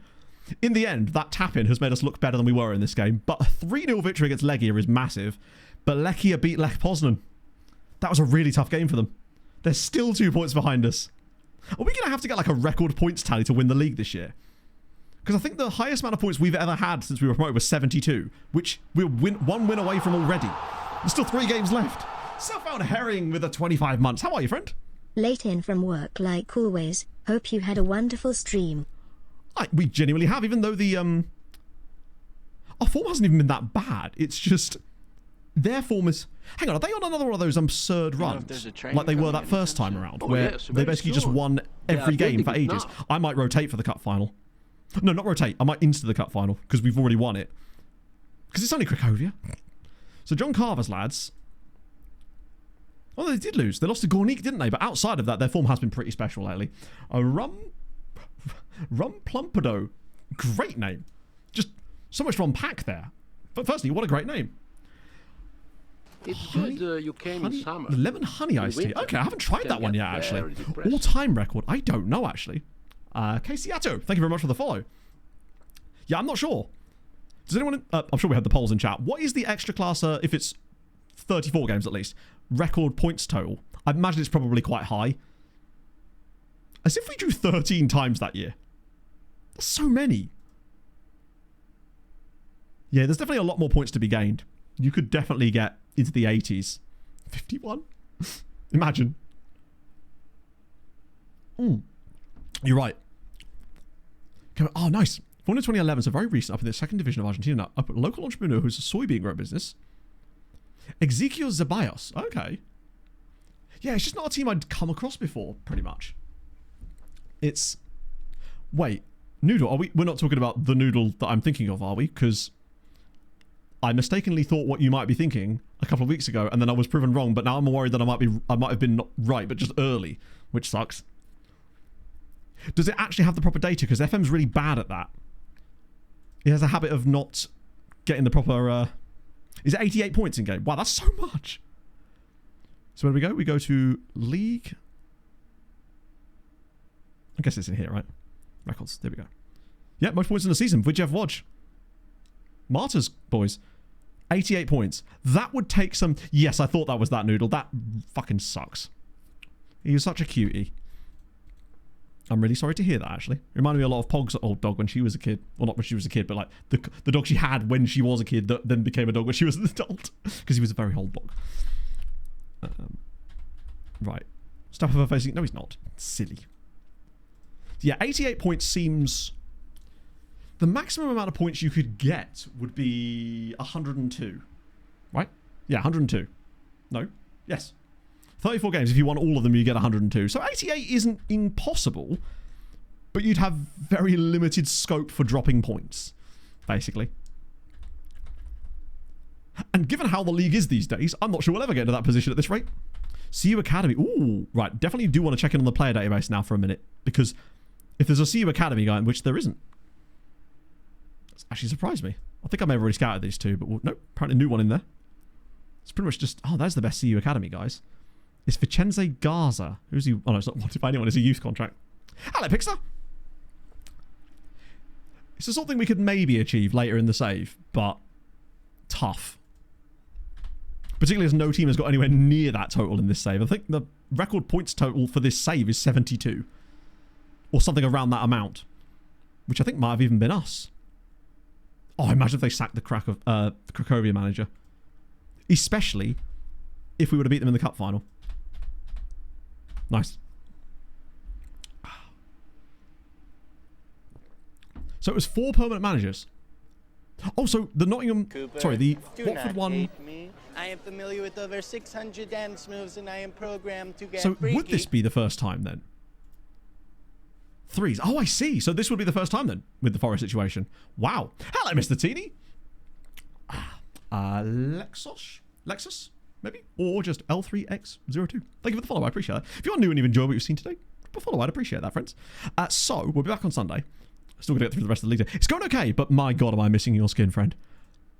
Just trying to use the scouting... I mean, admittedly, this is Saz's stuff, but still, just trying to use the scouting inbox is painful. Like, actually, physically difficult for me to do. I'll have to clear all... If that even works properly there. Right. Back to the scouting recos one. The way I'm looking at it is I'm just setting up all that scouting and stuff for Saturday. Saturday? It's another one of those Saturday streams that you've heard so much about, chat. Yeah, I'll send all those around again. Is there anyone crazy good in there out of interest? Oh, so that's this guy from Cesena again. Ooh, another guy there as well, actually. It's another Japan. They're expensive. A lot of injuries in here as well. Right, send those guys around again. Hopefully removing them from the shortlist doesn't cancel that. New version is out today. Oh, chat, there was much rejoicing. Mate, it's been so hard to use without it. Just watching matches and not knowing where the league table is properly and... Oh... Thank Christ for that. European first leg. Yes, thank you. There's no way they're doing anything, right? Surely not.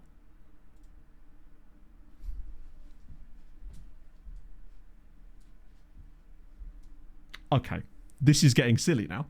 Jagiellonia have beaten Athletic Club 1-0 in the first leg of their Europa League semi. They're giving me a Europa... I know I've made this joke already. They actually are now. If they get to the final... Whew, hell yeah. They're the most clean sheets in Europe. Do they actually? 8 clean sheets. I mean, they played a lot of games, but even so. They must have played a lot of games. Like a lot of games. Because they went all the way through the qualifiers. This could be a Sunday watching their... Yeah. It genuinely could be. If they get... So, if you're new to my content, if a team... If us or any other team from our country gets to a European final, we watch the game. So the way it would work for recaps, obviously, is the recap will still happen. It just means we wouldn't have that, and there'll be a big cliffhanger going in there, essentially. This would definitely be the first time an AI club in any of these saves that I've done have ever reached a final before I have. But we can't jinx it. Like, they've not done it yet. They've got to go the full way yet. I'm going to have to start someone like Tomashevic in this game because otherwise they'll kick off at me, won't they? Because of that rule. Right. In the interest of expediency, he used the correct word this time. No one's suspended either.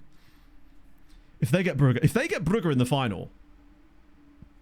Bear in mind, this is an Athletic Club side that beats Newcastle as well. 5-2. I like that. They bookended the whole thing. And Amara Diouf still scored against them. Duru got a hat-trick. So at least we still know it works in Insta Result. Which is actually genuinely quite comforting to know. So let's see. What were the actual... Where is the actual... Oh, it's there. No? So I was trying to find the match report.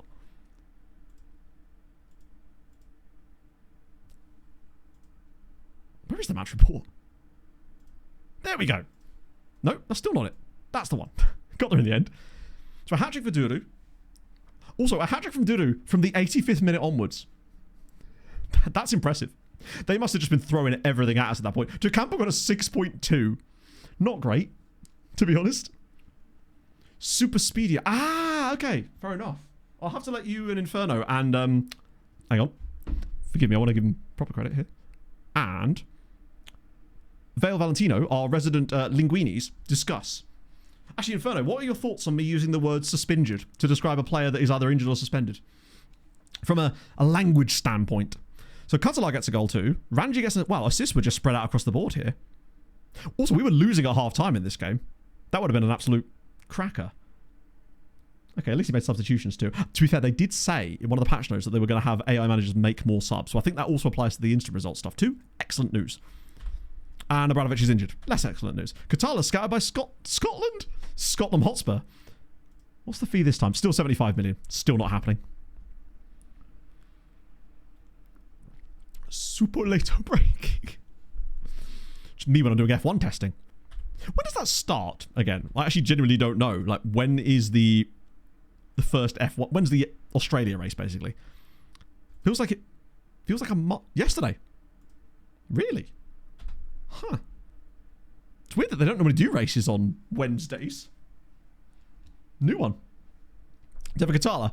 At this stage, nothing, really. Because my logic with players like Katalar is that, or Katala, it will be 10 years before we're able to buy a player as good as he is currently. So losing him... Are you shitting me? Lads, go away!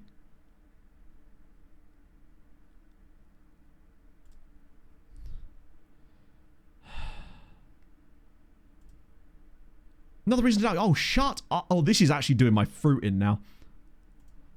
This constant bitching from the players about every fucking thing. It's actually worse than in 24, it seems like. There is not a single decision that you make that a player doesn't like that isn't brought up as a team meeting. Every single time. If you turn down a contract for a player who's got a 6-year extension on their contract currently, and they're like, the whole team gets on your back every single time. At least before, it used to be like give or take whether sometimes it would trigger it, whether it would not. Oh, let me guess.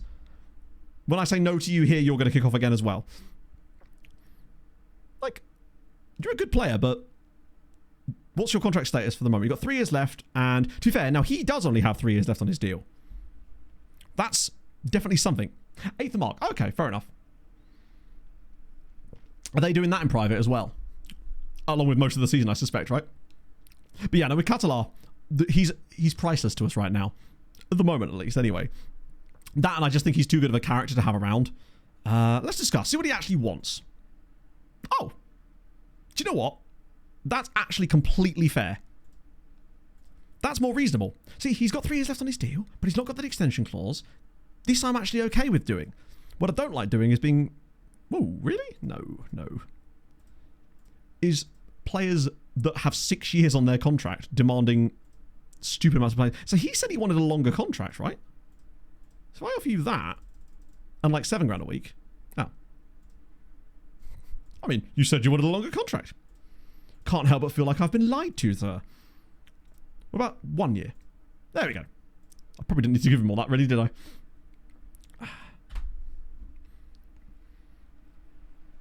I never much cared for the testing and stuff, but I normally just listen to media around it because that way I don't have to watch it and other people do, you know?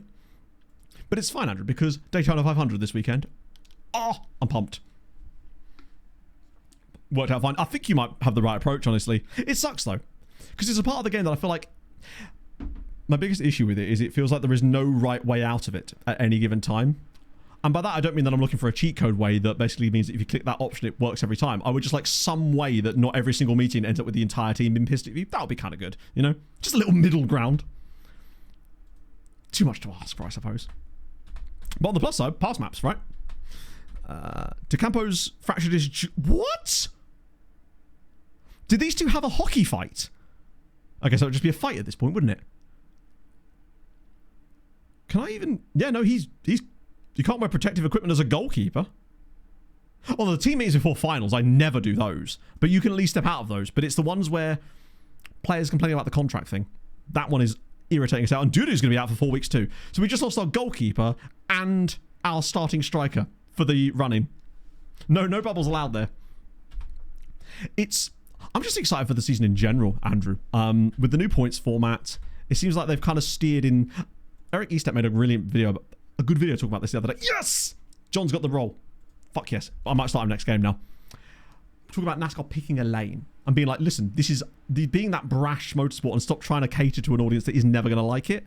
I think they need to do more of that, and I'm kind of glad. It's going to be a dope season. The new points format, it's like a new era, I guess. That and Connor Zilic is going to win it also, you know. New contract for you. Lovely. Homegrown is Kaminsky now, which is great. Even better. Now we're getting into some of the clubs that I think I've started doing extra random scouts for. I've been placed to specific clubs for sale. Oh, I don't know. I've never tried to... Well, not never. I've not tried to do that in 26, as usually I'm... To be fair, I haven't really even needed to for the most part, because they just seem to come to me. Lorios hurt himself. Oh, dear. Wait, that's our other goalkeeper. Who's going to be in goal for us in this next game if both the goalkeepers are injured again? This is starting to make me feel like, where's Sven? Yeah, I was going to say, where's Sven when you need him? Anyone fun in there? Oh my god, there is. There's a guy at the Iranian side. Abbas Mostavavi. Okay. Shout out Abba. Get you on. He's going to cost cash #1 to scout, although I do kind of want to look at... I thought his name was Kim Jun-To then. He's quite a good player. So we already scouted him, thankfully. This is the game as well. A loss here, and we could be in real trouble. A draw, and it should be okay given our final 2 matches, but hot diggity dog. Something else I really want to try out in the summer as well is apparently, I think it was Sharpie that said this earlier, they fixed the thing in the transfer room out, where when you offer a player for loan, it defaults it to, oh my god. It's fine. We'll have about 50 goalkeepers waiting in the wings I can bring up. It's surely not going to be an issue. Okay, let's try it this way instead. I think... So Segura's out on loan. No, is it Segura? He's one of my Manchester City. He's who my assistant wants to pick, and I actually think I might be agreeing with him here. Despite the others apparently being better. It's going to be Segura. May 2nd. I don't think we're quite up to that yet, or has it actually happened already? So Furman's in. Oh, Abramovich is lacking a little bit of fitness levels because of that injury. Stapelfeld's being there. I'm going to start John because he's got that PPM now. And I think that's going to be the difference. Well, it might not be the difference anymore, of course. That was predicated on the previous match engine. That's all the squad as well. Right. We've got Mace Windles as well. Yeah, he was that Belgian guy we picked up. Have I even got the right rules? Okay, I have. Good. Oh, no, I haven't. I'm going to have to leave a space on the bench, aren't I, in order to fulfill that. So I'm going to have to take someone else off the bench in order to fulfill this. I'll take Orson off to bring on a JT. Yeah, Stapelfeld's rating has been poor. Compared to a JT, like 9.7 to 8.1. It's... I'm going to start a JT. We need a best foot forward here. Cock wriggling. What a guy. Right, good. Okay. Huge... Oh, God's sake. It says possible trial, but we have no choice. We have to leave that spot otherwise. Because the only player I could put in that spot is currently injured, I think. Okay. Oh. Gonna go down in your save. I mean, to be fair, they went down in the second season of this save while having been the... Were they the champion? No, they were second place, weren't they? I think. Right. This is so big. If we win, I think it's title. Because the gap is 2 points. They've got Kotovas through the middle. One of our loanees is going to steal the title from us, isn't he? They've actually got one of our loanees up the middle. That's the guy we signed from that German side. I forgot we'd loaned him to them in January. I hope he hasn't actually been scoring for them since then. I don't think I've been this nervous for a league game in such a long time. Amazing butts. That was one of the best I've ever seen, to be honest. Lucky Johnson. Oh, and Matulka's actually one of ours as well. Although I think he might be a permanent signing for them. So yeah, they've got a front line that features quite a lot of our players. Right, Montperuse. We've got nobody else coming forward. Just these three, apparently. He's going all the way. The Mumbler. He's been fouled. Surely. Come on. No, that's a penalty. Come on, Stefane. 3 minutes in, he's just driven through them all. The sheer force of will. He's mumbled his way through the defence. Awarded. 4 minutes in, and we've got a massive chance here. And obviously, Montperuse is the man to take the penalty. I was going to comment on his flawless penalty record this season, and now I have, which means he'll inevitably miss this penalty. Really shouldn't have done that. Come on, Stefane Montperuse. Oh, my goodness. Okay. Did he miss one? Okay, that's fine. As long as he's not missed it, as long as he hasn't got a perfect record to defend, we're okay. To react when the ball hits the post. Yeah, they said they'd fix that in the latest patch, and I think it might be slightly better. It certainly causes more chaos in the box. But at least the Red Mumbler, God, he's just gone top bins there. Keeper nearly got a hand to it, though. But we lead. He's scored the one that matters. So far, at least, anyway. We need a big game out of him. And what better way to start it than with a penalty early doors? Because that would give us a 5-point lead. Legia are cooked. They're so far away from us now, it doesn't matter. It's between us and Legia. We can still mess it up after this, but 5-point lead is a lot more to drag back. We'd basically just need... Actually, yeah, if we won this game, we would need 1 point from our remaining 2 to be crowned champion. Oh my god, what are you doing? What a save from Segura. Those passes, they're happening way more frequently. Just random bad passes. Maybe they were too good before, I don't know. But it is frustrating to watch. Because it's always coming from players that don't have bad passing as well, which is the worst thing. Whoa, what is that touch? Oh, go on then, Ilian. All the way? Maybe not. That's it. A bit of space for Furman now. He's got Naeem again. Everything just goes through Naeem, doesn't it, really? We just give the ball to him, wait for it to happen. It's Furman to the byline.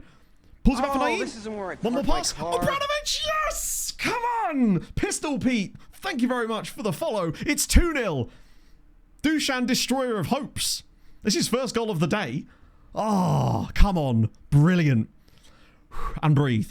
Love the fact that Naeem actually rolled this in and didn't shoot there is great. Dushan's strike does take a deflection, but it's in. He saved his best for now. Hello, Daniel. You come at a very important time. If we win this game, which we very much need to. Oh, it is Breaking Benjamin, yes. Hello, Dean. How's it going, friend? Literally. Is that Breaking Benjamin? It absolutely is. It's very... all I can think of when I think of Breaking Benjamin is sixth form and being proper emo about it. Hello, Holbrook. You covered a very tense match for us. Somehow, despite our incredible form this year, we are still finding a way to have the title be incredibly close. Despite if we win this game, oh my god, we would be equaling our record points tally and Lekia are just there right with us. Lekia's in the mirror maybe closer than they appear. That's what I've heard, at least. Bottle the title again. We have been so close to bottling it so many times in this save. We usually manage to come through, which does mean it's going to be absolutely catastrophic when it does eventually happen, because will it be slightly better? Oh, they're very of that era. I do like a bit of Breaking Benjamin. Their songs are just good. They feel like Halo compilation. That's...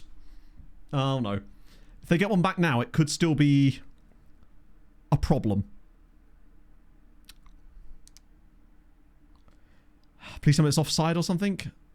Oh... I'm seeing more fumbles as well. It says that'll be a corner. I don't think it will. Keeper does well. Players don't react fast enough. They're actually pushing out. And it's now 2-1.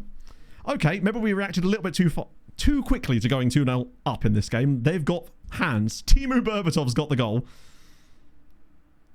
We've not actually even been that good, because the penalty is accounting for a lot of our XG in this match. I was just kind of hoping that by getting a 2-goal lead, you know, it would be tough for us to throw it away just because the defending ability is usually pretty good. Where are you letting him run to?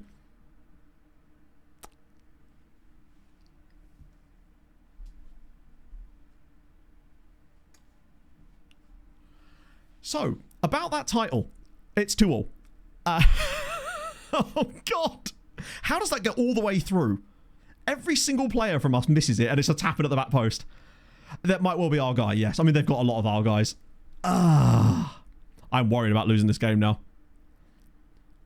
Current quality. Conference League, we could definitely be up there. I mean, this is a hell of a game so far, but I'm now very concerned because he's going to shoot from here. Oh, he's in the post! He's actually hit the post with it. Right, at least we get to half time before conceding the third goal. Jesus Christ. Is anyone really shitting the bed here? Like, defensively. John's not been great. Nobody's had like a bad game per se. Segura's even made some decent saves. The front line are just not really doing it. I mean, a draw wouldn't be the end of the world because we'd stay 3 points clear of them. And we have the head-to-head advantage. But I'd rather not have to worry about the draw. Right. Okay. Looked disheartened. Ah, fair. He's not even done that well. Okay. Second half. Hello, comrade. It's tense here. It's very tense. Wistamble. In this case, it'd be for them, I suppose. We'll have to be very careful with our substitutions in this game, I suspect. Missing Duru is not good. I updated the tactics thing, so it now has the Plymouth version of the tactic in it as well, should you want a much more aggressive defensive press version. Don't know how well that's going to work in the current match engine, but we'll see. Right, come on, John. Get forward, buddy. Get that link up going. Cutler back to John. Okay, come on. Whip it across. Okay. Catalan just sat down.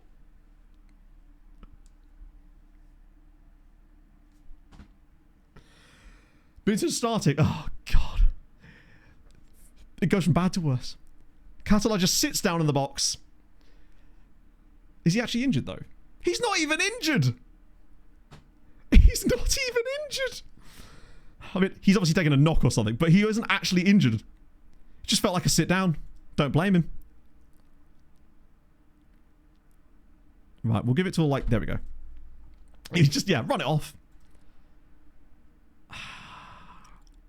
Fresh legs are needed here. It's gotta be. I'm getting Redondo one because he's just not done well. Yeah, not the best. It was somehow not as bad as his dive earlier, in fairness.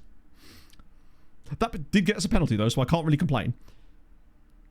Yeah, he's not done well, and he's on a yellow card, and he's tired. So that's 4 subs. We've just got to roll the dice at this. We don't need to win. We just need to not lose. Not a big game player. Apparently not. Spurs can happen. That's why Spurs want him. Okay. We just need somebody to do the thing.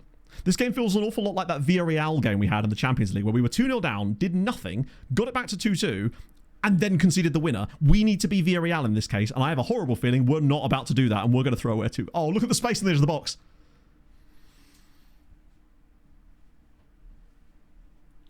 I'm just going to preemptively put this on attacking for when they inevitably score this penalty and go ahead against us now. Penalty to Lechia Gdansk.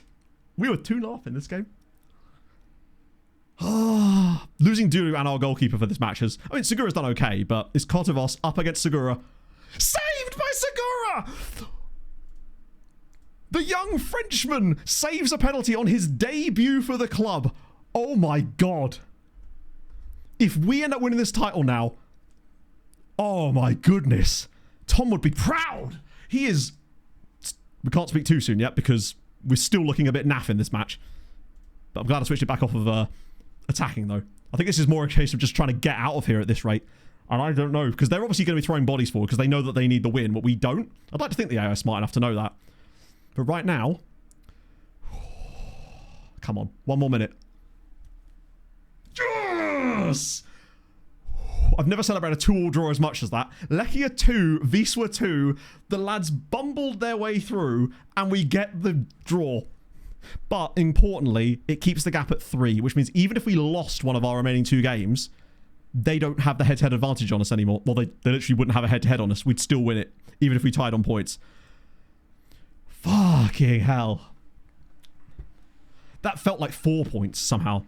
Particularly when you throw it away and concede a penalty like that. Segura, build the statue now. Yeah, and if Radomir... I mean, I think Legia are actually pretty much...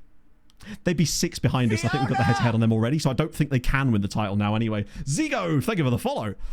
Oh, happy with the draw. I bet he bloody is. Right, when is the second leg of the Champions League? Or is that... Sorry, the Europa League. Or has that already happened? Would we already know what's happened there yet? Or is it 2 weeks apart?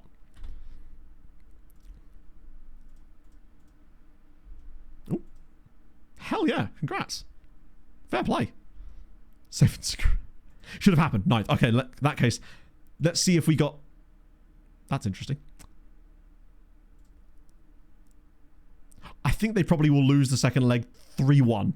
Bassie's banned for 1 match, apparently. Important news.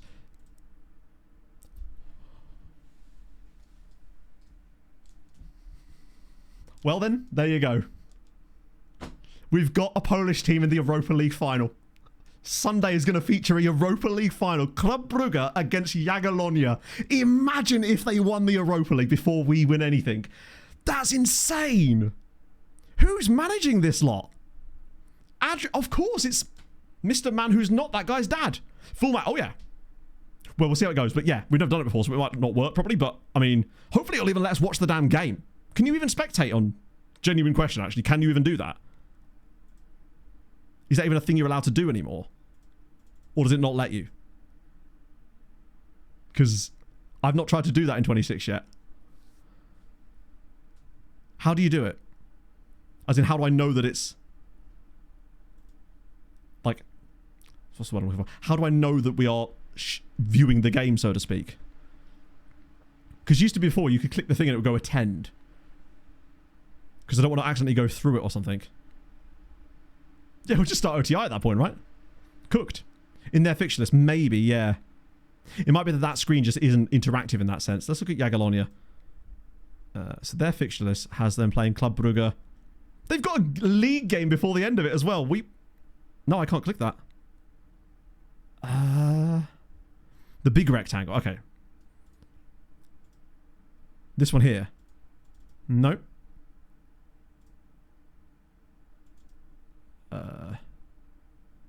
On this one, maybe? Ah! That one. So we can do it. That's on the 22nd of May. Our league season might not even be finished by that. It's literally not. We need to win the title next game, basically. Because if we don't, that's actually kind of annoying. That our league season actually finishes after, because it makes it a pain in the arse for the recaps. But hey, I mean, I'll just structure it differently, right? I'll just structure it in a way that... Yeah, really, they should have thought about this, hadn't they? I feel like this is Jagiellonia's fault. Did they not know I have to make a video about this? Oh, yeah, thank you for that. I wouldn't have actually known where to go from that point. You used to be able to do it on multiple screens. Amazing. Is the league pretty much wrapped up down below? Yeah, so all the relegated sides are relegated, crucially. So that's a lot. Basically, if we win the next game, it won't matter so much that people in the recap won't be able to see that last league game, because it'll happen over on stream anyway. It's more just about the fact that if we haven't won it, that'll be a cliffhanger for that, and I'd rather not have that be the case, but ultimately, there's not much we can do about it.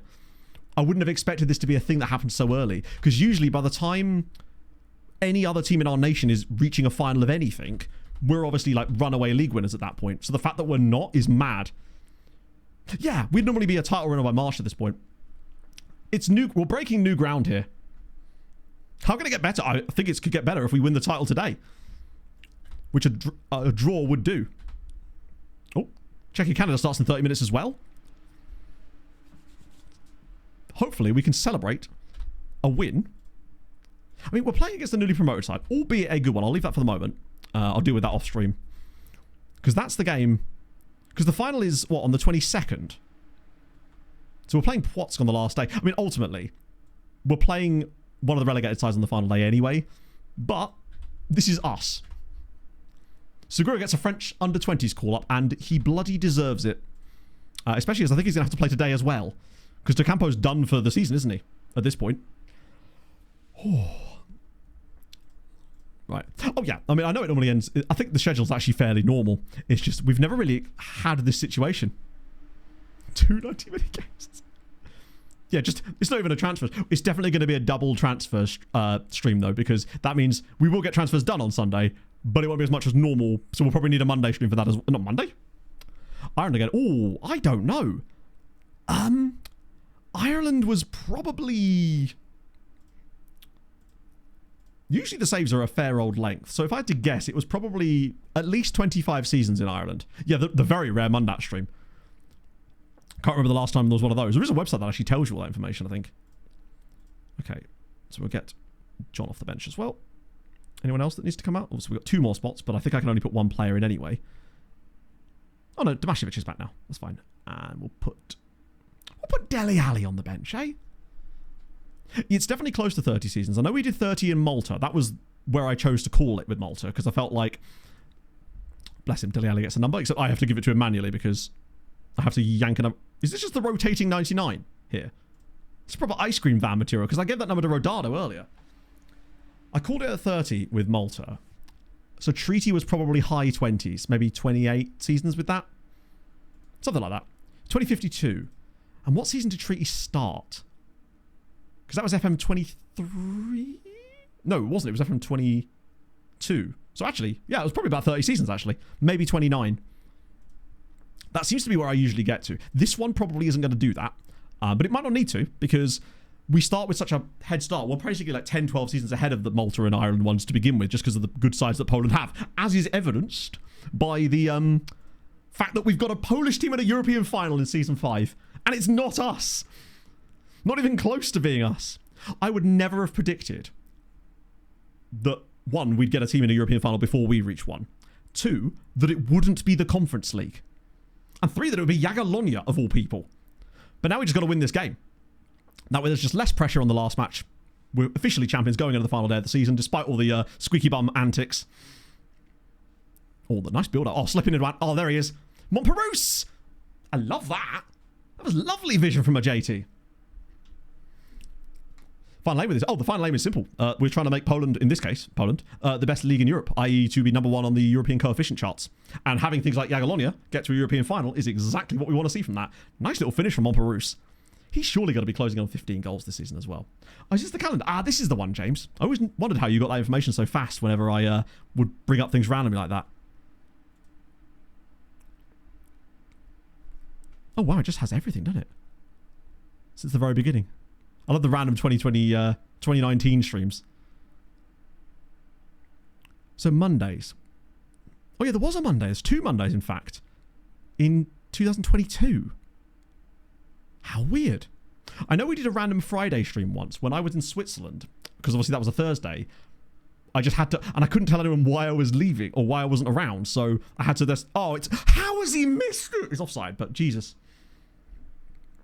Who scores on top? Age of the save file. I certainly hope so. Because if you recall in 24, we used to have huge issues with loading the squad page when a lot of loanies came back. It would just really struggle. Was it Super League? Oh, it was. That would make sense, actually. Yeah, there was a Monday, but I don't think I streamed that. It was something like that. Maybe it was Super League, yeah. The Friday ones were... He's got another one! Single shot and cannot score. We've noticed a little bit of conceding a few... What we've noticed is that in some games, it feels like you have to do more to score than your opponent does, for whatever reason. But it seems to have faded away a little bit lately. We were noticing that quite a lot of... look at this little flick. Actually, wait, I think it's just... Would you say he's used his distal phalanx there? But yeah, we've seen a lot of like dominate a game in XG and have loads of chances, miss them all, and then their opponents get their one shot on target as a goal. That's we've seen that a little bit, which is reminiscent a little bit of 24 at times, so that's concerning. But I don't think it's as bad as that. It might just require a few little tweaks, or it could just be that we're just getting used to the new quirks of the match engine, where you will see that a little bit, but you're also going to score a few different types of goals too. Like we have seen a bit more variation in the types of goals we're scoring today. Oh, go on, Naeem. Go on, Naeem. Where's the ball? A little bit less of that, please. Yeah, I mean, Sylvan Herring, didn't you have like 600 players out on loan at one point? Which is mad. It's very distal, very phalanx. I agree.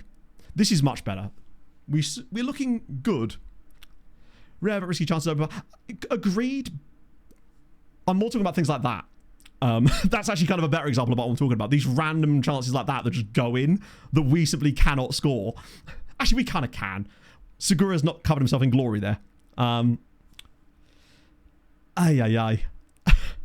He's right there.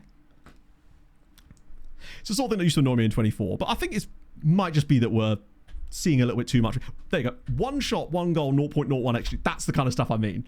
It's very FM24. Watch this be a headed goal at the near post as well now. Oh no, okay, we're good. We're good. Hurley's USA shipping. Oh, is it really? I didn't know if anyone could really order. I didn't know you could even order to the USA as it happens. Wonder why. It could just be because of tariffs and stuff, I suspect. Oh, pull it back, please. We're back in front again. Well, we're already in front, but we're 3-1 up now. A JT, that's gone through a crowd of bodies, to be fair. We got the goal. Furman with another assist. What I will say, this match engine seems to work well with Alexander Furman. There is something about him in this match engine specifically where he seems to just do stuff. He's got a lot of these brilliant counter-attacking goals with assists on it. He's got a lot of assists and a couple of goals to his name as well that he definitely wasn't getting before. So I wonder what it is about him that's causing this. Because he just takes his man on here, gets all the way through, finds the space. Really, that's where Obradovic should be. Where even... maybe that's what the issue is. Is that Obradovic there? Right, that's what it is. Obradovic would normally be in that spot, but now he's getting into a useless place where he can't receive the ball. That might be why he's getting bad ratings. And then he's pushing too far up, which means he's then having to run back further and getting caught out defensively. That's possibly what's changed about the channel midfielder. To be fair, I think I actually do have quite a lot of US viewers. I imagine a good proportion of the VODs are North America based, to be fair. Some of them are in chat right now, usually by the end of streams, in fact. Shout out to you guys. Go on, 4th goal here and we're kind of chefing now. Oh, Furman's in again. Oh, go on. Oh, it should have been. He is looking like Ballon d'Or level now since that. Check back into his lot. Yeah. Fair enough. Oh, no way. I was more of a yellow card man. Particularly, first song of those I actually ever heard was one that was on a Spider-Man soundtrack. I think it was the OST for Spider-Man 2. Oh. He is making that left back wish that he had chosen cricket as a career. Agreed, yeah. Which is bad enough considering that he's already up against Naeem.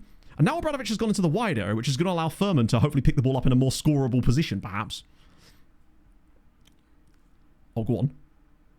Oh, off the bar. Yeah, okay. There's a few more, but these sort of shots were going over before, but now they seem to be clipping the bar. It's like they've reduced the angle of it or something. Yeah, Gibson Curses, that was the one. That Spider-Man 2 OST was great. I had that CD of that. There were some bangers on there. Switchfoot. There was Smile Empty Soul had a song on that one too. Scared to die with getting caught in possession, but I was going to say he won it back, but he actually hasn't. Oh, it's going to be 3-2, isn't it? He's just cut inside like he's not even there, and it's a good save from Segura. Made the goals taller? Could be. Maybe they just thought they looked out of proportion, perhaps. But I said I wanted a game where we actually scored 3 or 4 goals, and we have got 3 by half-time at least. Or maybe 4.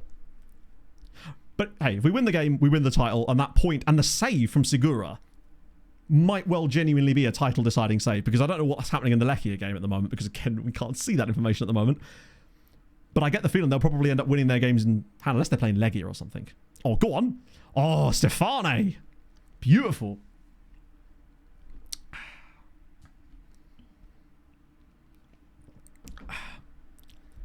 Feminine for safe. Is it? Safe pair of hands then, right? So Legia are losing, and Lechia are winning. Wait, why is it saying there are one... Hang on. I'm an idiot. They can still win the title. Because they're only 2 points behind us, not 3. So we would have to win on the final day as well, even if they... Wow, okay. Jesus Christ. Just a few short things on the line for Sunday's stream. Massive cliffhanger. Not an intentional cliffhanger, I promise you, for the recap video, but my god. At this rate, it still could be up for grabs. We just basically need a Radomiak equaliser. No, they're in play right now. We need Radomiak to equalise. If they draw, we're fine. But if they win, it's still only 2 points. Now, we have a reasonably winnable game there, but they just keep on winning, except against us, apparently. Plus, we're not even finished with this game yet. There's still loads of time left. Until we get that 4th goal, I will not feel confident. Look at this. Furman is just... He's turned to Harry Kane all of a sudden. Right, Catalar, ball in. And it's Obradovic for 4. There we go. This will be... Technically, last season wasn't decided on the last day. It was decided on the penultimate day. The previous 2 were both final day drama. And it looks like this season is going to be just the same. We have too many points to be getting away with this. Just great ball from Katala. And Obradovic looks like he uses the back of his head. That's more like it. Not really where I'd expect that role to be. We are definitely going to have to look into him next season. Because I don't like the positions he's taken up. He's not really playing like a channel midfielder anymore. He's sort of... He's almost too advanced now. Which might be catching us out. If we grab a 5th goal, there's a bit of space there for Krzyzanowski. It could actually be a 5th goal on the cards here. Go on. Dribble through. That's not a penalty, but he might be able to pull it back. And it's another goal, and it's Furman this time. Okay. Hey, at least we'll have goal difference on them. It means that we'd need a point on the final day. That's crucially. If we get a point on the final day, we'd also be champions. We'd have to lose and they need to win to actually overtake us for the title because of the head-to-head advantage. And apparently we've just decided to pump the goal difference now. Might not get a cup race. Oh no, they're not scheduling shit weather for Daytona, are they? Losing against an already relegated Wisła Płock would suck. It would also depend on who they're playing on the last day as well. You know it might not, because Radomiak have equalised. It may not matter. We might be about to be bailed out by Radomiak, who are a good side. Stoyer's done well off the bench lately, so I'll let him have it. Catalar's done okay. Redondo in for a little wee bit. Naeem could do with a resty rest. Maybe a little bit of big... Oh, not a bit of big John. We're going Johnless. Fucking awful. I mean, that's the problem with Florida, isn't it? Like, you're going to get those afternoon thunderstorms. Shit. I'd hate it if they had to reschedule it for a night race.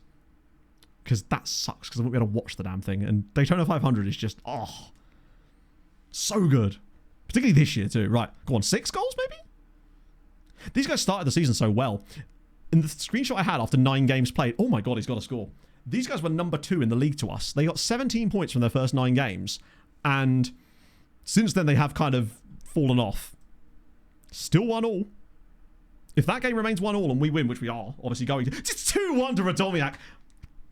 The randomers have handed us the title, surely, with a game to spare. Oh, 2-1 to Radomiak Radom. Now who are the bottlers? Still us, in many ways. The fact that we didn't win at Lechia there could have avoided all of this stress, but they were winning that game too. They had a chance to take it to the final day. Watch them be playing another relegated side on the final day. Go on, 6th goal now, let's have it. Big Jens, off the bar again, and nearly again. They are collapsing finally. Between data, I guess. And then top 0.14% of Twitch streamers. You'd love to see it. I think it's just because the way that it counts that involves a lot of people that will do like one stream. So it skews the numbers quite a little bit. No, last year we actually did win it a game early. Just barely. Which is a shame in a way because... Oh, it should have been 6. We actually had a game... Last season, if we hadn't have won it a game early, we were playing the team that we were in the title race on the final day away from home. As it happens, we beat them with the youth team. But they kind of... They had the last laugh. They've reached a European final this year. And we haven't. So, who's the real winner? Probably still us because we're winning the title. He's loving that crossbar. So that should be the title unless... Nope, it is. There we go. We've done it. With 1 game to spare, just like last year. But my god, did we not make that easy for ourselves yet again. It also goes to show that that Segura save has been huge. Because you remember, there would have been a 3-point swing had he not saved that penalty. We'd have been 3 points worse, and they'd have been 3 points... Well, no, we'd have been 1 point worse off, and they'd have been 2 points better off right now. Point is, it would have been in real trouble. Come on. Huge. Let me just clip that for the recap. Ah, the pink tracksuits always get me. Every single time. Well done, lads. It's beautiful. And a really strong performance too. Montperouse with a brace. A JT with a goal. Furman with 2 assists. No, just the 1 assist actually, but it looked really good overall. He was just excellent in that game. Only a 7.9 surprisingly. Maybe did some other stuff off the ball. Do worry a bit about Abramovich, but that is not a problem for next. That's a next season's issue right now. Because of course, Sunday, we get to watch fucking Jagiellonia play against Club Brugge in the Europa League final. Unless the game fucks that up for us somehow. Oh. Yeah, now we can not worry about it. We can literally just inter-result that game now because it's the final day. It won't matter. It'll be perfect. Then we can get straight into transfers afterwards. Treble for us there. Board delighted, as I would expect them to be. All of those. Unfortunately, we won't have budgets yet because that doesn't take place until after the last match day. So we'll have to leave that one in the tank for the time being. But there we go. Final league table. Well, not final league table. Final but one league table. Where are we at? Is thus. 5 points clear currently. Yeah, so if we'd have lost that game to them, we'd have been on 72 and they'd have been on 71. Even with that defeat in the last game, we'd still only have been 1 point clear of them. So, who are we playing on the last day? They're at home against Brookbet. They would have been... It would have been a tough game, but you still fancy them to win that game. 75 million, yeah, that was been banded around for a little while now. His value is quite extreme, and we're playing Wisła Płock as well. Oh, who's got the winner? Good question. One sec. It was Suchocki off of Luna, who's got a lot of assists against us this season, in fact. They even took the lead in this game with Maseko getting the assist for it. Oh. How they did on Sunday? I mean, there's 179 of them, so probably not. No. It's a lot. Yeah, Marta didn't have the best time there, but to be fair, they were already in deep shit when she took over, so she would not get the blame for this, and I think they will keep her in charge for next season anyway. So I don't think she'll be punished for that. Now, as for the second tier, there was a runaway winner, I think, right? Pogon were... Oh, no, not that far away. They are winning, though. So Pogon are promoted. Piasklevica are up as well, so that's fine. Zagłębie Puszcza Niepołomice might have snuck into the playoffs at the last minute. They're the ones with all of our affiliate players. There's a chance that they could actually get promoted, which would make sense given they have about 40 guys on loan from us. It's a lot. Amazing. Right then. We've gone a little bit over today, but who cares, right? We've won the damn title again with a game to spare, and we get a European final on Sunday. What's What's not to like, basically? So, that's going to make this one of the most batch. It's like there's always something new each year. F26 is really good for just giving me content, right? So, who do I want to raid again? Oh, actually, I think this time I'm going to raid Mats. I raided Rowan the other day. I mean, they're playing in a network safe together anyway, but this time I'm going to raid Mats. Got to spread the love, you know, of my former... hopefully I spelled that correctly. I want to see the logo come up properly. There we go. Lovely. Whew. So, you know what that means. Sunday morning, 10 a.m, full matching it, if we can, which I assume you can. The Europa League final between Jagiellonia and Brugge, then into some transfer business as well, which you can't really go wrong with a bit of that as well. It's going to be dope. Recap video will be out there too. I am pumped to make that because it's just completely changed the narrative of all the things I wanted to talk about. Really, I'm going to have to rewrite parts of the script because of that. Oh, how do you dangle that carrot? That's the problem. I'm going to have to make sure... Oh. Right, anyway, regardless, I'll figure it out. So yeah, I'll see you lovely folks on Sundat. Enjoy your Valentine's Day if you're spending it with a significant other, and if not, just have a lovely day yourself anyway. I've got podcasts later as well, so I'll see you guys very soon. Hold your gun. Capybara, I'm really out of breath now. See you soon, guys. Bye.